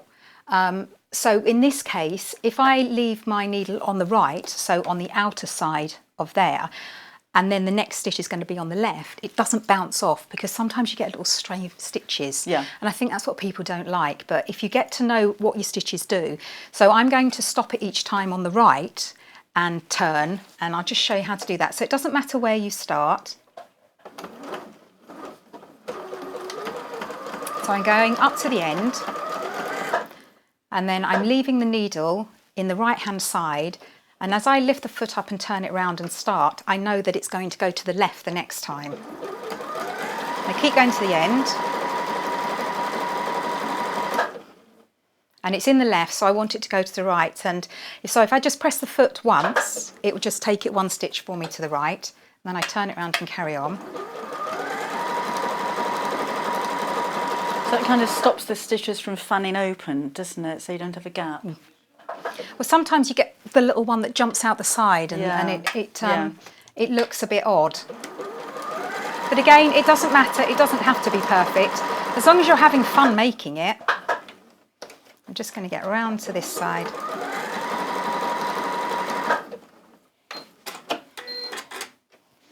So you can see that the corners... We're coming in. Here he comes. Here he comes. Oh, up a bit, left a bit, left a bit. Fire. Do you remember that? What was it? The golden shot. shot. Oh my goodness. Hannah just says, "Oh no, what does that mean?" Who was it? Wasn't Bob Monkhouse, was it? No. I think it was Bob Monkhouse, wasn't it? Oh my goodness. Oh, he was so talented, and I've met him a few times. Did you? Incredible talent. Such a lovely man. Wow. Hannah, for Hannah's benefit, somebody had phoned in from home, wouldn't they? And they had a blindfolded guy shooting at a target. Yeah, and and whoever from home was going left a bit, left a bit, left a bit, right a bit, and then fire. And hopefully they weren't having a lark and shooting at the audience. And then did win a prize. I don't think they won much. I was watching old series of game shows, and some of the prizes were quite laughable. So now we've done the zigzag stitch, but I thought it'd be quite nice to show, and I haven't even looked at this, so I'm not sure if you have the stitch. Oh, that looks quite nice. I just thought we've got a blanket stitch. Let's go for number 30. Yeah, let's go for number 30. So I'm just going to get my piece of scrap. And let's just see what it's going to do with this.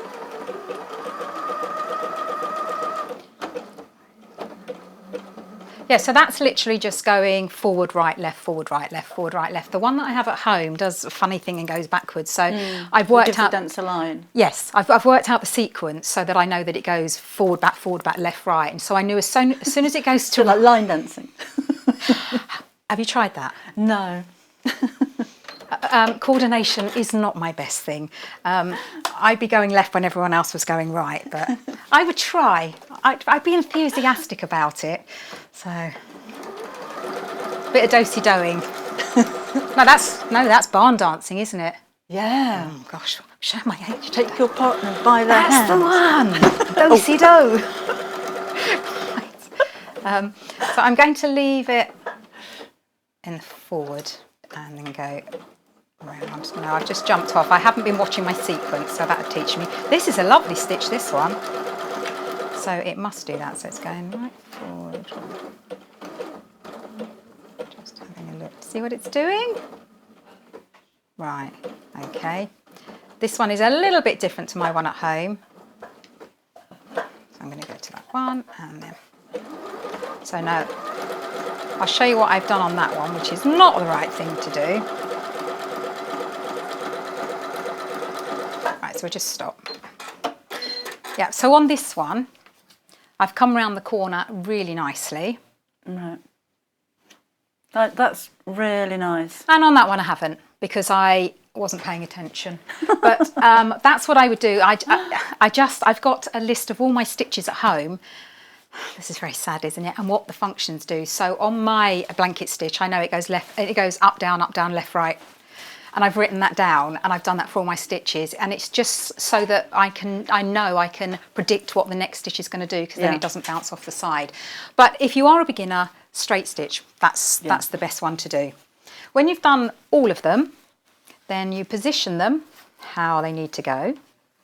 Do you know, I'm thinking as well, if you went for those lights, there's quite a lot of them, but you could light up the windows in this, couldn't you?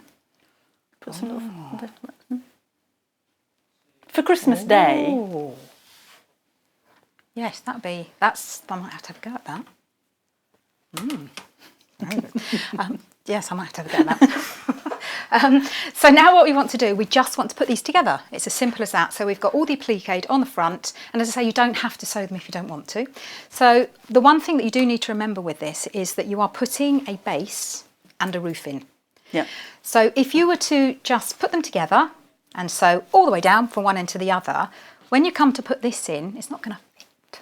Right. So we want to start 1/4 of an inch in each of all the sides, so that then we have that little bit left at the bottom, so we can put our base in. Okay. So that's all we're going to do. And I did show a trick with John the last time I was doing this, that if you're not too sure what your feet do, and you're like me, I just put it in there, and it's a little bit more than 1/4 of an inch. Yeah. So all I would do is I would sew down I'll just show you, this is in white, so it's probably not going to, and the wrong stitch. There we go. So we just sew down one side and then sew down the other, but they do have to be a right angle. Right. So just pretend that is a right angle. And then what it gives you is that corner where they both meet. Okay. Yeah, you can see that. Sorry, yeah, I shouldn't have done white on white, but it gives you a corner there where they meet. That's he's good very idea. good, isn't he, Paul? You're very good today, Paul. I think he's got the job. I think he has. Yeah. He can stay, can't he? I hope so. And then you would just cut to the outer side like that, and then you know that point there. That is such a good idea. So when you put it in there and mark it, yeah. And obviously you have the 1/4 of an inch mark on your ruler, but if you're like me and you, and we just put the foot in and we just get going, because I sometimes forget to change all the settings on there, and that's the one thing you do need to be consistent with. It doesn't matter how big it is. Well, obviously you don't want it like 6 foot, but it doesn't matter how big, as long as they're all consistent. Yeah. So that's a little tip if you just want to use the foot that you've got on. But Never seen that before. That's nice to see something new. Oh, it's something that I've done for ages, because I'm like you, I just put the foot in and get going. Yeah. So I'm just going to reset that stitch so I know that I'm on my 1/4 of an inch. So then I'm just going to mark down.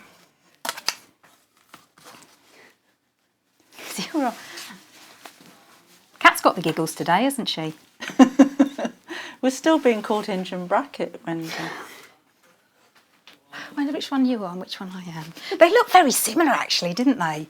Yes. Well, we're not tall enough. They were really tall, weren't they? Yes. They were really tall. Yes. But you know, I didn't know they were men. You just felt quite sorry for them. Oh. But no, I was quite young, as you were, quite young at the time, so I wouldn't have been so rude about them. But I really didn't realise. So all I'm doing is marking I think they were men. Well, sorry, hinge and bracket, exactly, if you're watching and you are women. Surely they wouldn't still be alive. They were men. They wouldn't still be alive, surely. I don't know. Well, they're not I'm going Googling it. They're not going to talk to you and me again now.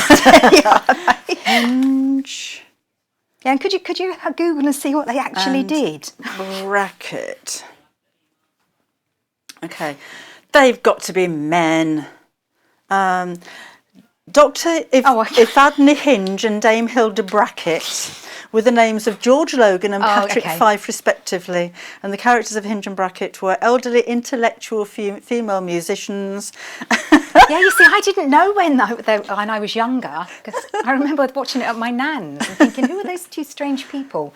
But they did make me giggle. They sang songs to comic effect. Well, there we go. So we are the modern day Hinge and Brackett then. Oh, I wish I could play this. Hinge and Brackett live from the Palladium. Oh gosh, is that still standing? I don't know. Right, so now what we Palladium. Now what we're going to do is sew from 1/4 inch that I've marked down to the other. The Enchanting World of Hinge and Brackett from 77 to 79. Wow. Oh, there's a Hinge and Brackett official website. I think we should bring back Hinge and Brackett. Oh dear. God, I'd forgotten about them. Hannah says, oh, I thought they were here. Oh my dear. Because one of them played the piano, didn't they? And the other one didn't. Was it I can say a hobo. You don't play a hobo, do you? What? An oboe. No, it's definitely a piano, was. Didn't have two? Was it just a bit? I was quite young, Debbie. I was quite young. So, do you remember the Real Tappers and Shunters? Well, I've heard of them. I don't remember them. I've sewn from one mark to the other. Right. And I've left the little flappy bit at the end so that I can insert my roof and my base. Okay. So you need to do them in order. And it's a good job you were paying attention, Debbie, because I'd have got them wrong. And it doesn't really matter on these because these are just gingerbread. These are just, but on the pet shop, I wanted the little doggy to be near the door. Oh, right. So I needed to work out which way. I didn't want him sat at the back. Okay. But as I say, the instructions for the bunting is there, but you don't need to do it on this, but you can if you want to add it. And I'm just lining the sides up. You'll have to shout at me for time again, Debbie, because I just get lost in the moment when I'm sewing. John's watching, by the way. Oh, morning, John. Morning. Oh, it's still morning. We're all still morning, John. We've been talking about it all morning. Twinkle-eyed Gin John, we're going to call him now. Twinkle-eyed Gin John. Twinkle-eyed Gin John. Yeah, you've got a reputation, John. It's not good. He could be called worse things than Twinkle-eyed Gin John, couldn't he? Actually, that's true. Could be called Hinge and Brackett. Oh, dear. I don't know whether to be offended or laugh. Oh, dear.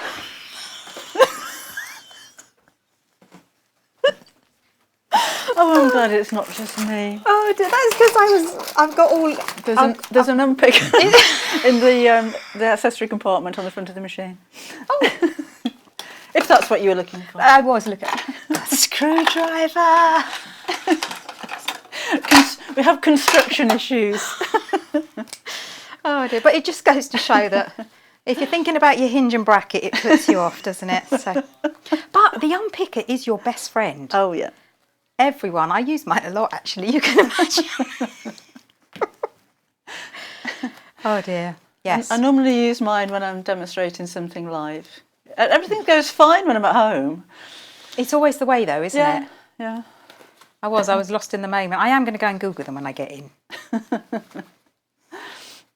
But honestly, I absolutely didn't know that they were guys. It's so naive, Wendy. Well, it was about, so it was in the 70s, wasn't it? Yeah. I probably would have been about 10 or 12. Oh, you wouldn't. I just thought the whole world was rosy then. Oh dear, right. There's nothing to see here. We're back. Oh, I've lost my end. Right, I will put that somewhere safe so that it's out of harm's way because that's very sharp. So, you know I said that you need to get them in order? Yeah. Right, so that's... So we'll edit that out later. That's okay. We're not live. Fine. No, we're not live. That's fine. That's fine. It's a good job we're not live, Debbie. I'd be all of a dither. Right. I was trying to press the plug the other day, the actual iron plug. Why won't the machine work? Hannah's asking if we can end the show on a song. Oh, what song? Oh, yes. Well, it's got to be an old one, hasn't it? It's got to be a 70s Roll one. out the barrel. Oh no, that's John's theme tune. What, the gin barrel? The barrel of gin. Oh dear, if only I drank. You don't drink. I know years ago, one of my daughter's mates said, well, your mum's always drunk. And she went, she doesn't drink. She said, well, no, I think she's always drunk. She went, I promise you, this is me. This is me. I'm silly from the moment I get up to the moment I go to sleep. I'm only quiet when I'm asleep. So now we're just going to sew the proper size. We're doing right sides together. Did I forget to tell you that? I did, didn't I? You're doing right sides together, Debbie. Yeah, we're watching you then. Yeah, that's okay. Oh, I wish it was Sunday every day. Sorry, Hinge. Sorry, did you say something? So I'm Hinge, am I? Well, it's easier to say than bracket, isn't it? And hinges hold things together. Oh, that's true. Yeah. I don't know what brackets do. Well, no, brackets hold things up, don't they? So don't bank on me for that. Oh dear. Whatever happened to Hinge and I want to know what happened to them. I'm not being funny. They were about 90 in the 70s. No, I think they were just acting. Oh, okay. Hinge and bracket. Did they have their own show then? Yeah. Oh no, Bungie. Hinge and bracket. Are you dead yet? Debbie, are you really Googling that? Yeah. Okay. I'm going to say yes. I'm going to be pretty... I think they are. Oh, we've got a message from Sue regarding... Oh, they're still alive. Regarding Hinge and bracket. Yeah, she says that they are men. Oh, they're good. Well, that's good, yeah. And they lived in a village called Acton Trussell. Is that a real village? I don't know. Okay. Come on, Hinge, get with it. Oh, apparently yes, but in the show it was called Sapton Trestle. Oh, I don't remember that. No. So now Hinge died at 60. No way. So they weren't that old. And I thought they were in their 90s. Oh, and Brackett died in 2002. Oh no, he died in 2002 at 60. Wow, so they actually weren't that old back in the No. 70s. Cool, I tell you what, their makeup artist was good. Whoa. Well, that's all I've got. Oh, well, that's a shame because we were hoping for a reunion. Sorry, I found my end. It was actually on. Good. Oh, I'm glad you got your end, Brackett. All right, Hinge, don't start. So I've sewn them all together now, and I've left that little 1/4 inch seam at the end, and we're now going to insert the base. So the right side is on the inside, which means that we need to put the right side of the base so that it faces the inside. Yep. You need to leave the back open, otherwise we won't be able to stuff it. Okay. Just seeing which is my back. Here's my back. And then you line up one of the sides like that and that, and they do match exactly. So if we'd have sewn right to the edge, that wouldn't have matched. Yeah, okay. So I'm going to start in 1/4 inch from the edge. I'm going to start actually a little bit more because this is the first one, and when I come to the end I want to be able to tuck it in. So, and always start and finish with a reverse or locking stitch because it just secures the stitches. And then I'm going to go to the end but leave it that 1/4 inch when I get to the end.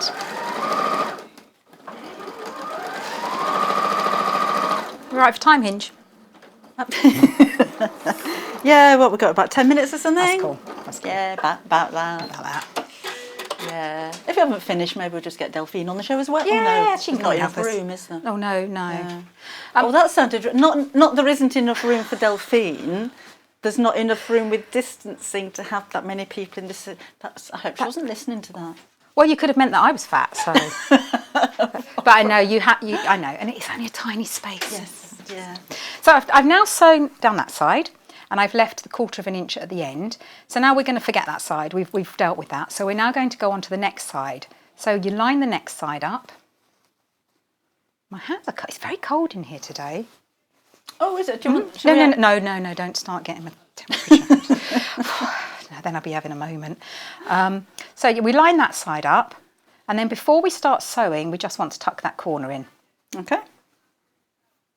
Oops. Yeah, they are very cold today. Do you know, John made me like an ice cube when I was here last time. He turned the air conditioning on, and then I couldn't feel my fingers. Do you want the heating up a bit, Wendy? No, I'm fine now. No. I've always got cold hands. Have you? And cold feet, always. Always. That must mean something. Hi, Carol. Carol's messaged in. And she said, us two could be a double act. So she hasn't laughed so much for ages. Oh, bless.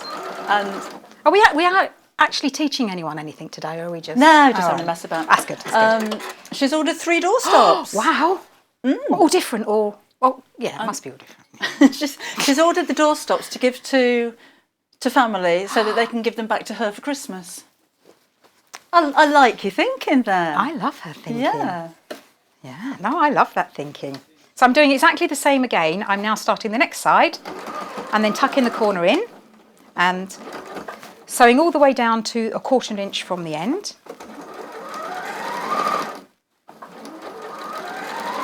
You're going to wear that piece of thread on your front all the way home, aren't you? Yep.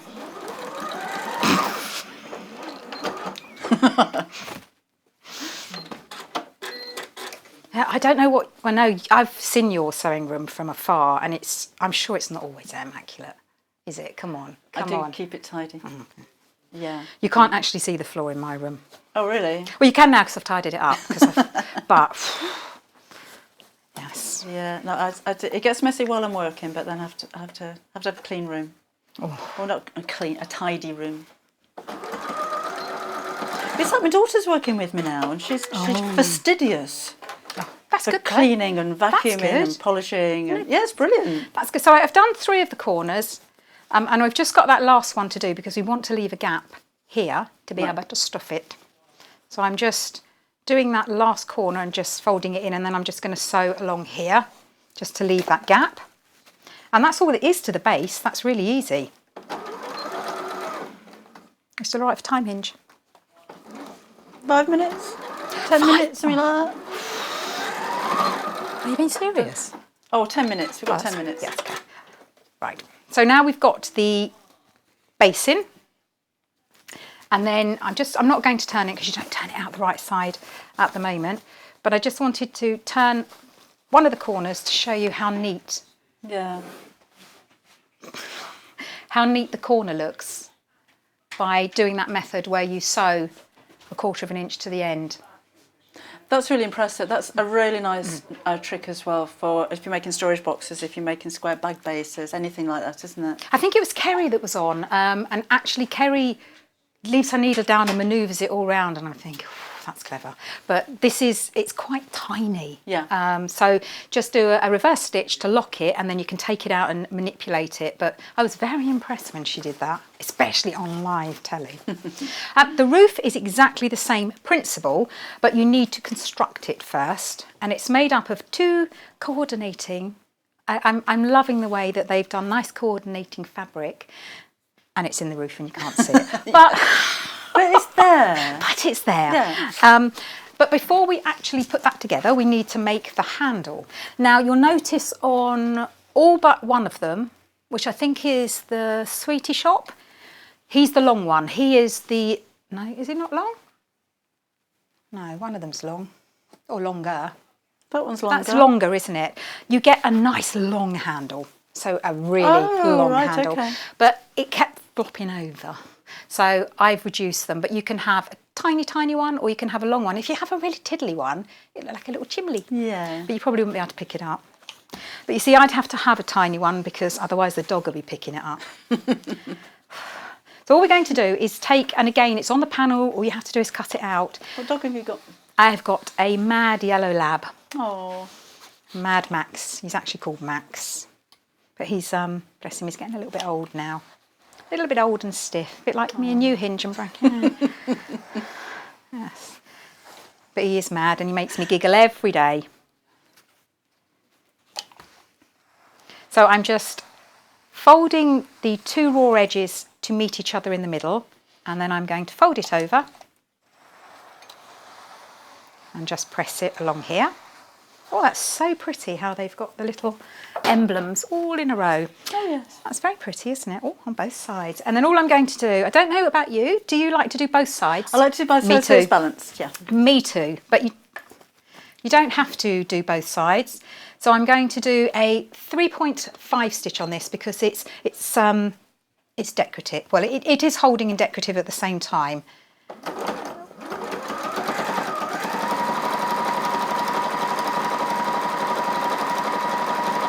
Thinking of other ways that you could decorate it, because you put the padding in the top, you could actually embroider around the tiles, couldn't you? Got time. Ooh. Quite time consuming. They are. I mean, I've made all of them, and each time I've gone a little bit quicker because I haven't had to read the instructions.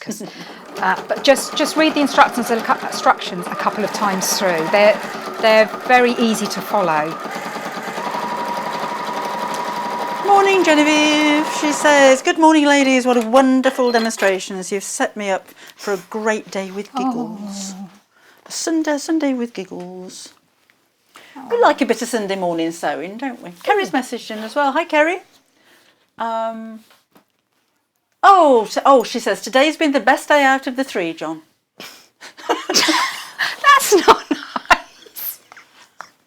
Sorry, John. She didn't say John. Sorry, John. I just put that on the end. Did you add that on? I just added that on. Sorry, John. Today. Sorry. She says, and yes, Wendy, she has learnt a few things and had a giggle. We come on to teach and she'd like to see you back again soon. Oh, bless. Right. Doesn't want to see me. Everyone wants to see you, Debbie. So there is a right and a wrong side, because if you can't see that line there, that to me is the right side. Right, yes. Then you just place them together and then cut them to the length. So I've cut, none of them are the same, but that's the beauty. You get that much. So if you want to do a big one, yeah, I'm going to do a big one. Okay. Yeah, I am. You do what you like. Thank you. You've got 4 minutes to do it. Oh, okay. So all I've done is folded the longer side in half, and that's all I'm doing is getting my centre point. Gotcha. And then I'm going to put my handle, and I'm going to sew 1/8 of an inch with a 3 stitch, and this is just to keep it in place, to stop it moving. And I don't know if you do. Do you favour like stitching stuff in first, or would you pin it? Stitching. Me too. Yeah. Because then that's going nowhere, because it becomes part of that fabric now, doesn't it? And then all we do is get the other side, right side facing together, and this time we're going to sew our 1/4 of an inch, and I'm going to take it back down to a seam stitch of 2.6 or 4. I'm going to go for 2.6 because I have got quite a bit of fabric in the middle there. Just going to make them line up. And just move that. Thank you. Sorry. Anything for you, Hinge? Okay.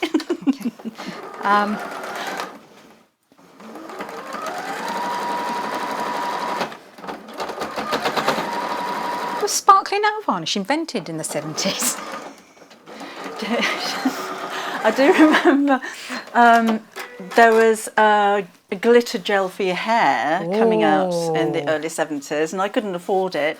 So I thought when I went to the school disco in 1973 that I would glue glitter to my brogues. No, you didn't. Yeah, in my brogues, and then sprinkle it in my hair. Everybody was covered in glitter at the school disco. But did you get it out? Well, you obviously did get it out of your hair, but how many? Eventually. I was going to say, how many weeks did it take? I know. Oh my Thought goodness. it was the bee's knees. You wouldn't do it again, would you? Funny, isn't it? I've just pressed. I used to think, sorry, as my sister came over the other week and we were reminiscing, and I'd had no fashion sense whatsoever when I was younger, nothing. And my school uniform was the nicest outfit I had. So my mum my sister's 3.5, sorry Amanda, 3.5 years older than me. So I got tagged along with her. So if she had a date, take our Deborah with you. She hated it. So she had a date with a boy who'd got a sister the same age as me, and she said, make sure you dress nicely before we go. So I put my school uniform on. Oh, you didn't? I thought I looked lovely. She was more, you're wearing that for? It's smart. Oh my goodness. I know. Did she make you go and change before you went? I was having none of it. I look smart. No. Yeah. You see, you've done it again to me, Debbie. You should leave the 1/4 of an inch here as well, because you're going to be... That's fine. Do you think we'd actually get anything ever made if we were in the same sewing room together? No. It'd be fun though. Oh, it'd be fun. Oh, it'd be fun. It would definitely be fun. So I've now left my 1/4 of an inch at each end, because you're going to do exactly the same for this. Now this time you don't have to worry about leaving a gap, because you've got your little gap at the bottom to stuff. Right. But the roof goes like, it is very self-explanatory, because you've got the point of the roof that goes with the point, the middle of this, and then you just sew all the way round, doing exactly the same as you did before. So you'll sew 1/4 of an inch to the end, leave that, and then go on the next side and keep going round and round and round and round. Right. And then when you've done that, because I know we're a little bit tight for time now, aren't we? You turn it round the right way with your roof and everything on. So we've got my roof on. Looks lovely, doesn't it? And then you would stuff it through here. And this stuffing is brilliant because it's not lumpy. Yeah. It's really not. And what you can do, if you want to put the pellets in, make a little bag. Yeah. So I make like a little beanbag shape, and then I do a beanbag the size of the base, or a little bit less, because then it sits in the base. You don't want to be wasting the pellets going up. Yes. Unless you need it to be quite heavy. But I think you said before, I probably would get more than 4 out of there, but I'm a little bit frugal. Yes. Tight. So and I just didn't mention the roof, but again, that is so self-explanatory. You just make a sandwich, and then sew all the way around, leaving a gap, turn it out the right side, and then just do a top stitch around the edge. But it's all in the instructions. Lovely. And that's what you're going to be making when you're finished. Now do have a look on the website, because we may have some of the other shops still available if you wanted to have a complete collection.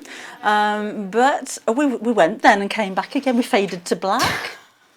We've got all of the special effects here at Sewing Street. That was a blinking We just need a bit of snow now. Hey, that'd be nice, wouldn't it? I don't think we can do that. Maybe at the new studio. We'll fling a few pellets around. Dawn's messaged in. Hello, Dawn. She thinks we should be unhinged. I think we are unhinged. I think we are. I think you're too late for that, Dawn. We're there already. Okay, I'll give you the details of everything that you're getting in the kit in just a second. I can now say goodbye when you're back again. Yes, you're not going to say back in the next hour. Oh, no. Okay. No, I think you've seen more than enough of me for today. 15th? 12th, I think. 12th, okay, lovely. Don't quote me. I hope it's a Sunday. No, I hope to be back on a Sunday. It's fun on a Sunday, isn't it? We love Sunday. Yeah, we do what we want on a Sunday. It's great. It's fantastic. So we'll see you again soon. Yes, you will. Thank you very much. Thank you. Have a lovely morning. Much. And again, if you're new to us, there's a couple of ways of how you can order.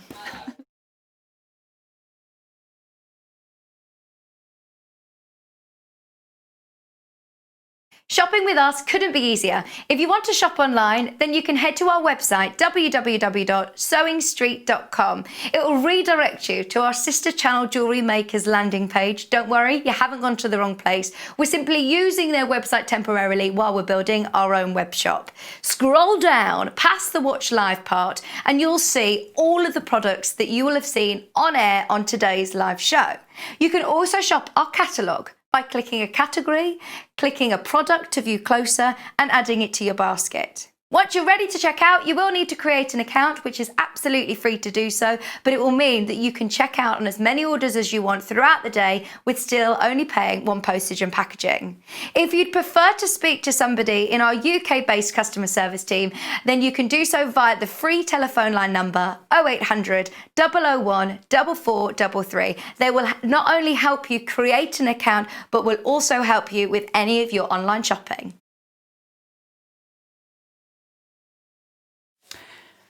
Joe, there are hundreds of little gingerbread houses winging their way to you this afternoon. Literally hundreds of these have sold in the last hour. If you're collecting a street, what a lovely addition. And this isn't going to go away after Christmas time, is it? Look at all of the different applique pieces you have. Every one of these you can sew onto wherever you want it to be. It's simple to make and it's so much fun, isn't it? So £17.99 brings you the panel. I love the panels. It's just cut it out and sew it together. No patterns to draw around or anything like that. And lots of applique pieces that you can put where you like. They've got the dog and the cat and some cakes and candies and all kinds of stuff on there. The instructions are included as well. Now these are general instructions for all of the shops, so they're all made in very much the same way. So as Wendy said, you will see instructions for bunting on there. You can add that if you want to, you don't have to. The Bonder web is included because there is a lot of applique. That's going to be the easiest way to apply that, particularly with the smaller pieces. And you have your toy filler. All for £17.99. If you wanted to add pellets, would be a jolly good idea. And these are recycled plastic pellets. So this is going to add the weight to the bottom. And you've got loads. You've got far more than you actually need for one doorstop. So if you're going for a few doorstops, then I'd maybe go for 4 for these. Wendy says more. So that's £5.99. So no extra postage, remember, when you pop that on your order.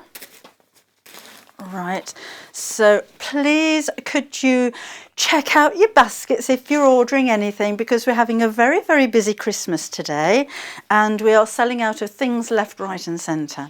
We have Delphine coming back again in the next hour and we're going to be looking at the quilts, which again are selling really, really quickly. So we'll give you a couple of minutes to go put the kettle on if you wish, place your order, have a quick look on the website, and then you know that you've got anything that you wanted to order. You can sit back and enjoy the next show. So we'll see you again in a few minutes time.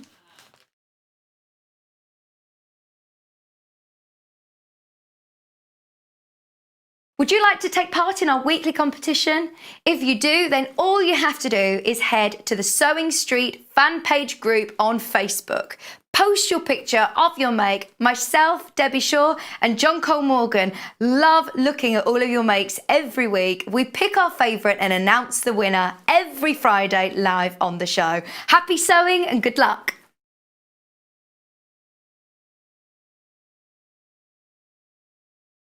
If you'd like to get in touch with us during our live show and send in any messages or any questions, then you can do it on studio@sewingstreet.com. Alternatively, you can message us on our official Facebook page.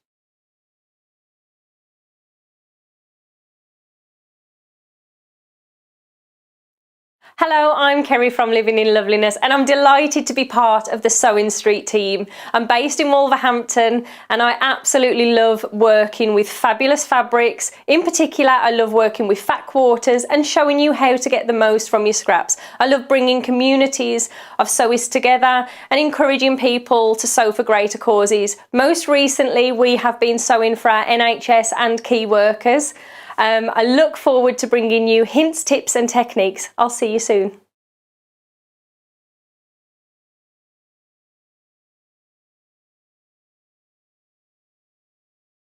Hello everyone, I'm Delphine Brooks. It's so great to be here and part of the Sewing Street family. I'm local, I'm only down the road in Warwickshire. I started sewing many years ago when I was very young, doing lots of art and painting, and eventually I went into textiles and I really enjoyed doing the two together. I then had a bit of a break. Something you don't know about me maybe is that I spent many years in the Royal Air Force and eventually in the police as well. And then I went full circle and I've come back to my happy place of sewing, and which I really enjoy. My best sewing tip is measure twice and cut once. I have chipped up a couple of times by not measuring properly and I do always regret it, so now I always measure twice, cut once. Anyway, I really hope to be with you again soon and I look forward to seeing you again soon. Thank you.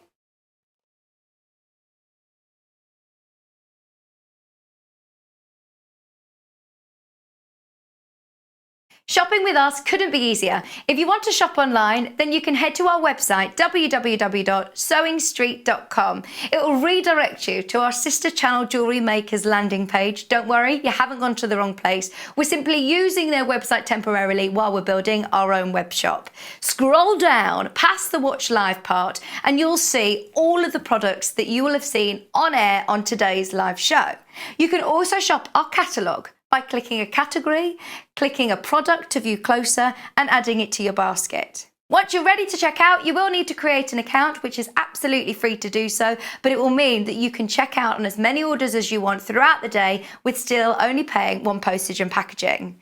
If you'd prefer to speak to somebody in our UK-based customer service team, then you can do so via the free telephone line number 0800 001 4433. They will not only help you create an account, but will also help you with any of your online shopping.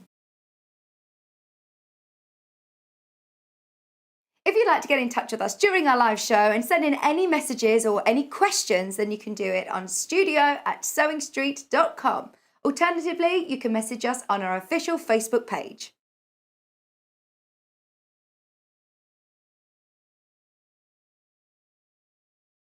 Christmas is going to be here before we know it, and as with every year, we want to make sure that we get our makes ready in time for gifting on the big day or for decorations in the lead up. We're here to help with our Christmas make shows, starting with our 3-day event on Friday the 31st of July until Sunday the 2nd of August, and we'll be live for 5 hours each day too. Expect lots of festival quilting, FPP, dressmaking and needle felting to make all your decorations, advent calendars, cushion covers and so much more. We'll have our expert tutorials from some of our favourite guest designers and a fabulous competition exclusively for our Sewing Street family. Keep your eyes peeled on our email newsletter, Facebook and Instagram for more details in the run-up. And don't forget to tune in from 8 AM till 1 PM on Friday the 31st of July until Sunday the 2nd of August on Freeview Channel 74, Sky 670 or on our YouTube channel.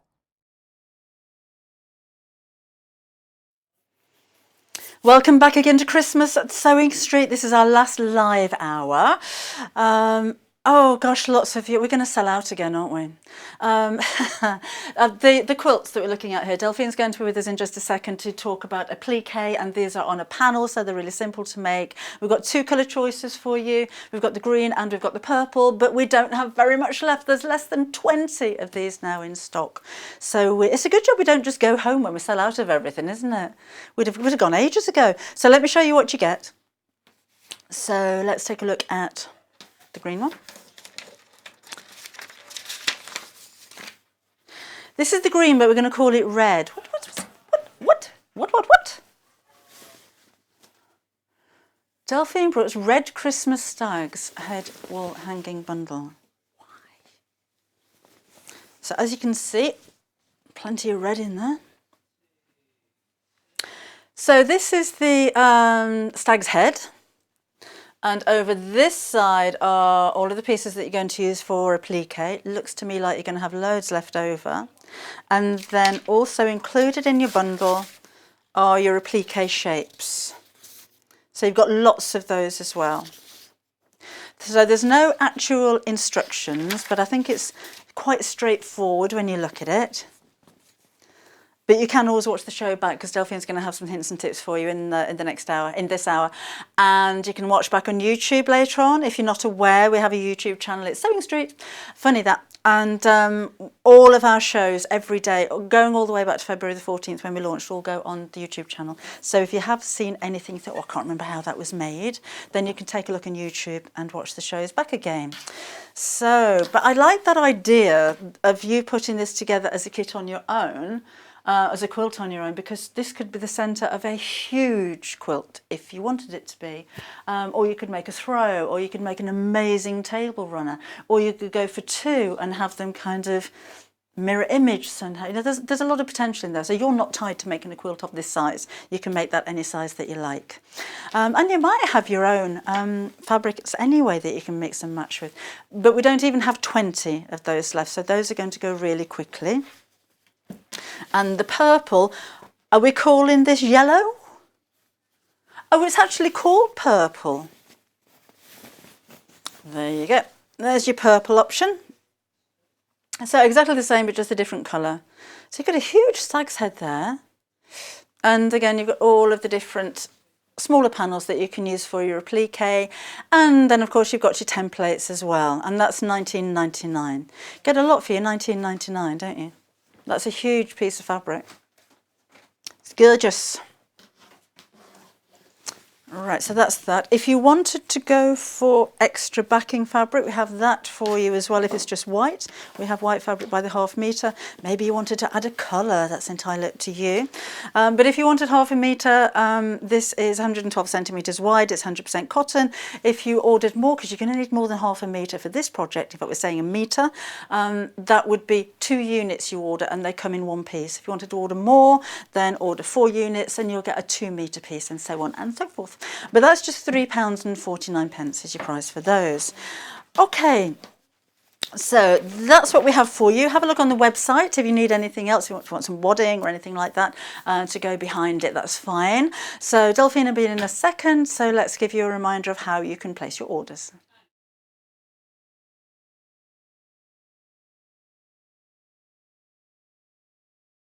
Shopping with us couldn't be easier. If you want to shop online, then you can head to our website, www.sewingstreet.com. It will redirect you to our sister channel Jewellery Makers landing page. Don't worry, you haven't gone to the wrong place. We're simply using their website temporarily while we're building our own web shop. Scroll down past the Watch Live part and you'll see all of the products that you will have seen on air on today's live show. You can also shop our catalogue by clicking a category, clicking a product to view closer and adding it to your basket. Once you're ready to check out, you will need to create an account, which is absolutely free to do so, but it will mean that you can check out on as many orders as you want throughout the day with still only paying 1 postage and packaging. If you'd prefer to speak to somebody in our UK-based customer service team, then you can do so via the free telephone line number 0800 001 4433. They will not only help you create an account, but will also help you with any of your online shopping. Oh, it's the last hour of Christmas now. I'm quite enjoying Christmas, to be honest. Are you? I wasn't looking forward to Christmas in August, but it kind of works. And you're going to go outside and it's glorious warm sunshine. Oh, I do hope so. Yeah, it is. Lovely out there. Well, you've been in here for 5 hours, haven't you? Yeah. You're busy. I know. Busy so lady. have you, coming up with all these designs. Oh, thank you. These seriously have been so busy, so popular. I don't think that they're going to be here for anywhere near the end of the show. That's what we like to hear.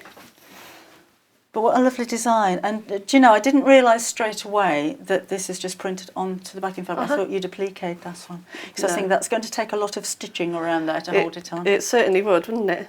So your own drawings? So yeah, all my own drawings. I was just having a bit of I was just a little doodle, and then I thought how amazing would it be to do it really big, really elaborate, and a bit of a statement piece. It is, isn't it? Yeah. And then as a wall hanging, if you don't have a tree and you really want, like I said, a statement piece, something to turn heads, I think this would be amazing. You could even if you didn't want to quilt it, you could even stretch it over a canvas. That's a nice idea. And then have it on the wall, you know. So we always put the trees up and put the decorations up, but some of the decorations that we have in the house at Christmas doesn't quite match your theme, does it? But you just take one of your old pictures down, put that over a canvas, put that on the wall, and then you can put it back in the loft until next Christmas, couldn't you? That's a shame. I think I'd leave it out all year round. Just to mention the beads that you put on here, these don't come in the kit. However, we're owned by a jewellery maker. Well, we share with Jewellery Maker, I should say.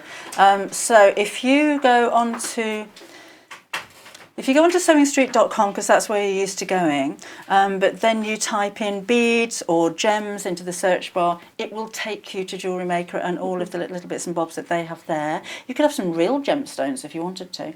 And just to let you know that you've paid your £3.95 postage for your order on Sewing Street. It means it's free on Jewellery Maker as well for the day. Just like with Sewing Street, no more postage for the rest of the day. If you order off Jewellery Maker, it's the same, so you don't pay any extra postage. So, okay, where do we start? Well, like I say, it's quite simple to put together, which is why I didn't think it really needed instructions really. So hopefully, if you're going to keep just like I said, mark the date in your diary if you are going to buy that. Let me move that because I don't want to chop that up. So you're going to start off with your panel. Like I say, it's quite big, so make sure you've got a nice big cutting mat and a rotary cutter. Oh, there should be one under there. Got one and a ruler. Lovely.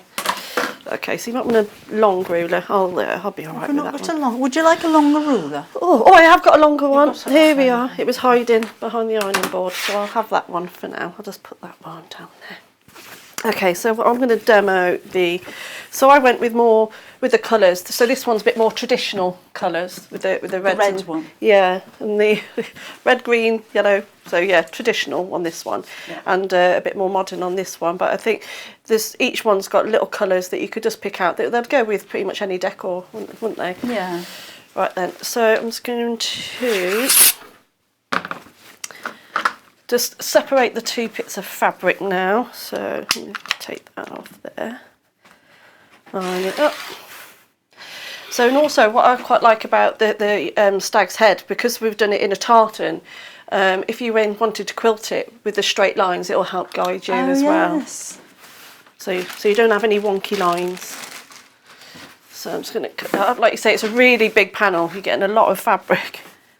And there will be enough of the different fabrics that you use to make your baubles. There'll definitely be some of that left over that you could use to make other things. Like you say, if you're going to use it as a table runner or a tablecloth, it'd be quite nice to use, make maybe little coasters with a little bauble on each one. Yeah. So I'm just going to trim the top just so I get some sort of line it up here. Just going to trim the top bit off because there's a little bit of writing up there. Sorry, I'm getting right in the way. I'm using the whole table here. There we That's are. all right. We'll have room when we move studios. I'll put that underneath there. So I'm just going to trim all around the edges. So what else you'll need when you've set up your big cutting mat, you've got your rotary cutter. Make sure you've got the iron on as well, because you're going to be doing a lot of sticking on. So have your iron on, warm iron setting, and cutting off the salvage bit at the side. Nearly done now. Oop. And one more little bit at the bottom, and then we're going to start doing a bit of tracing over the top of our baubles. So I'll give you. Did you know that Rudolph was a lady deer? No. Apparently, stags don't have antlers in the winter, but the female ones do. Really? Apparently. There you go, another fact. Like you say, every day's a school day in the year, isn't it? Yeah, nothing to do with sewing, but we learn a lot. You do learn a lot. And a bit wonky, there we go, straighten it up. Okay, so there's your panel. So I'm just going to put that to one side for now. So if you were going to do it as a tablecloth, you could add on like bigger pieces of fabric, and you'd probably do it on this stage here. Yeah. But that'd be a really nice tablecloth, wouldn't it? So I'm going to put that where I'm going to be able to find it. I'll be able to find it from there. There we are. Okay, so I've done 3 different sizes. I say I did them. They're my drawings, but the lovely hubby can change the different sizes. So you've got your 100%, that's the big ones. You've got the 75%, and then you've got the 50. Right. So you can, I think it just gives it a bit more, what's the word I'm looking for? Variation. Individuality. Personality. Depth. There we are. Perspective. We've got loads of them. Lots of adjectives today. So if you have got a light box, then I definitely recommend you use one in this project rather than standing it up against the window. Let me just plug you in. Am I doing this? Oh, there we are. We could knock off if you like, Delphine, because we're sold out of everything. Have we? Oh, I can go home then. That's great. Oh, you can sit back and just relax now, can't they? Yeah. You can swap over, you could do some sewing. Have you done much sewing today? I haven't done much today. No, I've only done 1 hour. I made a coaster. That's my lot for today. I've sat down for most of the day. That's quite a novelty. Well, you deserve a sit down. We'll have so you're going to, don't use a heat erasable one that I did last time I was on. You didn't. Oh dear, not clever. So that's not too bright, is it, Paul? I think you can, is that all good? So using your bonder web, you're going to trace over your baubles. You can use bonder web. You could even, if you've got a light box or if you've got a very bright window, you can trace straight onto the fabric. Okay. As well. So you can do straight onto it from there. Let's have another one. Let's have the round one here. There we go. Oh, I've wasted a bit of bonder web there. Oh dear. Okie doke. There we are. I can't remember. Somebody asked if we could have a theme tune for the end of the show, and we suggested Roll Out the Barrel, thinking that might have, you know, a compatibility kind of thing with John and his gin problem. And he's sent me a WhatsApp message saying, "Roll out the barrel, wah ha ha ha ha ha." I know I've put some weight on during lockdown, but really. And John sent you that, is he? Yeah, I wasn't calling you a barrel, John. I was just suggesting that's the amount of gin you get through on a Sunday. Nothing like calling you a barrel. I'm going to be in so much trouble whenever we can get back together again. I don't think John's going to talk to me. Oh, right. Anything we lose in the studio, I blame John. Anything that gets broken, I blame John. This is where I've done it. I'm just disappearing a second. Hold on. We have staff down there. That's. Which one am I unplugging? I don't want to unplug the sewing machine. No, sewing machine's still plugged in. I'm back on. Hello. And the iron. Oh, I need a rest. Rightio, okie doke. So let's have a couple of baubles. So I've cut out my baubles from my bonder web. I'm now bringing to the panel. You got any favourite ones? Which one should we have? Let's do the holly one. That's pretty. Let's have a bit of holly. We'll do. I don't think I've done much in the holly on that one. So yeah, let's have a bit of that. So on the wrong side of the fabric, with the bobbly side of the bonder web, iron it on the top. Oh, this is a nice little iron, isn't it? Have you not got one of those? No. Oh, you've got to have a little prim. Yeah, I haven't got one. I'd say you could take it home, but I'd be in really big trouble if I did that. All right, Debbie said I could. Have we got a pair of little scissors that I can? Are there? Got some? Yep. Yeah, Are they okay? Yeah, they'll do. Rather than me just turn off the. So, like I said, you will have quite a bit left. So you don't want to waste any. You can make all sorts out of those little bits. So I'm just cutting around these two because I've done a little bit of prep. So I have got quite a few baubles all ready to go, so I can show you how to put it all together. So you're not just watching the whole hour watching me glue bonder web to the back of fabric. I'm sure that's not very interesting. Okay, so sewing over your drawn lines of your baubles. Obviously you'll be a bit, take your time a little bit more than what I'm doing here. And also, even though I've doing on this example, in fact on both examples, I've just use single pieces of fabric for each bauble, but you can maybe sew them into strips, couldn't you, and have like one of the fabrics maybe running through the middle or something like that. That's a nice idea. I thought you'd padded them as well, but it's just a quilting, isn't it? Yeah. Makes it stand out. But you can also, one thing I've done before, not on this project, but on another project where I've done something fairly similar, I think I was doing it with flowers, I put a bit of stuffing underneath. That's a nice idea. And then put in, so that it really made it, so you could do that, couldn't you? So even all these little bits of fabric that we've cut off and we're not using, you could even use those in there. Yeah. So you're really not throwing anything away or using any toy stuffing or anything. So I've done that before. Sarah's messaged in. Hi, Sarah. Hi. She loves the kit. She's ordered it, so she can't wait for it to arrive and get started. Oh, lovely. She's thinking of adding borders to make it into a throw. That's a nice idea, isn't it? You can make it as big as you like then. Because people decorate their whole houses now when they have when it's Christmas, don't they? A friend of mine, it wasn't Christmas, it was for Halloween. She even changed the wallpaper. Really? For Halloween. Yeah. Yeah, even changed the wallpaper. But people would put, like you say, Christmas bedding and all sorts, yeah. I wouldn't go to that extent. Not for Halloween. No. Yeah, I think it was like spiders or something all over the walls. I don't think she'll be watching, but it was awful. Absolutely. She have a lot of spare time. Yeah, she must do. Okay. We've got a question from Rosemary. Hi, Rosemary. Hi. She says, good afternoon. Oh, we are now, aren't we? Oh, it is, isn't it? Loves the stag's head. Can we confirm the finished size for a wall hanging? We will. It's half the size of the panel. Literally half the size. So whatever the length is half of that. Oh, okay. Hang on a minute.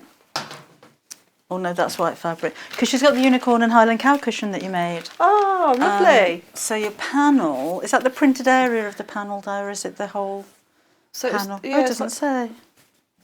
Well, normally we say. We'll have to measure it, won't we? I have a measuring stick. I keep it down here. Like everything else on the floor. That reminds me of school. Right. Oh, I've got one of these at home. Well, you smacked with one of these. It was the way I flinched when she looked back. Oh, memories. Oh, there we go. The boys used to get it when I was at school. The boys had the ruler. Thank you. And the girls just got detention. That's not fair. Back of the hand with the ruler. I know. Be locked away for that now. Would you like inches or would you like centimetres? It's 31 inches or 79 centimetres by 27.5 inches or 70 centimetres. Yeah, we aim to please. So all I'm doing now, you can put them wherever you want to. Like I said, it's really good to mix up the different sizes. So, sorry, I'm still laughing. It made me heart go on. Just making sure we're 2 metres apart. We definitely are. It was a good job.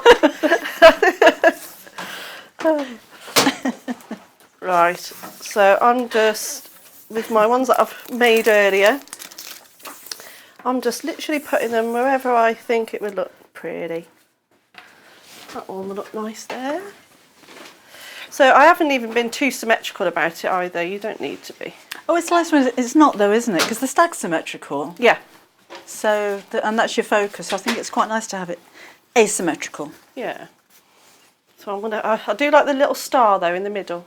So I'm gonna put a little star. And this has got a little mistletoe on the fabric.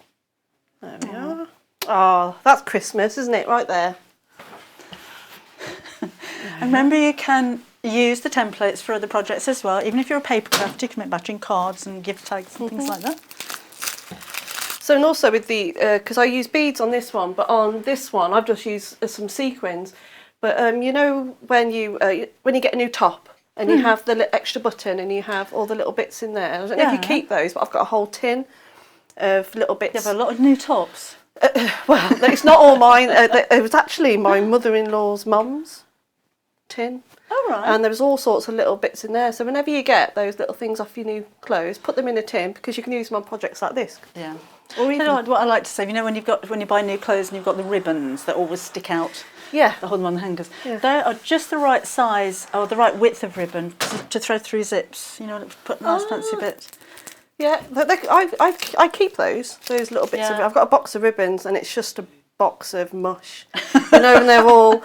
It's like all of my embroidery threads. When you see these sewing rooms, and everyone's so tidy and all the right colours. Not in my world. Oh. I try to be. It's only because I need to move. I need to move house. So hopefully, if Nick's watching, so we can. Yeah, just so I can. It's on right move now. So I can be tidy, so I can put all my threads in a nice tidy, because we're having to put things in different parts of the house. I have literally taken over the house with sewing now. That's not a bad thing. No. You know, the children don't need their toys, do they? Oh, no. So I'm just putting these wherever I think works well. And using the, oh no, that won't work there. I'm going to put in, I'll put that one up there. There we have a bit of red, have a bit of the red from here. There we go. Oh, it's handy this. The only reason I don't have one of these is because I do all of this in the kitchen. Oh, right. So I've got the ironing Down there, boards set up already. Making a mess. We have a kitchen in our new studio, apparently. Do we? Yeah, I'm hoping there's going to be a chef as well. But isn't it near McDonald's? No. The new studio. I have no idea. I think we'll all be over there. That's why it's near McDonald's then, that makes sense. We can get you a coffee from McDonald's coffee. This is true. I did have a McDonald's coffee this morning. Nearly done. Probably won't put them all. So if you are going to do it as a quilt, you don't sew it at this stage. You'll sew it after. I'm just going to bag it out today. Okay. Only because that will give you the the 3D effect. I'm just trying to make sure I don't iron on the cutting mat. Yeah, could you not? Wouldn't go down well, would it? You used a glittery thread as well, didn't you? Metallic thread. Yep, I used a metallic thread on that one. Yeah. I had some of those, but everything's been selling out this weekend. And I used just normal dark thread on that one, just a little bit of red. There we are. Oh, I love the gingerbread man. You could even use little buttons as well, couldn't you? Didn't you have some gingerbread buttons? Oh, we've still got some, I think, on the website. Rosemary says thank you for the size. That's a pleasure. That's what we're here for. Thank you. Yeah, some little gingerbread buttons or stars, or didn't I see some reindeer buttons as well? They would look quite nice. Oh, I don't know. I might be making it up, so don't. Yes, have a look on the website. Let me know. Put buttons into a search engine. Oh, while you're there, by the way, you know we're all part of Jewellery Maker. When we finish our live show here in about 25 minutes' time, if you stay on the Shopping Street channel, so you're still on channel 74, we go over to Jewellery Maker and they've got a few hours there. Their first hour is 3D felting. Mm-hmm. I don't know why. On Jewellery Maker. But if you wanted to do a bit more felting or have a look on there, then just stay on the channel and you'll find it. Yeah, I had to look at them just as I was coming in. They're really sweet. So Are they? Yeah, they're really sweet. There was Are they making jewellery though? Is it anything to do No, with it? I don't know. There was an elephant. Oh yeah, there was some dogs. But yeah. Oh, there you go. Have a look. They were just taking them in when I was just waiting outside. Well, that one's a bit wonky. You didn't notice that one. It's in the breeze.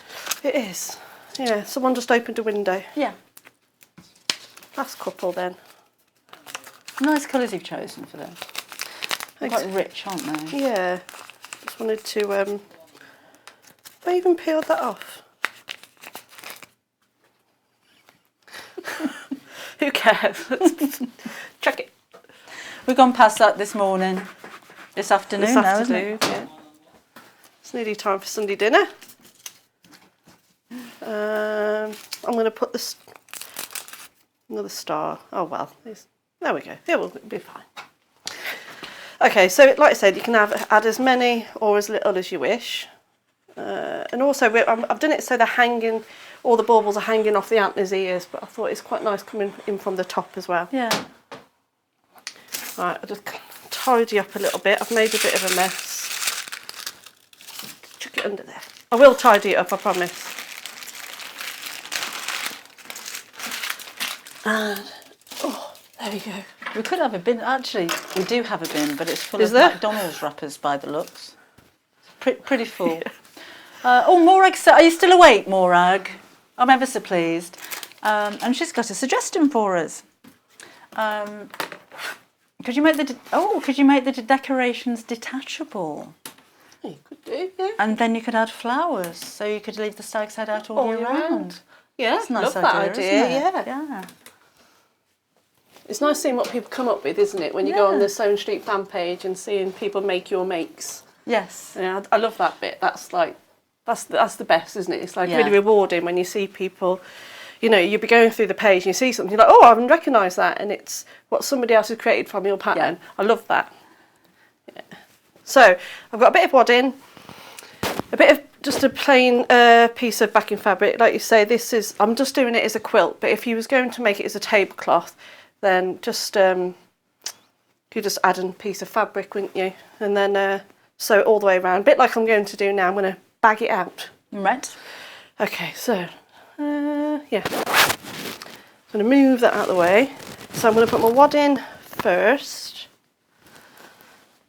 Move my pen. We have wadding. We've got wadding by the half metre, which I think is such a good idea.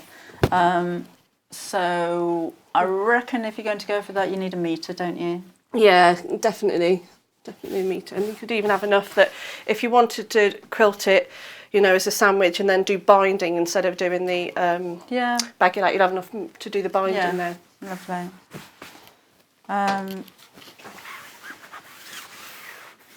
So I have made this, my backing and the wadding a little bit bigger, just in case when you're doing it on the telly. I didn't want it to be too short. Okay, I'm gonna get some pins. Margaret's, I don't understand, maybe it's just me. Margaret's put a message on Sewing Street's timeline, and I've just got a map of Fife. Margaret, if you got, can you try again if you got a message? Yeah. Unless you just wanted to send us a map of Fife. So, just quickly pinning this all the way around. Do you need some directions? There we are. So give it a really good press, make sure it's all nice and flat. And pin all the way around, keep it from moving about. Ow! Oh, you found it then? Yeah. Ooh. I like these pins, nice and sharp. How often do you change your pins, Debbie? Do you know, it hasn't even entered my mind. Only because I noticed that I bought some new ones not so long ago, and it just was so much easier. I must have been really struggling with my old pins, because I think they went blunt. That makes sense, doesn't it? Because your needles do. Yeah. I haven't even thought about that. Because I thought, oh, these needles are really sharp, and I noticed it was because I was using a new packet. So I'm going to do all the way around the edge, but I need a little bit where I'm going to leave open at the bottom. So you can use a pencil, a pen, or just have a couple of pins at the bottom in different colours to make sure you leave a gap. So about 6 inches. Obviously, the bigger the gap, the more you've got to sew up later. But it just makes it a bit easier when you turn it the right side out. Okay, are we on? Okay, so taking it to the machine, a walking foot would work really, really well if you were having lots of layers, but I'm sure we'll manage.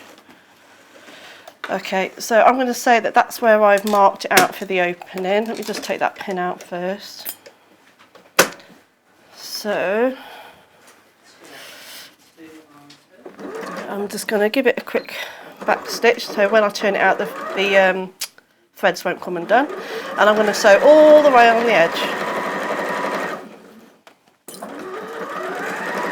Okay, if you do have any questions or comments, by the way, we're only live here until 1 o'clock, so we haven't got very long. So if you wanted to go to the Facebook page, I'm just on the Sewing Street page at the moment, so I can pick up your messages straight away. Or you can drop us an email, which is studio@sewingstreet.com. So we're here for an extra hour today because it's Christmas. Back to 4 hours again tomorrow, though. Still be fun. And you're back on tomorrow, aren't you? Yes. I've got some new fabric combinations of my reversible bag on the shows tomorrow. You're a busy lady, aren't you, Debbie? Never stop. Never stop. We've got a brand new guest for you tomorrow as well. That's Yvonne, and she's going to be bringing us some Japanese quilts. Oh, lovely. Yeah. I wouldn't know what to do with myself if I wasn't sewing every day, to be honest. I think if I ever get to the stage where I retire, I'd take up sewing as a hobby. But you've got a new, do you say you had a new grandson on the way as well? Yes, November. Well, you'll be busy there then. I hope so. Do they live nearby? No, they're 3.5 hours drive away. Oh, crikey, it's a long way. Yeah, don't see them often enough. Do you do a lot of sewing for the grandchildren? No. No. I have good intentions and I buy fabrics and everything, but work always takes over. So I do make dress-up outfits. So. Oh, so the fun things. Yeah. I used to do for my kids though. They all went through phases. Well, kids do, don't they? Of dressing up. Yeah. So David, my eldest, was into the American Civil War. Yep. They didn't play soldiers. He reenacted wars. He wasn't into modern warfare. What age? 10 or 11. Brilliant. I remember laying him down on the floor and drawing around him on several occasions to make something that fits. And he was into Star Wars as well when that first came out. And then, funny enough, so was my youngest lad in Star Wars. And then Kimberly in the middle, it was all Disney costumes. Oh. But she had everything. She had Belle and Cinderella and, Aladdin's girlfriend, I can't remember her name, Jasmine. Yeah. I used to make all of those disco outfits. She had a birthday party one year and I made disco outfits for all her mates. Wow. That's before I got a proper job. That's a lot of sewing. That was a lot of sewing. Yeah, mine don't dress up. Although my youngest Louis, he's really into, when he said about the Civil War. He's not into Civil War, but he's really into soldiers. Yeah. Anything camo.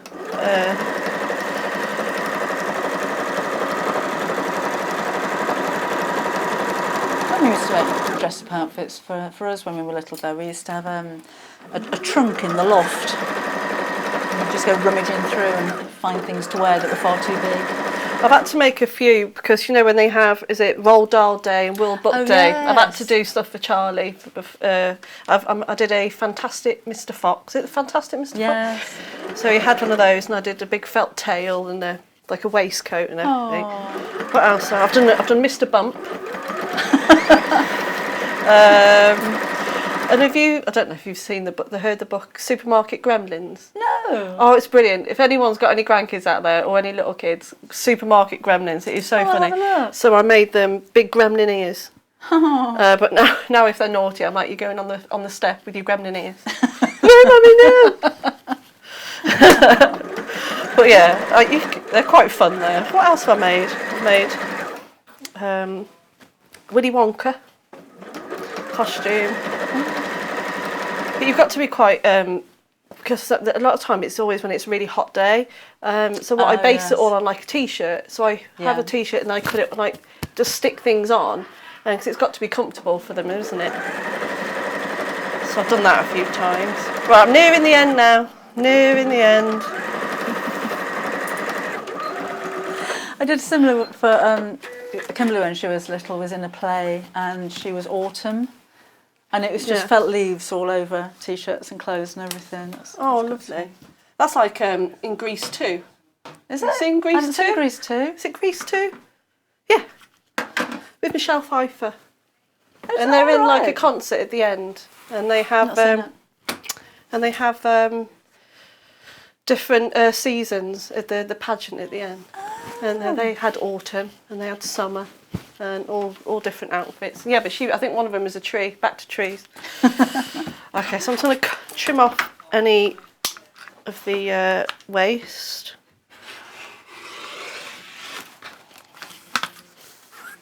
Sorry, I'm moving everything around. So we've got any more messages. I love it when you send in messages. We get loads on a Sunday morning. Are we up to date with everybody? Let me just make sure. Yep. So everyone's getting ready for their dinner now, aren't they? Lunchtime. Ooh.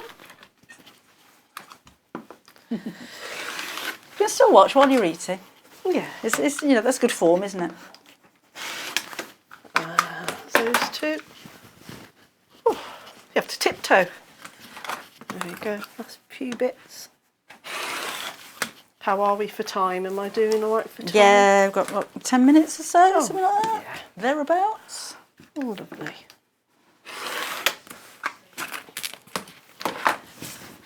Just trim off the bottom.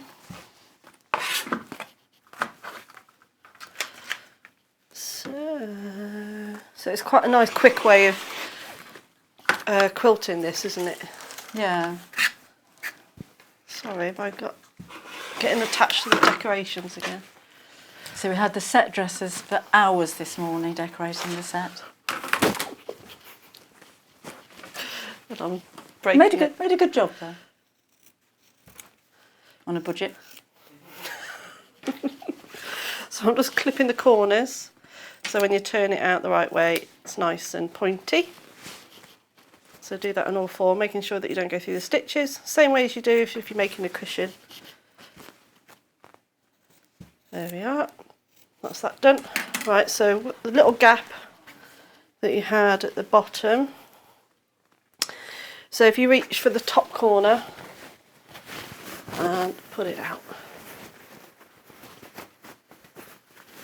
Again, you don't get instructions in the actual kit, but if you just joined us, then watch out for later on today because we'll be on YouTube.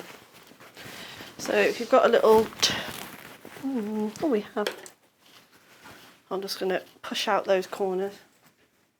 Oh. Bit sharp, isn't it? You didn't see that bit, did you? No, I don't know. Well, I was calling it a pokey tool. The pokey tool. But it's actually a Hera marker and applique turner or something like that. Hera marker, applique and sewing thing. Sewing thing, that's Yeah. the description. Yeah. The sewing thing. There we are, so put these corners out. Last corner. There we are. Oh. And woo, give it a waft. So there you go. There's the quilt so far. Fabulous. So at the bottom here, I'd give it a quick press. So you can stitch it, hand stitch it closed, or you can cheat and use a little bit of Wonder Web. I've used that before, or we're going to be sewing back over it anyway. So just press those, fold them back in. Keep your iron. So we're keeping you very busy with all of the felting and the panels and... Yeah, I like being busy though. Yeah. Yeah. And I love it as well because every project's so different. Yeah. I like that variety. And gets all your creative juices going, doesn't it? Thinking up different ideas. Yeah.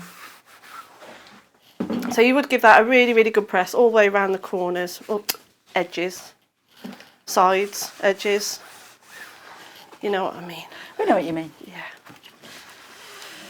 So now, when you come to quilt it, with the two examples that I've already made, I used a blanket stitch to sew around each of the baubles, but you can use a straight stitch or a zigzag stitch.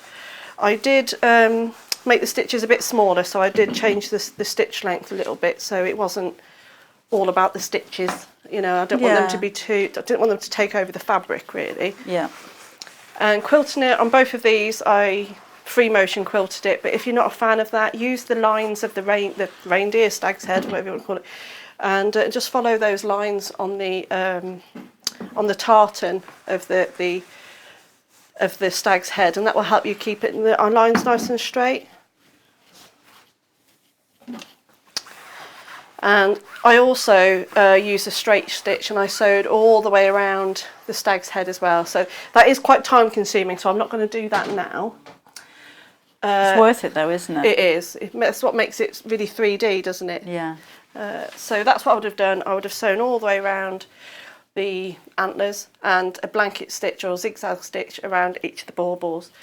Now, obviously the baubles hang off something, don't they? So if you've got any erasable pens, friction pens, then this is the perfect project to use on. So I'm going to take what colour have we got in there? Oh, I could change that. So take one of your pens and where are we going to draw the lines from? So from the centre of your baubles, you can do a few little dots, or you can just do a straight line stitch, just so you know exactly where you're stitching, so you don't go off and you don't want it to be wonky. So I have a few. Well, can we just say goodbye to Carol, because she's just going to get her dinner now. All right, bye Carol, bye, enjoy. Bye Carol. Bye Carol, she had a lovely morning, she says. Aww. So I'll just do a couple just as an example. Obviously that would be quite a long one. Let's go for it, let's be brave. There we are. So on these two I did change the stitching. That one changed the thread, that was a metallic thread, or you could change it to just a plain colour. It'd be quite nice to see this hand quilted as well. Yes. Wouldn't it? That would be really nice. So what colour thread have we got in here? Well, we've got grey in there, but if you want to change the colour, we've got lots and lots of brown. There is, isn't there? Oh, there's a goldy brown. Yep. We'll have that. Brown. Where's the end? I'll get it out. Oh, I need my glasses. Can you pull the end of the bobbin off?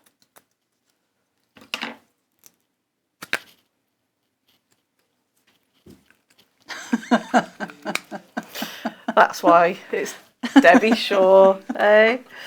There we go. You know. Oh dear. Let me just quickly thread this up. You're not going to go in there, are you? No. Down, up, round. There you go. That's where I wanted you to go. And then, has this got a threader? It has got a threader. It's got a threader, it's got a snipper. We've got everything, isn't it? Yeah, it's a nice little machine. It would help if I was trying to thread the actual spool and not a piece that I've just cut off. Okay. So you could even have a bit of decorative stitching as well, couldn't you? On there. Or you could use your triple straight stitch if you want it to really stand out. Oh, good idea. We do have a selection of sewing machines on the website, by the way, if you're in the market for a new one. This is the 560, which has 100 stitches on this one. And so following the lines that you've already drawn, I'll just put that there. You can sew. What have we got on? What have we selected on here? That'll be fine. That's all I use. That's a straight stitch, I think. Yeah. Where's the foot gone? There you go. Oh, sorry, I've made a right mess around here. There's paper all over the floor. So we'll talk about you after the show. It's fine. And I'll just do a couple. We'll go for that long one.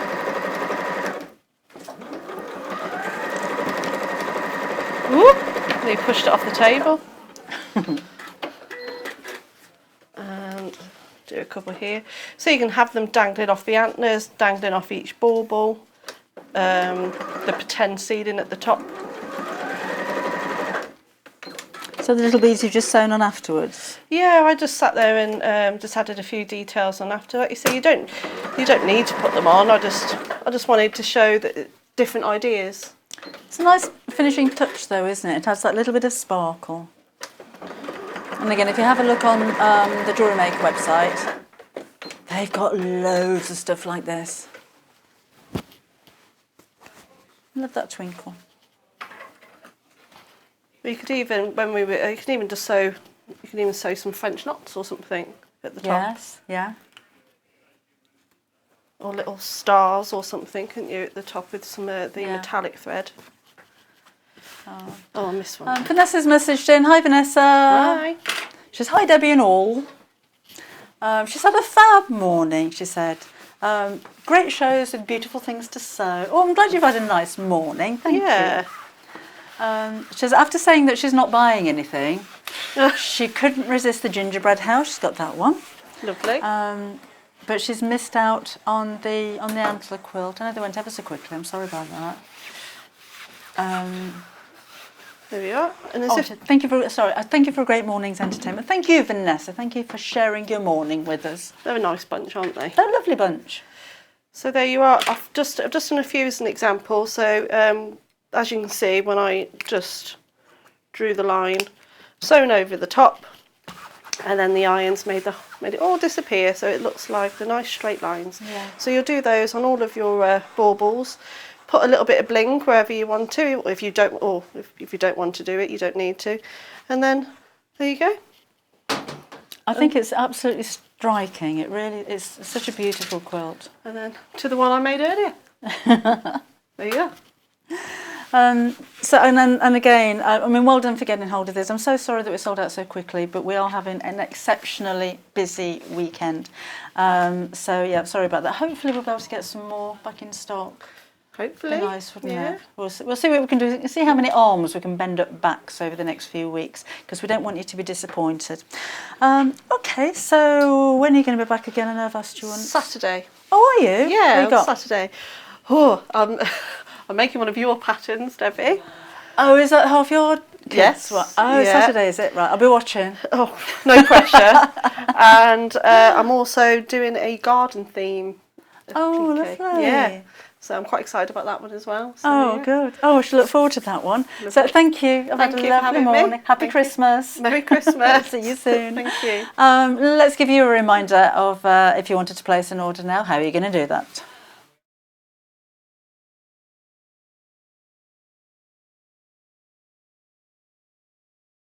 Shopping with us couldn't be easier. If you want to shop online, then you can head to our website, www.sewingstreet.com. It will redirect you to our sister channel Jewellery Makers landing page. Don't worry, you haven't gone to the wrong place. We're simply using their website temporarily while we're building our own web shop.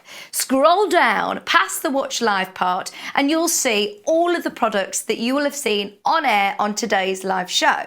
You can also shop our catalogue by clicking a category, clicking a product to view closer, and adding it to your basket. Once you're ready to check out, you will need to create an account, which is absolutely free to do so, but it will mean that you can check out on as many orders as you want throughout the day with still only paying one postage and packaging. If you'd prefer to speak to somebody in our UK-based customer service team, then you can do so via the free telephone line number 0800 001 4433. They will not only help you create an account, but will also help you with any of your online shopping.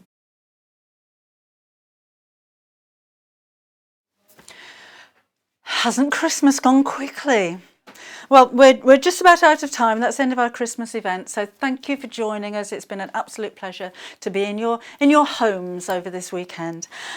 We don't have an awful lot left of anything, to be honest. But if you've just joined us now, do have a look on our website on sewingstreet.com and you can see what we have left. If there is anything that you'd like to order, and that doesn't have to be Christmas related or from anything from the shows over the weekend, over the last 3 days, we've been doing a giveaway, a chance for you to be able to win 10 packets of Christmas-themed fat quarter fabrics.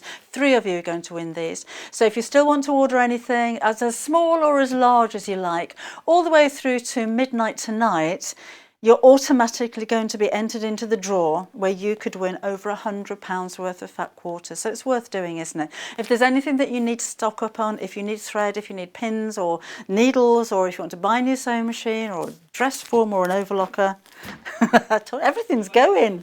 I went ages ago. Then you're in with a chance, so that's worth the order, isn't it? And again, anything that you do order, we're going to send you a badge. Whether you like it or not, you're going to get one. Only the one. So one free gift for every customer who's ordering over our Christmas period. And that's our little Gingerbread branded, Sewing Street branded 2020 little badge. So you're going to have one of those. So I think we've got a few gingerbread houses left, but hundreds of you have been ordering these throughout the course of the morning, literally. It's been so busy. But we do still have some things left for you. Not sure if you have any advent calendars left. I know we don't have any of the felting kits left. We don't have any of the stag's heads kits left. No kits from the first hour left. We haven't got anything left. Nothing left now. But it's been a very busy Christmas and we've had so much fun this morning. So again, thank you so much for joining us. Shall we have a look what we're doing tomorrow? Because I've got no idea. So at 8 o'clock in the morning, we have dancing cranes, quilt and Japanese wall hanging. That's a brand new guest that we have coming up for you. That's Yvonne McCatmany. Sewing Street Surgery is at 9 o'clock. We've been inundated with 2 questions. At 10 o'clock, it's Home is Where the Heart Is. That's a canvas runner, again with Yvonne. I've got my reversible bag. We've got some new colour choices for you at 11 o'clock this morning. That's got to be the easiest and most impressive, useful, large tote that you're going to make. And then we're back to 4 hours again tomorrow, so we're repeating Magical Christmas and 12 Days panel. However, tomorrow, even though it's a Christmas show, you don't get your pin badge. Oh, and you don't get entered into the prize draw either. So in fact, we should, because 12 o'clock's a repeat anyway, so have a look on the website and place your order for anything you want to order for tomorrow, today. So Morag's still awake, and she said, I've enjoyed this morning so much that she hasn't even finished knitting a pair of booties. Well, you can nip off and finish that now, Morag, unless you want to watch some needle felting on Jewellery Maker. Maybe you can just hang around on the Shopping Street website for the rest of the day. However, I'm going to be with you bright and early at 8 o'clock tomorrow morning, so I shall look forward to that, and I hope you can join me there too. Remember, anything that you want to order now, you can order after the end of the show on the website, on the phone lines. I'll see you in the morning. Bye-bye.